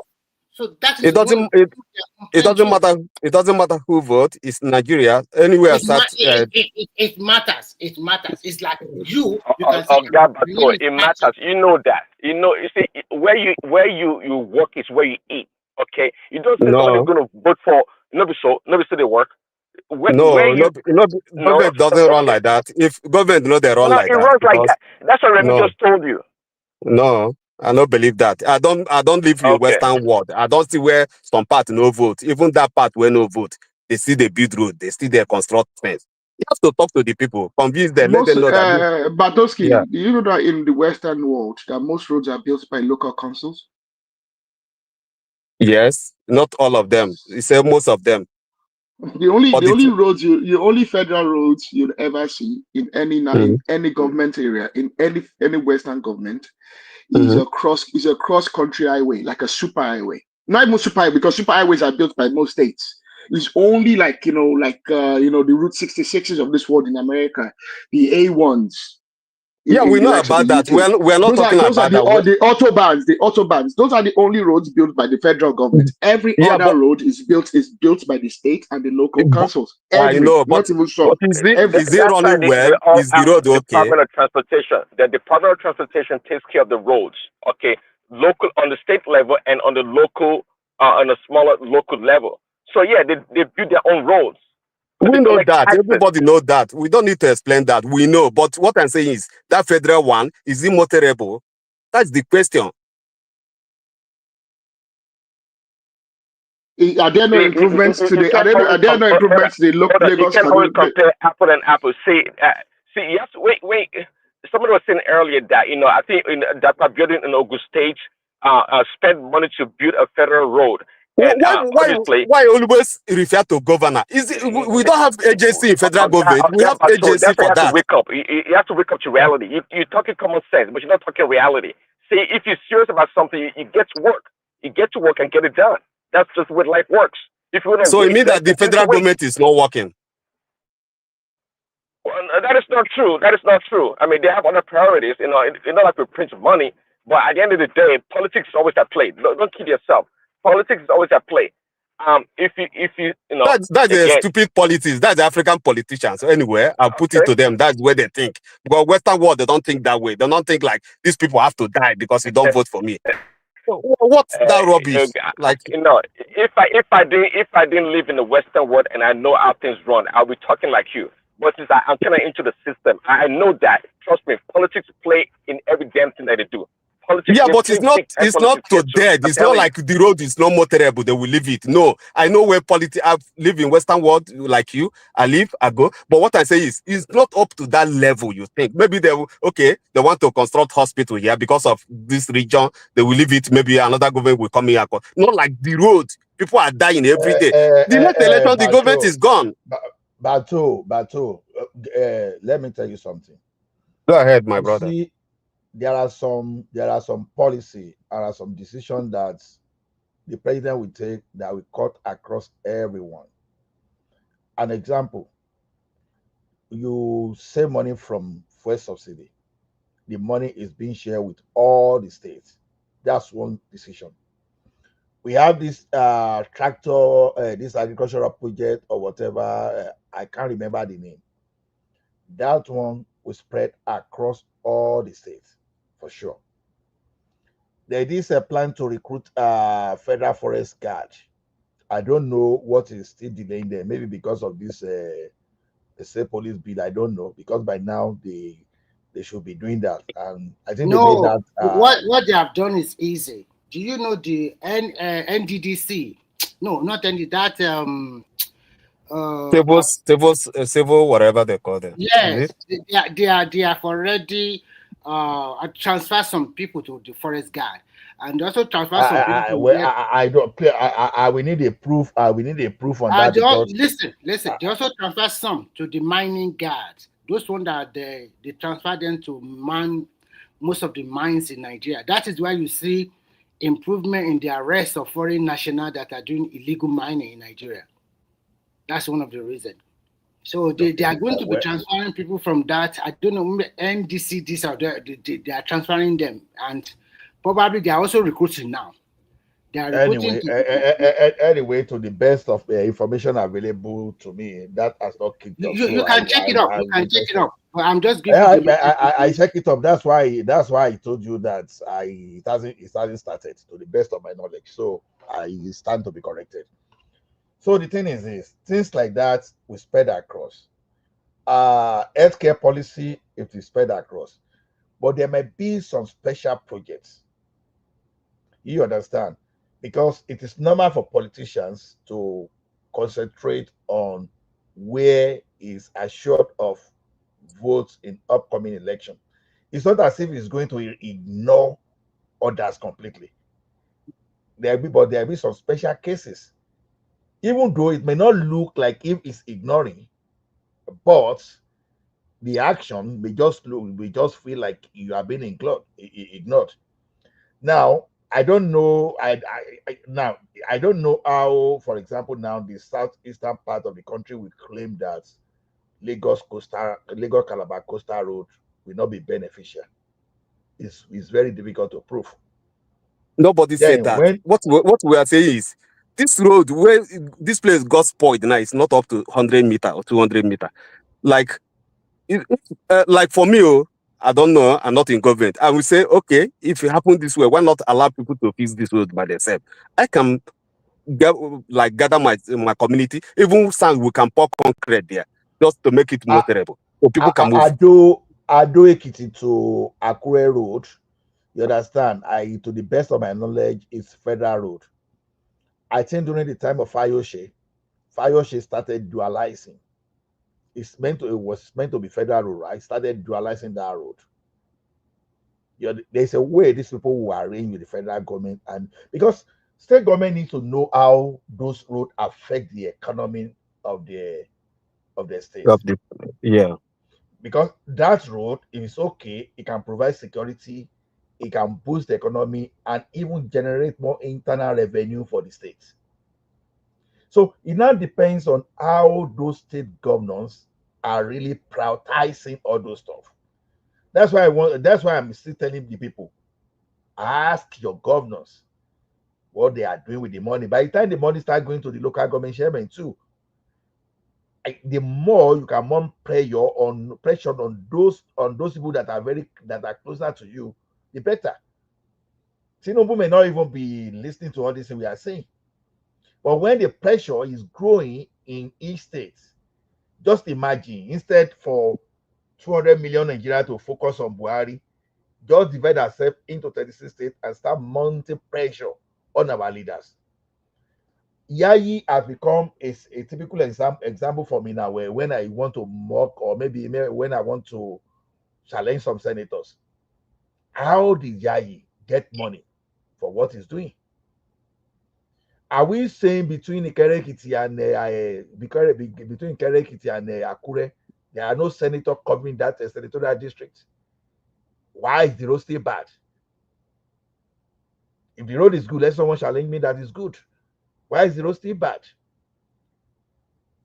So, to me, if you fix that road alone, because then I used to understand that there was a time that people will come from along Ibala, okay, maybe Akure or somewhere else, you understand? We go to as far as Ilawikiti to go and buy something like a banana, all those stuff. Maybe they were using that thing for like a local gin or whatever they were using, being used by the during that time.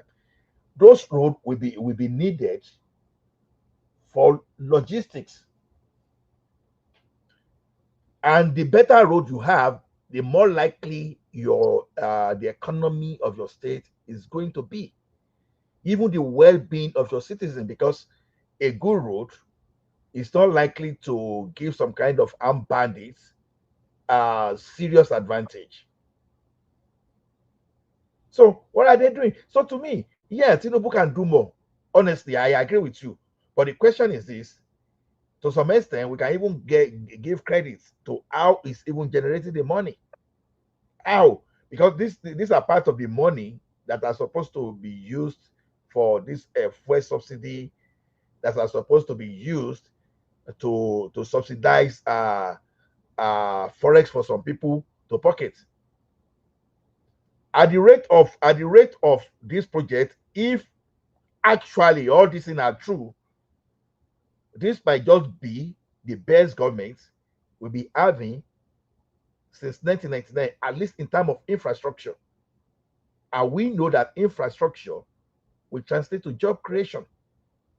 That Lagos coastal road that we are seeing may as well decongest Lagos. It may start giving some people, okay, what am I even doing in Lagos? This is Lagos coastal road. I have a road to connect to. By the time settlements start opening up somewhere, maybe someone will just look along that, okay, if I can travel from Lagos to Calabar within 6 hours, why am I closer to Lagos before? Is it not because for me to quickly transport my goods to Lagos? So people start thinking of, okay, if I stay in Lagos, maybe for me to lease or rent every year, it's going to cost me, let's say, 500 million. But if I stay in Calabar and I transport my goods, maybe everything will cost me like 50 to 100 million. So people will have every reason to relocate their industry, because that's what I'm saying. That's what I'm trying to tell people, that people should understand the importance of this type of road. Yeah, but let me ask you this question. Sorry, like, why not federal government start selling all this road? Why? What keep holding them? Like, if they don't have money to maintain this road, why not then start selling all this road off? People can. Where the idea of selling, I'm not aware of any serious model where government sell, but I know what they can do. I know what they can do that sound reasonable to me is when you do PPP and you tow, because the idea of when you do PPP, a lot of variable will go into that. Number one, you want proper design, and you have a way of monitoring the road. We have one bad culture in that country, and the culture is this: we may spend 10 years to design and build a very good road. The Yeah. next morning, someone that want to lay pipe, maybe one big man that want to lay pipe across, they just carry shovel everything, start digging the road again. That's how they Yeah, start because exploiting the road. because nobody owned the road. That's why. If like I bought that road now, they sold it to me, I will not allow anybody to do rubbish on the road. You are not thinking Yeah. like a private investor now. No, that's I really like that thing you said, to be honest. Now the PPP, it's Sell just it. like Sell the also road. Sell it. If you cannot maintain look it, sell it. look at that look at that Lekki road now. Some people are maintaining it, and so far, will you see anything bad in that road? You will see. So I think Just like what we can do. a papa to Wharf Road. When I travel on that road, that Dankote stuff, like I just say, wow, this is world class. You see what they did now. They just gave it to Dangote to Well do it, and I maintained, think that well one. maintained. No grasses, like no plastic on the road, like well maintained. uh I don't know if they are totally if they put toll there, but the most important thing is that they are giving Dangote some kind of tax rebate, right? Those Mhm. are the way we can invite investment. You know, we borrow, the government will borrow. You give some private people some kind of a tax credit to build road and maintain. So for us to meet, so to me, it is focus to me for all those states. I know this is federal projects, but I think if Nigerians just want to make sure that these governors, they are not stealing much of the money available to them, the best thing is for us to get on them. Good, we know that this road is for the federal government. We know, but you know that these roads we affect the Hello, economy. Ola. We make Hello, people Ola. live Sorry, better. can you take over and just I want to sleep now. I mean, we am looking at 5 hours benchmark because me, once I begin to sleep anyway, Okay, once it's I five won't begin to hours. sleep. I will just Once it's 5 hours, just yeah, okay. Thank you. yeah. So the thing is, Yeah, the but thing, sorry, before you go on, but for me, if federal government cannot meet and they have options, like many options, I would say like many, stay this road like 100 kilometers, control the road, tell them how much they're gonna tow the road. I'm happy to buy. If I have money, I'll buy 100 kilometers and I will maintain it. Nobody will go there and mess up the road. I think if I may no, So use now the concept example, of if I PP. may use the example of what is happening here, everybody you pay a certain amount of annual road fee, and this road fee will be collected by the Federal Inland Revenue Service of Nigeria. So if you have 6 cars, you have to pay a road fee according to the car you are driving, the weight and the kind yeah. of car you're driving. So if you are paying, if everybody is paying that way, that means you'll be forced to have insurance for your vehicle. And Mhm. everybody that does not pay will not ply any road in Nigeria. This way, you have more than enough money. But with Nigeria pay, Nigeria wants free things. No. You see what Pato is saying is this. We have one culture in that country. When our people find themselves in power, it's national cake. Yeah. Every project we want to build, there will be some element of corruption there. Yeah, And exactly. because of what everybody want to gain, you can fight just to get that contract approved for the next 2 3 years. Hmm. You understand? But if you're already given that road to private people to say, okay, you know what, we are giving you this road, you will just be remitting, you will maintain for let's say 25 years renewable, Yeah. but you will told you'll be remitting money to So the amount every federal year. government purse. So Oh, hold on. Say, that Bato, are you supposed to generate the money for if you buy the road as you want to buy the road? Are you supposed to generate revenue from that road? Tow the road. Yeah. you will tow the road. Yeah, sure. And So let me tell you something. Let me tell you something. When I visited their country, do you know how they manage the? Do you know how these people manage the west? When I arrived in this country, I was asking them like, how do you guys like the end of the day? This guy they will come out the pickup truck. They will come and pick up the west and go and throw it away. Do you guys pay? They say no, they don't pay. I say it's a lie. You can't be free. I later find out that when you're paying your water system, your water, they add that money there, $5, $10. You pay. Can you imagine? But they will charge you together, not like, oh, like Lagos State, they will ask you have to pay for West. Who's gonna pay for that? To be smart. You have to be smart. So now you pay it, whether you like it or not, you're gonna pay. You don't even know where you're paying it. because when you go to Ola, sorry, good morning. good morning, Baba. Yeah. The person that is talking, if you remember, I don't think there is any, I'm not aware whether there is any road in Nigeria that is tolled now. But before, majority of our federal road were tolled. I know that Lagos Ibadan Expressway, Shagamu Road, or a road, all those ones, even Jeba Road were tolled. And Nigerians were the one crying. And Even they that Songo Ota, if you're going from yes, Lagos, yes, the one in Sango, yes, was told. And now, On Enugu Road, and yeah, all then this one. another thing you notice that time, before you, if you are if you are driving a truck, there's a place where you have to pass. They will weigh your truck before they will allow you to enter that road. If you remember, they have it in Lagos that time. Yeah, it's Because true. what I discovered now, do you know that the newly constructed Lagos Ibadan Expressway, the side from Lagos, if you are going from Lagos, Ola, if you remember that time, you see on both sides where those trucks are passing, the thing is already going down. You now have bumps. Because now we now have truck, like before we used all these one that used to carry petrol, carry diesel. They are not usually that time. The maximum that you can get is 3,000. We now have trucks that are carrying 66,000 liters of fuel. Our roads are not made for that kind of load. And that is one of the reasons why that road, in fact, when I saw it, I nearly cried that this road that they just finished, look at the level of damage. No, are you talking of the new road they just constructed in Lagos Ibadan? Yes. Really? Believe me, if you are entering Lagos, that one is superb. You know that when vehicles are coming, they are actually very light. They don't carry much load. But the one, if you are exiting Lagos, that side, you see that the side where the tires are, and in between, you see the side of the tire is already going down because of the weight. But let's have it right. Is that road not a concrete road?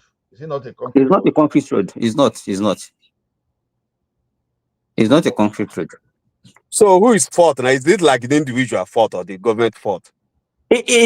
Before, when they have a toll gate there, you might not be aware, but some of us are aware of that. They have a place where those trucks will pass. They will weigh them. We understand that. We understand that. We are talking of now. So is it government fault or the individual fault? We understand past. So now. I think I can blame it on government because they should know that. You understand? But I think the design, all those truck in the first place. Let me even tell you, all those truck in the first place, why did they even allow them to come into the country when we know the state of our road? 66,000. I think it's a design. It's a design error. I think it's because normally those roads should be able to support. I believe that those roads should be able to support.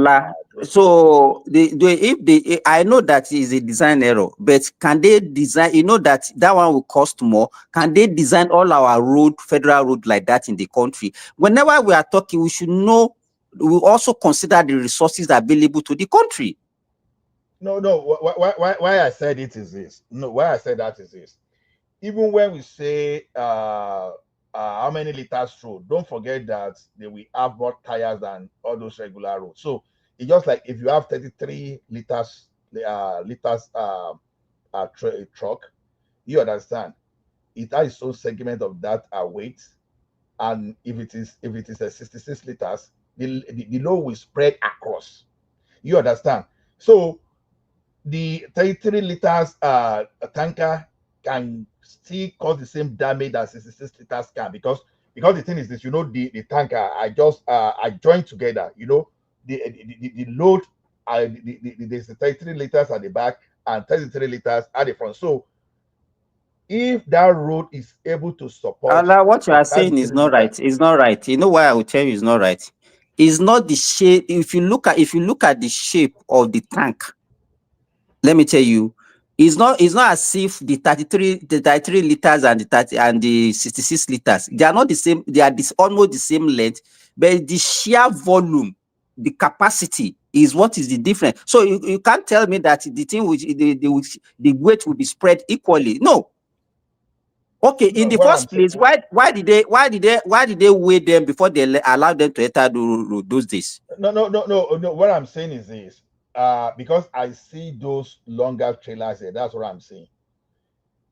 The 66 liters, should be longer than 33 liters, 33,000 liters. This one, should the be one longer. the one I see here, you see them. In fact, even anytime you pass through Lagos by the expressway, you can. By the time you move like 10-15 minutes, you will see one. They are commonly, most of them actually goes to the north. All these Rano, whatever. I don't know. Those are the ones that they used to even use to smuggle food those days to neighboring countries. They are very tall and wide. Yeah, it's true. Yeah, because I've worked with all these trailer guys where we used to work in Semi-Border before. Those trucks come from Semi-Border, they have to go and widen it. So one truck will carry like 4 containers, 40 feet container, 5. One truck. And it's made for only one, but it will carry 5. That's what we do in Nigeria. That's what they do. Yeah. So if you don't know about it, you can't just say no, it's not like that. It's true because I worked with these guys before. I will be complaining, Abi. But it's government fault. It's not individual fault. Everybody want to take the advantage. It's available. Exactly. They have Any to. loophole. They should, when they finish that road, it's not just for allow people to just be using it. They have to. Okay. They know the design, and they have to be strict with the. Yeah. If you are passing some road, they will even put a barrier. They will say this road is not allowed for truck. It's not allowed for. Even in the Western world, they put that barrier on the road to cut it. You can't pass there with big trucks. Exactly. So why Exactly. can't they have it there? Which road are you actually talking about? Don't be surprised. Don't be surprised. In the next 2 or 3 years, they are telling you that that certain part of that road they have to fix again. Then Nigerians will now be shouting, "Hey, the road that they just finished, they want to use it to steal money." Let me ask a question. Is it Lagos Calabar? That road, no, Lagos Ibadan Expressway. Okay, Lagos Ibadan. Okay. I think the road is PPP, right? And they are toiling. It's not PPP. It's not PPP. It's not PPP. It's not toll. It's strictly government thing. It's not toll at all. But they want to concession it, though. But they want to concession it. They will not do it. Forget about it. They will not do it. If Tinubu should make mistake of mentioning it, you will see the kind of reaction you get from Nigerians. Yeah, but you remember they were saying something. They were saying something about Third Mainland Bridge, Qatar Bridge, and all those things. Just yesterday, I was talking with my brother because Nigerians are shouting about it that look at the amount of money they said they wanted to use. So my brother is a civil engineer, works with Julius Berger, and they're the one that they gave the contract to. And I asked him, I said, why are they saying that they want to reconstruct that road? He said that the kind of technology that the base where all those pillars are standing is already eroded. You understand? When they were fixing those pillars, when they get to the hardcore, the rock, that's where they fix them. But gradually, you remember even a house, if you have erosion that is just small. So they said even some of those pillars are already free underneath. That there's nothing under them that is actually holding them. So the kind of tech that analysis, but the money is too much. He said the kind of technology that people have to go deep inside the water to go and fix that. Those are the things that is making the money to be like that. But Nigeria don't understand. No, it's not like Nigeria don't understand. The problem we have in Nigeria, that corruption. If this road is sold to people and somebody charge you to pay, some of you live in Western world where you are paying this money, it's coming out from your pocket, but you are not paying too much. Wait now, I don't know your name. I will have called you. Let me ask you now. Even this Lagos Calabar that they are doing that, they're not saying they are going to tow it. The Nigerians are already saying, no, it's Tinubu that will pocket the money. He's the one doing it. He's the one doing it. Because of government still own the money where you pay because of the corruption there. Say that road to somebody, that person, okay, remit to government. You will see people will be happy to pay. You guys live in Western world where you are paying all this water bill and like this one is a private firm also now. It's a private firm. Nigeria just has 25% stake, just 25%. The rest Hey, Yeah, leave 25% the debate. is like Leave the what something. happened in Dangote refinery. Is it not story we are hearing today? Dangote refinery is it not story we are hearing? Federal We are government and not Dangote. hearing story about Dangote refinery. Dangote refinery, do you know okay. It's that Nigeria because stake of there. that Where is my Second, Nigeria refinery, stake? let's From say 25% to because of that 10%. Just story. refinery, Story, because of story, that story every day. refinery, sorry, hey, because of hey, that refinery Simba, alone. Simba, you Okay, said go ahead that after road you. has a design error. You said the road has a design error, and at the same time, you're saying that these truck drivers are loading multiple containers on top of one another, and so which one is which? Is it a design error, or the roads are being motored by weight that it can handle? You know, it's Ola that brought that issue of design error, because if we don't have, if you know, whenever I want to design a road, I'm not an engineer, he's an engineer. But what I used to know is that at least you have certain weight in mind when you are designing a road. But when you are not in a country whereby people don't even care about, they can carry anything. It's not likely if you say okay, it's 100 tons that you want to use to design a road. I bet you in Nigeria you will see some people that will carry 150 tons to ply that road. So I don't know. So I think the only way they can regulate that is what they used to do those days by weighing the Weighing truck bridge. before they Weighing can enter bridge. the road. Weighing bridge. You can you you, They, you, According you to what you weighing cannot say? bridge. you cannot have What an they, oh no, unlimited design what they are doing in for the old limited days weight. is what they're still doing here in the West. Okay, there's nothing like in the olden days. So how come you build a road that you know for sure is going to be carrying trucks and you don't have a weighing station? They call it the weighing station. You tell me they don't have one on that We road? have it now. We have it, Okay, but most of the time they didn't allow They've it already function now. removed all of them. Some of They them, immediately they cancel the toll gate. They remove the all two those gates, things. exactly. Exactly. That was when they So because started I removing don't some of them. know Some of how them are you still can there. Oh. construct a road that you not give it unlimited weight, that okay, whatever weight it carries, you should be able to carry this. I don't think But it's still anybody can corruption design a now. road well, like that. it's not done anywhere. The roads is not done anywhere. You can't just carry unlimited weight in any road. There has to be, you have to weigh the trucks and the load. I mean, that's just the way it works. And to add to your point as well, there has to be time. You can't have trucks at 8 a.m. in the morning running crazy. They have to give them schedule. That's the way it works here. You just be running up and down anytime you like. If you're carrying some kind of load, maybe at night. I know when I used to live down south, all those 12-wheelers, you see them after midnight, and by 6, Yeah. 7 o'clock they are off the road.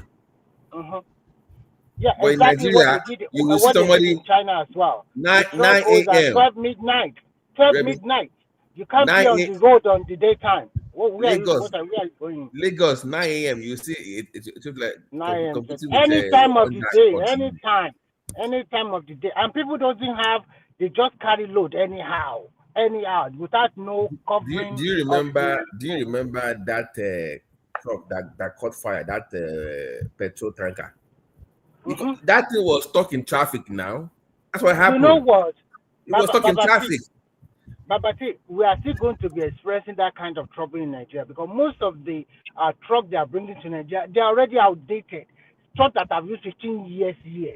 And you are taking to Nigeria without no service. When we want to repair our vehicle in Remy, Nigeria, the business owners, uh, Dangote and Co should be held responsible. They are the ones that need to abide by the rules of this trucks being on the no. road. You got it wrong. There are Dangote so is many even better. business Dangote is owners. even better. Dangote use brand new trucks I now. used to have a 33,000 tons of truck to carry cement from the Ewekoro factory. That truck, there are two. I sold them off at the end of the day because my driver killed me. He will use my truck to do 3 business and use one for myself. Just to carry cement from the Ewekoro factory. But what I'm We trying to say, every time I'm just going to repair the repair truck. Repair. So what I'm just trying to say, like, in the Western world, all these trucks, they have a history. They will check them annually, yearly, before they allow them to ply the road. But in Nigeria, just buy it and put it on the road. Even the registration of the truck No, is no, no, even Remy. uh, Companies like Dangote, they have dispatch. The dispatch is in control of the weight of the truck, the driver, and some other equipment that the truck needs before they leave the uh, port. thank God, Prince Daddy, you know China very well. The first set of Dangote truck was bought from Owo in Jinan province. They were new. They were new trucks. They They are are not old new. ones that. So most Dangote of uses the new trucks. Dangote So truck are new. It doesn't they are use a new. used one or something like that. New Uh, ones, new good trucks. Dorothy, So Dorothy, what are we talking about? Dorothy, Why? Yes. Dorothy. Yes. Do you remember what happened on Alakija? It was this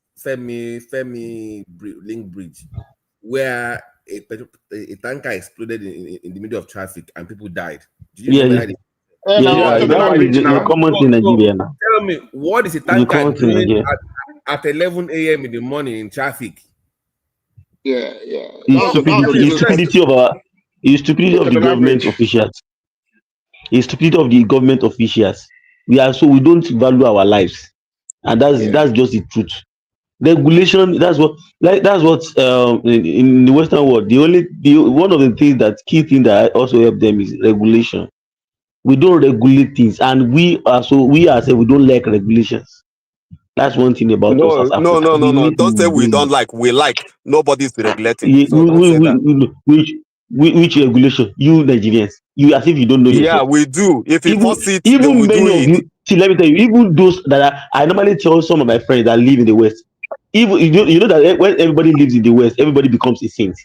You know that even when some people come back home, they will even drop that regulated mindset, that regimented lifestyle that they Yeah, live because so no back law in the there. West. That's why if I allow the white Mm-hmm. people to behave that way, they will do the same.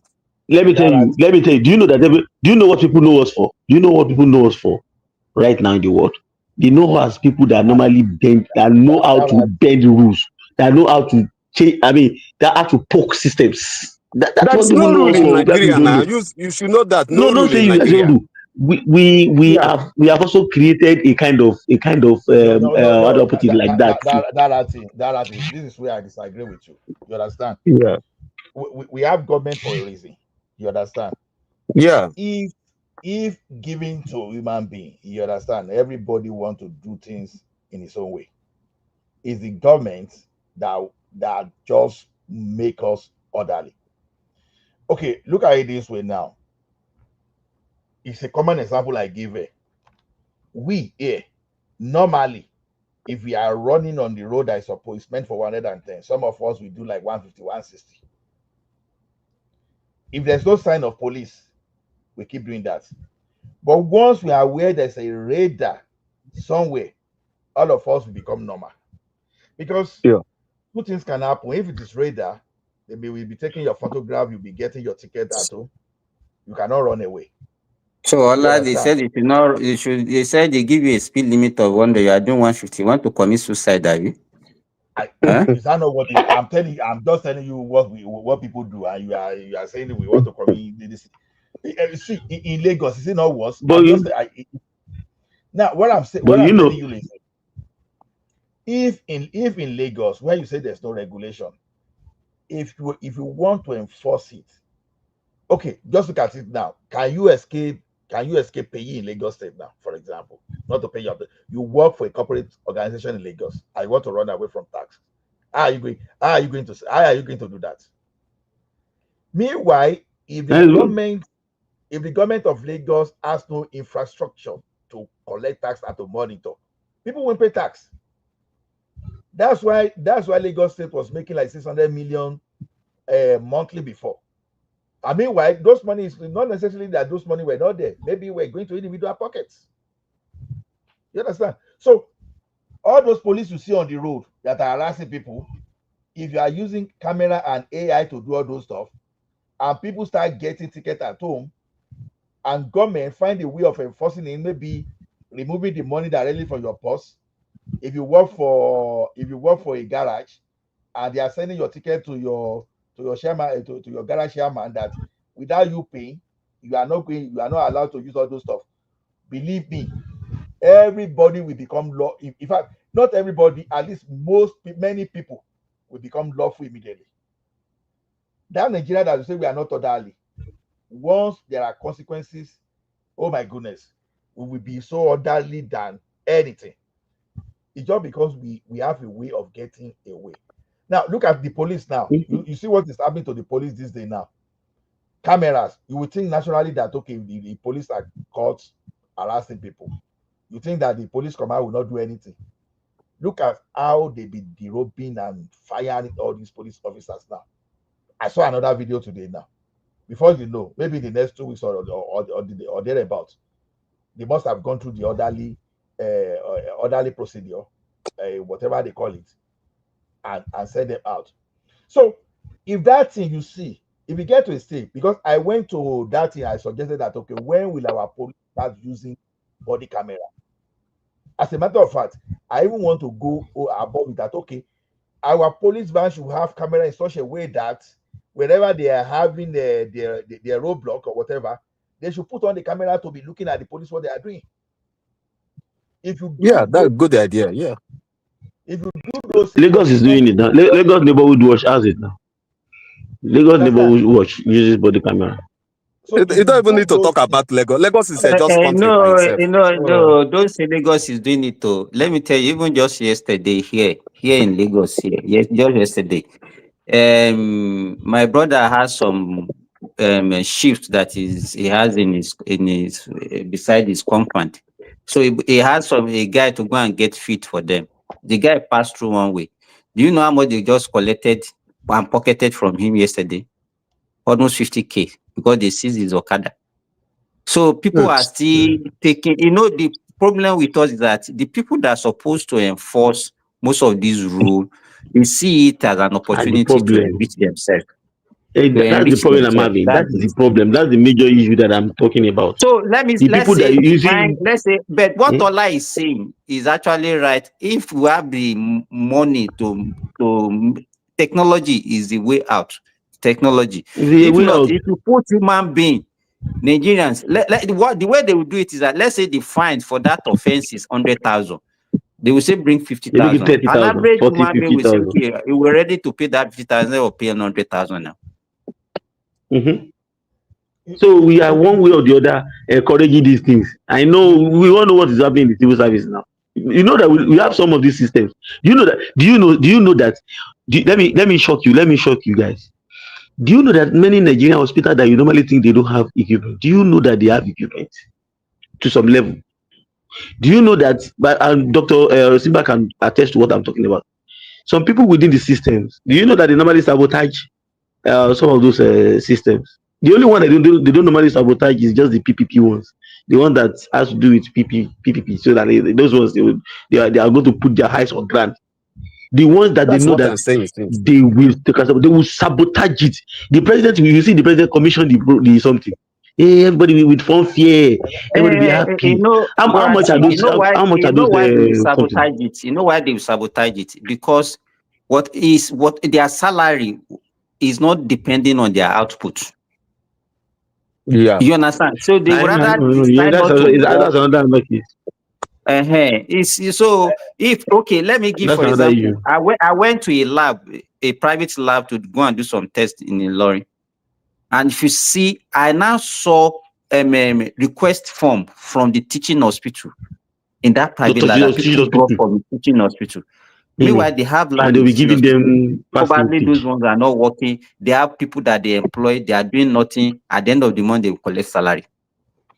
And they are not eager. They are not eager to work because whether they work or not, their salary remain the same. So where is the motivation for them to work, to want to work? If I'm the head of a department and I don't have the agents, I don't have equipment to do what I supposed to make a request, they will not make because they just leave it because that give them opportunity to go and be doing some other things. And they will collect kickbacks. They will collect percentage from it. Do you know that I went to Imo State Commission to go and get stay for origin. When I get there, these people they close by 4. We get there, me and my wife. I get there like around 2:30 or whatever. They say they have closed, but if I want to stay to of origin, I have to pay 40,000, or I should come tomorrow. I said, but you guys are not closed. You guys supposed to close by 4. He said they have closed. But if I want it now, they will still give me. But I have to They pay. want Oh, money. you can see opportunity. So they said if you want it, that is express now. Okay, if you want them to work for you for that Yeah, period, you have to yeah. pay. I have to pay. But the time for them to close is 4. But I have to pay. Then You know, 2:30 they that's have why I closed. said, that was the day I just resolved. I said, if everybody and these people that what they are doing to Hold you, on. let me, my friend. Bato, what time did you get to the Sorry, office? let me What time finish did you this. get Let me there? finish this. He said 2:30. 2:30. And they say they You have know, closed for the day. But if I want let me it, I will have to let pay me tell so you. amount of money. They will give it to me. And they are Let me not serious, tell you. you. I will not agree. Okay, These me and my people, wife, we said, okay, we agree. Okay, after they have done it, we just pay them the normal money we say on the internet. They said they were not gonna give us. We argue with them until they give it to us. I say I have to threaten them that I have to call the governor before they now give it to me. no, let me not tell you this. These people that you see what My they did to Jesus. you. You see what they did to you, eh? These same Yep. people will also be complaining about some other people doing bad things, but they don't see, they don't look at Their own. themselves and see the bad they are doing. No, you understand? They will also be complaining that the leaders are bad, the leaders are the politicians. You look, so that is our situation. Everybody is making life difficult for themselves in Nigeria. That's it. You see, one thing is this. One thing is this. I always believe. See, for Nigerians that can write proposals, you understand. Even me now, I'm even start. Maybe I should start thinking of even going to Nigeria and start putting proposal across to the government. Now, let me give an example. Now, if you want to stop police now from all this illegal detention and all those stuff, probably I think the Nigerian police, maybe they should put them under the judiciary to supervise or whatever, or supervising something. You see all the detention facility in Nigeria. All you just need to do is to put some kind of camera and sensors in all those areas whereby you can take regular data of people that are going in and are going out. And in a situation when you are seeing the number you are not supposed to see, the DPO, the DPO or maybe commissioner of police or whoever responsible must be able to explain why you are having some people in detention, but their profile is not in the database. See, all this kind of thing, it's not as if it's difficult. If you have the right infrastructure in that country, we can monitor and we can improve. Now, see all We have these it now. that are not working, and I know that what we do in the warehouse, we cannot do like that. But then there's still a way to monitor their output. When I work in the warehouse now, there's what we call Talkman. Talkman is what you are going to use to pick everything you want to pick. And whenever you stop, on the system will be reporting you that you stop, because those days I know that we know how to hide inside the hide. You understand? But as you are hiding, they are looking at you that you are not doing anything because your Talkman is standing still. You are not picking anything. Do I think all these civil servants that are not doing their job can be monitored? Oh my goodness, perfectly. The only thing is this: the fiber optic they want to lay across the country. I think it's a 2 billion project, and the federal government is they are contemplating of investing up to 49 49% in the state. So when we have that level of internet penetration, I think Nigerians can always, because one thing I keep telling Nigeria is this: instead of sometimes complaining, this is where my suggestion now work. This is where the my suggestion work. Instead of Nigeria complaining about the government, there are some solutions you can figure out that I want to propose, and you give them some kind of your revenue model. Now, someone that went to that wanted a state of origin now, for example, if you look at that around that state of origin, you don't know how many people that will need that state of origin, and they will be demanding 40,000 from. If you look at that situation and you are able to say, okay, in a year, maybe you'll be having about 400,000, about 100,000 people that will need that, and you see that you can give them a solution that no, maybe the entire revenue the government is losing there. Maybe let's just put a figure, let's say 100 million, and you can give them a solution of 5 billion. That you just be billing them 5 billion a year, and for them to make like 95 million. Honestly, if you push this thing to them, they will buy. How did they stop? Because when you go to, because I did my land paper when I went to Ministry of Finance in Ogun State, in Abeokuta. You see what some people were telling me?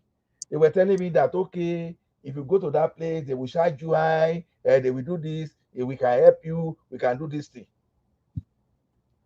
A person like me being in understanding payment system and being in electronic banking, I went to that place, so I pay my money through e-transact so that I will have my record. I don't want a situation whereby maybe I be in my house tomorrow, assuming I want to live in the place. So, and someone will be telling me that I didn't pay correct money. And you know what I discovered later? Even those people that wanted to help me, that claimed that they wanted to help me, they were even overcharging more than what the Ministry of Finance was quoting for me.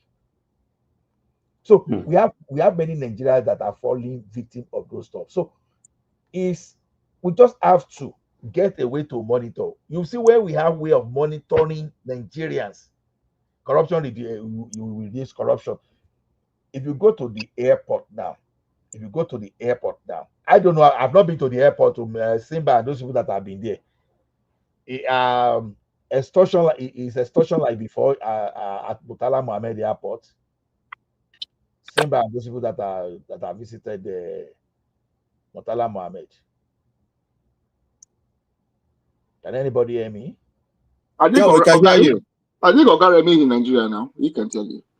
So anybody that visited Nigeria recently, let him tell us. Let him tell No, us. let me even tell you my own experience now. I Okay. went to that was long time. I went to National ID. You know, they said you can't open a bank account with a foreign passport. That you need to get it's either you get a Nigerian passport or you get a national ID card. So I went to Nigerian National ID office. That was Kimoso area, right?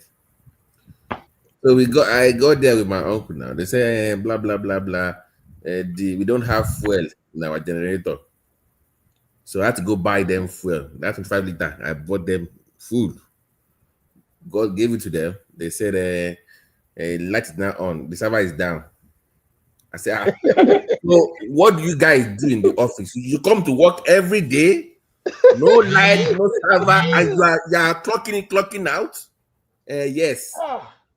You know, like, and see, the point is you need to limit the human to human interaction with Nigeria. Exactly. That is the reason why the thing with purpose is working, because you can upload the document online now, do your fingerprint. You don't need to go to anybody anymore in the office. That is why it's working. You must limit that. They were eating money. Ola, but okay, you asked question earlier on. Is there? Oh, it has not reduced. I was in the airport on Friday when my family were traveling, and the extortion is still there. My brother is there, No especially in the old Sigay. terminal. No Sigay In the now. old terminal. I think it's because it's your daughter first time of traveling. They were taught her, okay? I was there now. No. What That's are not you even true. saying? The Pabek, Remy, stop that. hold on. Stop that. I was No, there this now. guy, man, people want to be again. Simba, hold on, Remy. Man, Yes. like it. Remy, hold on now. How did that become some rite of passage? Because it's their first time. It's like they more like it's even like it's a, what do you mean? How is that a normal thing? Because it's their first time. See, why no man? Abi. I want Yawon. I'm So moving all over. use that. What about passport now? I heard about. You know, Ola, you know what they do? They are very good at frustrating you. They will make a hell Simba, you out even of be your the one life. offering. Simba, you even be the one offering the money when they first Exactly, realize. because You be they the will one make everything difficult for you. They are very perfect in doing that. They will make everything difficult for you. So and I think government need to start finding ways to target those people that are offering bribe. To be honest, if I have my way of offering bribe or demanding for bribe. no, two things. If someone is frustrating you to give bribe, right? They will lose their flight. Hold on. You that are giving bribe to, if there is a way because Online there is must not be easy now. there You must You be a will, you will there, miss your flight tire. you think it's easy now. You think it's easy. Like you need to be somewhere very urgent for a contract. You think you care about some I 40K? that I understand. These guys, one of the ways they say because I'm expecting that since they put e-gate in our airport that the interaction of extortion will reduce. But I'm now surprised now that they still find a way. So the thing is, I know some people, you know that you are traveling 4 o'clock, they will leave their whole house 3:30 instead of them leaving maybe around 2. And if we get there, they are ready to buy their way. Some people, it's just because of the way they plan themselves. And I believe they are encouraging bribery too. So if there's a way that there will be penalty for both the person that bribe and the person that earn from people, I think once people stop even giving, you understand? Once people stop giving, it's going to be some kind of Ola, you know the problem is one of the problem is this. There are so many things there that you don't even know what is the appropriate thing to be done. Let me give you for example. If you know there's a section in the airport they call it a quarantine, agri quarantine or something like that. If you are traveling with foodstuff, maybe gari, yam flour and all those things, that the one that's supposed to check. They will just give you an arbitrary amount, say, oh yeah, I was go and pay. go and pay Take this ticket. 20,000 naira. You understand? You don't know what is actually, how did they arrive at that 20,000? Okay, is it by quantity? Is it by variety? You don't know. So, Yeah, and if you don't know, and how will you now know the right thing to do? You understand? So if somebody says you should go and pay 20,000 naira, if you yeah, know that's the that same. if you talk to him, he can take probably 10,000. Won't you talk to him? Yeah, Simba, this, this I got you. I just said something now. Yeah, you understand? I know it's a totally different situation. When I was processing my land, these things, some people were demanding money from me. I went to pay through e-transfer platform so that I don't want to hear story tomorrow. And I discovered that it was even cheaper. Why those guys will still be demanding money Shebi, just you because of know our how much you're supposed to contract? pay for that land. That's why No, you are able to do that. no, I didn't know. I didn't you know. even know the right place to go and pay it. You even know the right place to go and pay it. Yes, You know, because I know that Ola, let So me what tell are you you this. talking Let me tell about? you this. These people that we are talking about, let me tell you, even if the right amount of money for you to pay is 10,000 naira, if they want to frustrate you, they can even make you to pay 50,000 naira to government, and they will say, okay, pay. This is. When I paid the money, they gave me a receipt, and it was not even cash that I give to them. They use POS. I use Just my because card to pay. You understand? I But they can make know. you to pay.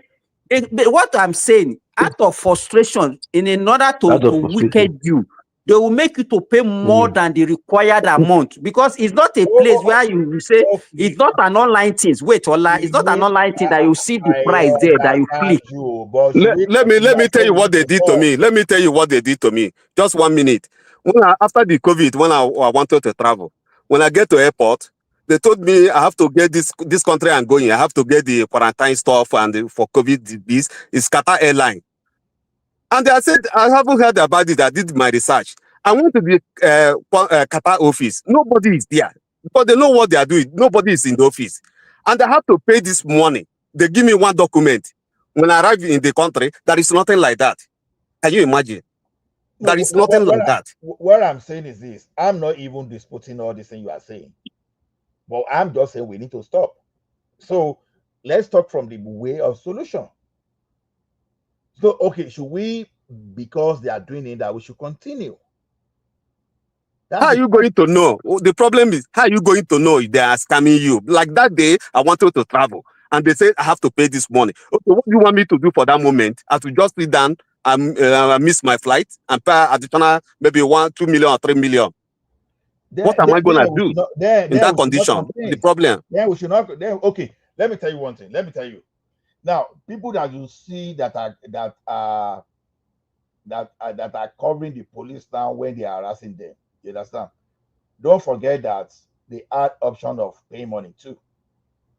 But some of them they No, decide no, no. Some of them, because they are there, they're not in any sport. Because if these people they knew that you are in sport, you only have 1 hour or 2 hours to leave that place. So they wait, will make sure that they hang you. So if you're wait, in sport, maybe you have like 1 hour to leave. They ask you for that Baba, money, you will pay. Okay, is it not 100,000 you give them and leave? Baba, wait. Police wanted to extort some people. It's a common thing that people are now beginning to do that now. To the extent that police was accused, where are you cameraing us, all those stuff. You know, that's that type of audacity that some police had to be telling you to off your camera because they know they wanted to extort you. These guys did not listen. Whoever was doing the camera was doing the video. You understand? It's on social media there. If people start covering their transaction with all these people too, if you start exposing them, because the citizen too will have the duty of exposing these people. If you start exposing Yeah. them too, you are doing your own thing. But if you keep saying, Eh, "Oh, what are we going to do? Ola, What are we going to I do?" agree with you. Everybody has a role to play, both the people that demands for it and the people that offer it.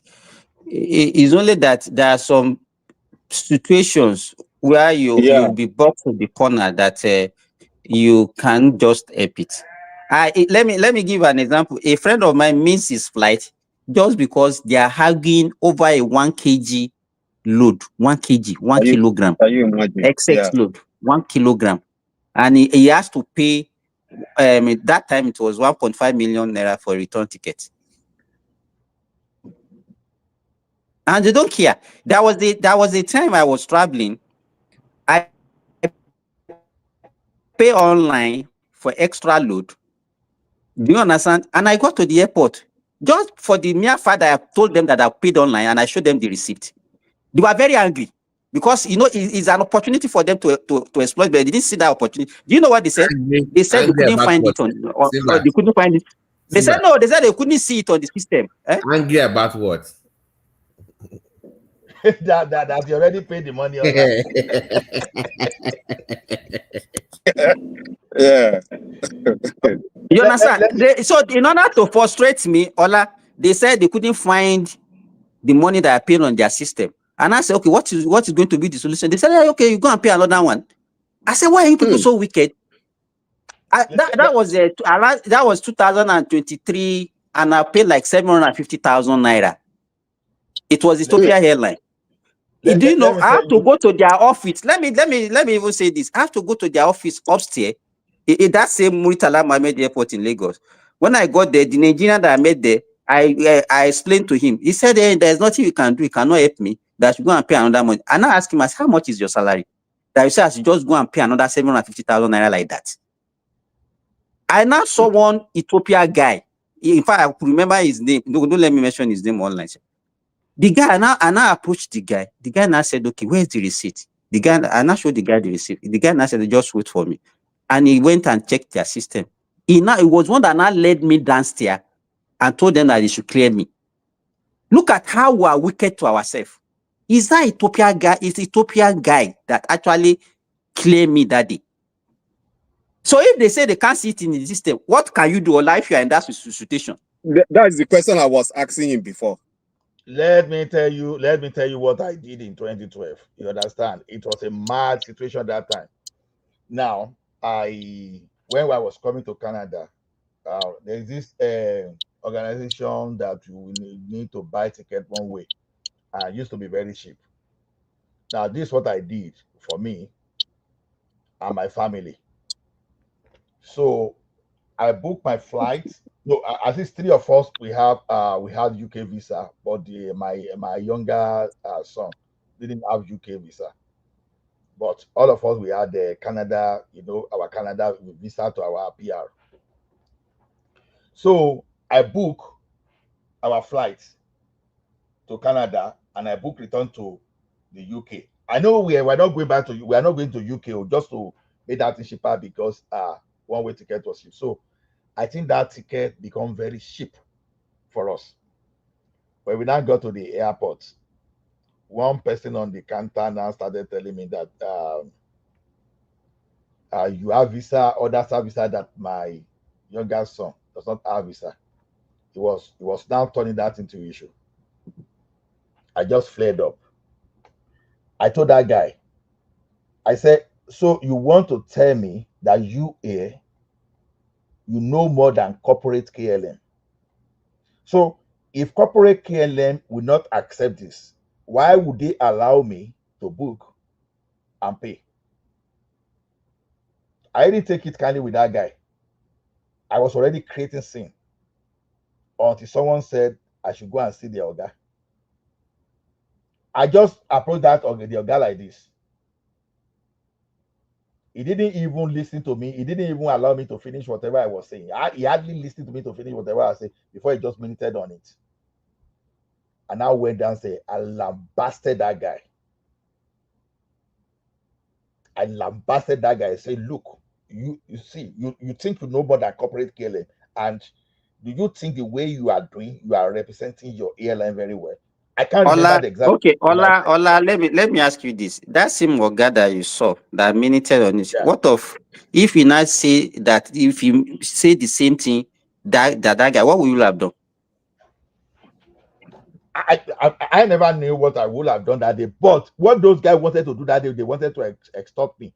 The thing you should have said is this, you understand? If I'd wanted him to extort me, you understand, I would have just agreed with him. Okay, what can I do? But just because I knew what that guy was saying was trash, Mr. you know what? Mr. Those people that Mr. gave Ola, the same God just shined his favor on you that day. That guy you way. went to see is most Wait, likely corrupt. He just saw that this one that will be Ejekomako Waila law. That let is me what he was land now. thinking. Let me land.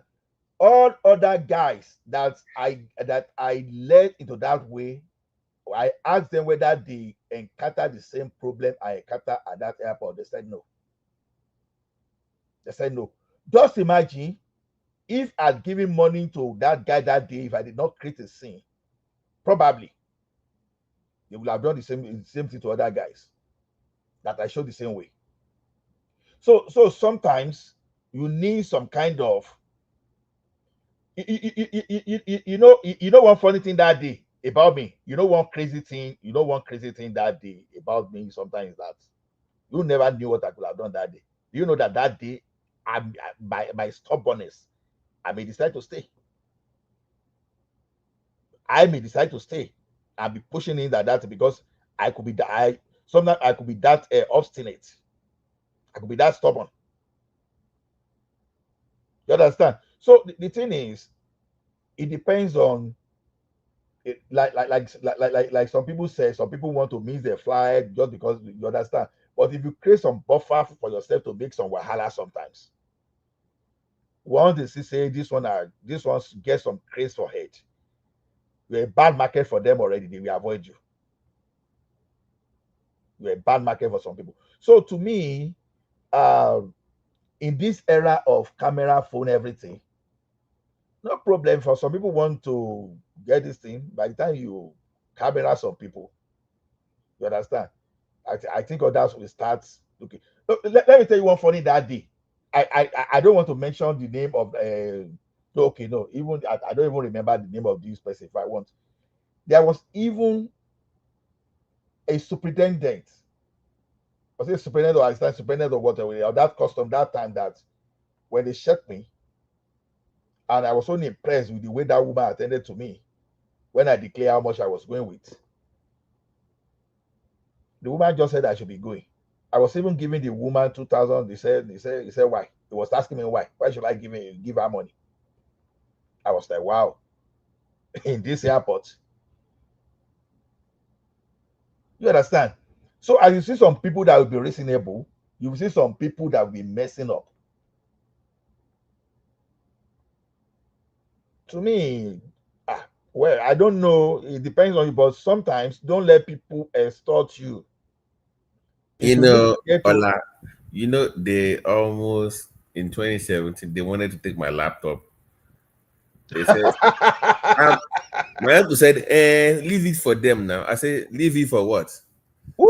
He said, the American version, you can't plug it in because of the socket is different now.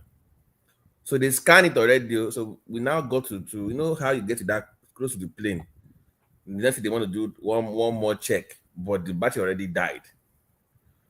Now say, oh, God, since we cannot charge it and we cannot look at it, you can't take the plane on.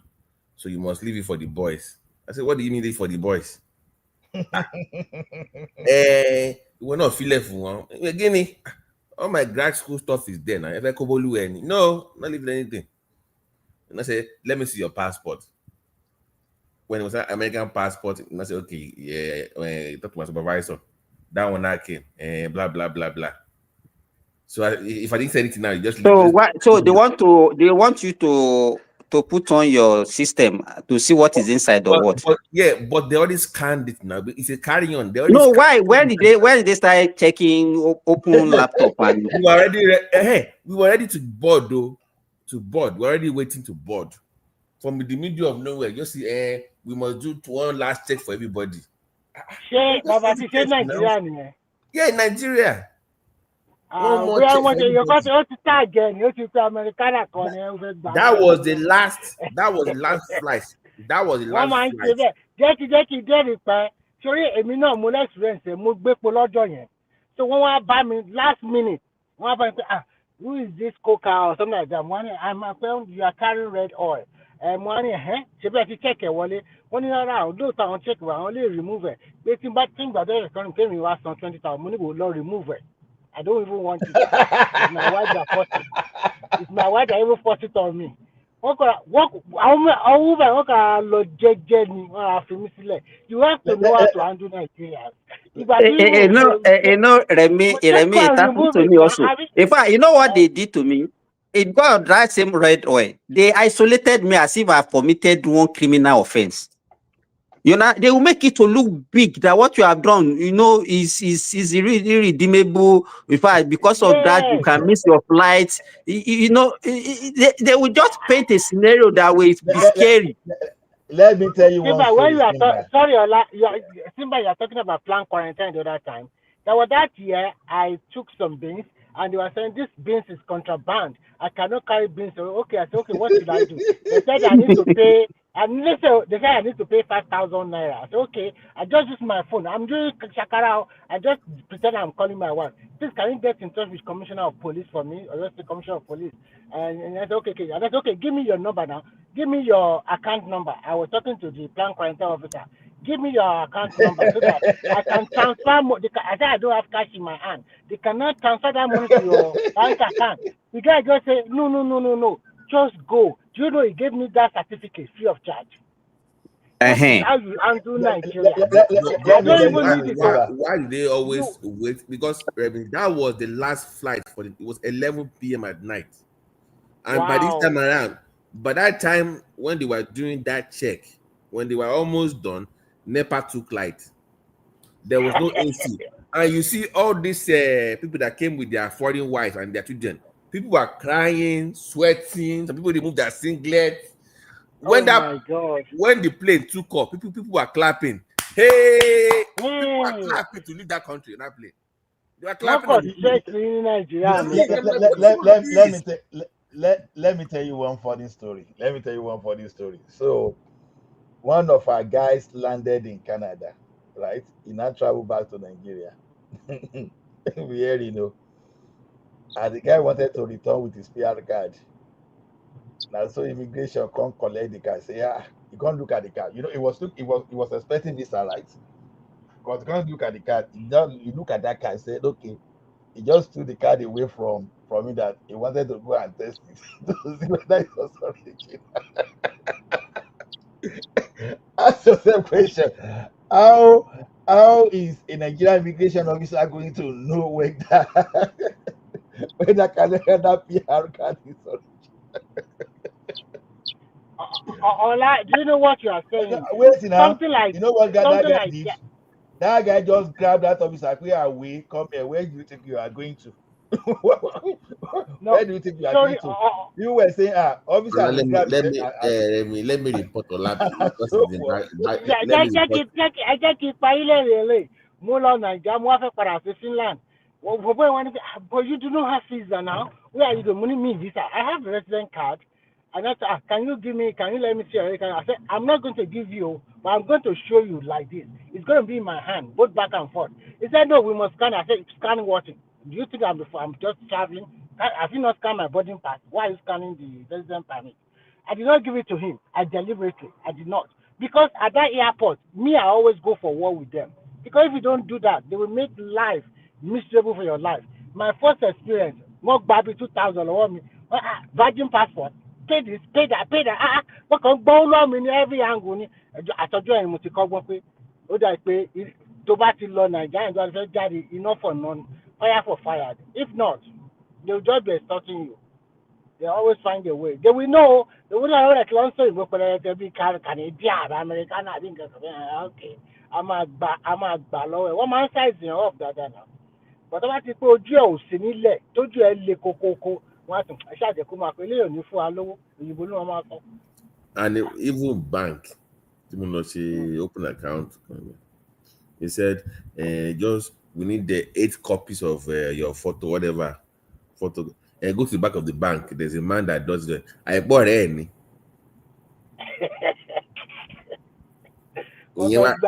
I'm telling you, they have the arrangement.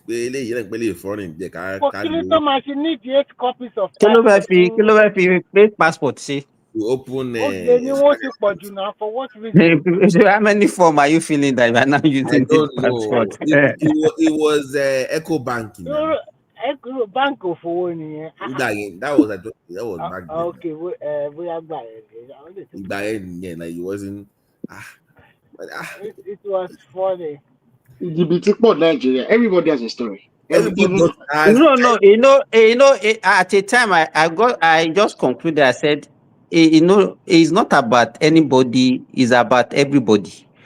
If an average Nigerian start doing the right thing today, that country will be better for. But if everybody just say, no, it's the politician, no, this is our leader, we are not going anywhere. Simba. Let me give you one story. You have to be ready for them. I landed in Lagos and a lot of my family were around, but I had a cousin that just relocated back to Nigeria. So we were in Nigeria for a while. You cannot be sure, but he been Nigeria for a so a girl. So when I went to the mall in Ikeja, we got there, it was a Sunday, busy Sunday afternoon. The car park was loaded, was packed. You call it direct traffic parks in one of the attendants. So I call now they have like people there. The guy told us to park over there and we parked there gently. And the one who look at that there and look 30 minutes. What the clamp motor. Mo was about more let's see the cabin collect baby. A bit of because no, I just landed the night before. So it was just like I just was like, hey, 40,000.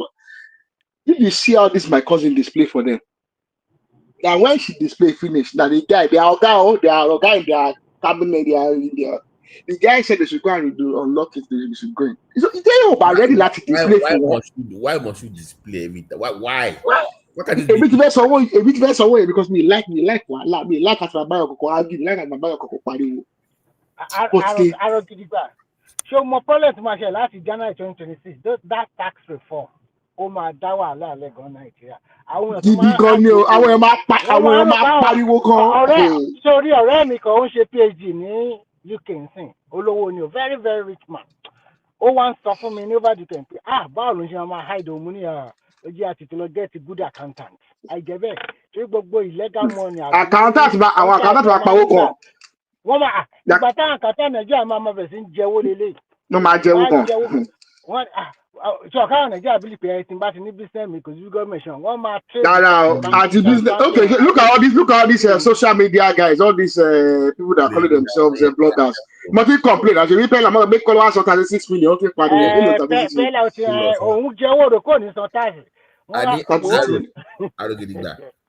Mo fẹ́ pẹ̀lú kan kí n máa wọn sanwó school or primary school wọn ní Naija. Ṣé o gbọ́ mi? Private school ni o. Kí n máa wọn sanwó. Wọ́n sì lọ connive pẹ̀lú principal yẹn wọ́n inflate owó term. Can you believe it? Ìyẹn pé Someone is helping you. Imagine somebody that you are helping, no. Imagine. O tún dúpẹ́ ẹni tó ń try àti help. Àní ó sì kọ̀ láwọ̀ pẹ̀lú principal yẹn pé wọ́n tún inflate owó school yẹn.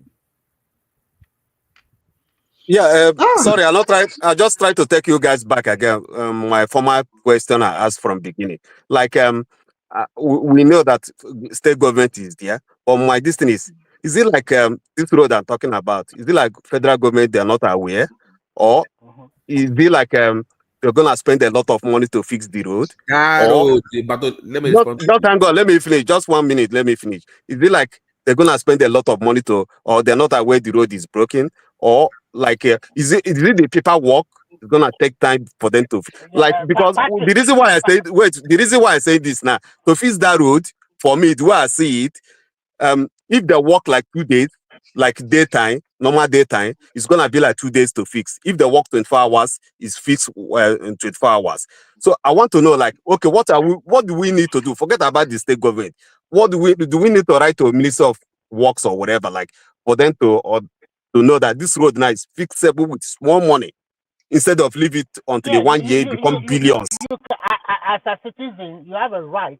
You can write to the Federal Ministry of Works and Housing, and Isumai is the minister. You can Google their website and their email address. You can find it on their website. Let me, Patrick, one thing I want to tell you. Sorry, Simba. One thing I want to tell you. The reason why it's like that is that before state government will repair the road and they will now scam federal government.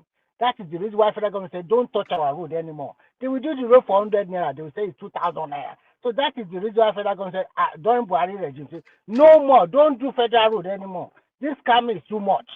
So you can see state scamming federal. It's not even as straightforward as that, Patrick. Let me tell you, the way federal government work in Nigeria, there is no state that doesn't have federal ministries. Everything that you see in Abuja, they have offices throughout every state of the federation. They have Federal Ministry of Works there, they have Federal Ministry of Education, usually they have what they call Federal Secretariat, where all those ministries are domiciled. The problem is that if you report to them there, they will not even send whatever you report. They don't care. We don't have that. You understand? Okay, you draw the attention. Oh, there's one road that is dangerous that can kill. So they don't care whether people die there or not. In fact, because at that stage, they will not benefit much from it. It's not about benefits. Everything in Nigeria is just about. We don't have. Let me tell you, and that's why the kind of leadership that we have is just a reflection of the type of people that we have. In addition, Simba, even if Patrick, if you are a rich man and you decide to go and do that road by yourself, the wallet they will give you. No, my question, it did not get my question. My question is, now that the money is more to fix, maybe you can fix it with 100 million. Is it not good for government to spend less or for them to spend like 30 billion to fix the thing? Let me tell you, the people that are supposed to do that, they will not do it. There are people that are shadowed with that responsibility, Patrick, but they will not do it. You might even be surprised that they have collected allocation for that road, even from your for that road already. No, the only thing that will make them to do it is only when there is a disaster. Maybe there is the serious accident will call and. Bato, do you know how many times they awarded the Lagos Ibadan Express Road? Everybody award every time. That Lagos Ibadan they don't use and chop money. Where Obasanjo boycott me. Obasanjo regime. Now that boycott me guy. And you know, Ogun has most federal roads are in Ogun. I hope you know that. We have the longest federal roads in Nigeria. So, but you can't really compare Ogun to your state. We can't be waiting for federal government to fix everything, because if you wait, I mean, so the state government has to look at important roads. That Sangota road is probably the third most important road in the whole of Nigeria. You know, Babati, that Lagos to Ibadan road is supposed to have been compared from Ibadan to Ilorin. Supposed to be going straight like that. But that from Lagos to Oyo, Simba, have they even completed that one? Since time memorial. No. The whole. Let me tell you, Obasanjo started it. He completed Ilorin to Ogbomoso. He did not touch Ogbomoso to Oyo. I think he did some work on Ibadan to Oyo, but the whole stretch of the road is not bad. Oh, from Ilorin to Ogbomoso is not bad, and from Ibadan to Oyo, the road has been there for almost 20 years now. Oh God, I remember now. So I remember the one because you beat one where you say that if you're going towards that side, you can bypass the city and you have to go through it, but you can just go behind the city. He is doing circular road, but I don't think this guy He says that will bypass your need to come to the main town. Yeah, it's true. When you are coming from Challenge, instead of you to go towards Challenge, you just go through Ido and then go on a ring road. I will know we are going through ring road. I'm lost in Mokiloko to see him. I hope he can finish it before he the problem is, let me tell you, and that is why you see that one road can be awarded for 5 times or 6 times. The issue here is, the way, the kind of system that we are practicing. You have a budget. Everybody will say, no, my region has to be considered, my region has to consider. They will not spread it across all. Meanwhile, they don't have fund, though. They don't have fund for all these things, though. They just want to put it in the budget. Say, okay, to satisfy the people. Say, okay, all the regions were. Now, a road that's supposed to cost 200 billion. Probably for that budget year that they started, they might only vote maybe 10 billion. You are right. So that is why you see in this government, they are still trying to complete 20. So you now see that same road being awarded year in, year out, year out, because they don't have fund to do it at once. That country, we are poor. I'm telling you, we are really poor. A budget of 53 billion for why can't we just Remy, to Simba's point, why can't we just focus on one road and complete instead of spreading it? Bartowski has already given you the answer to that now.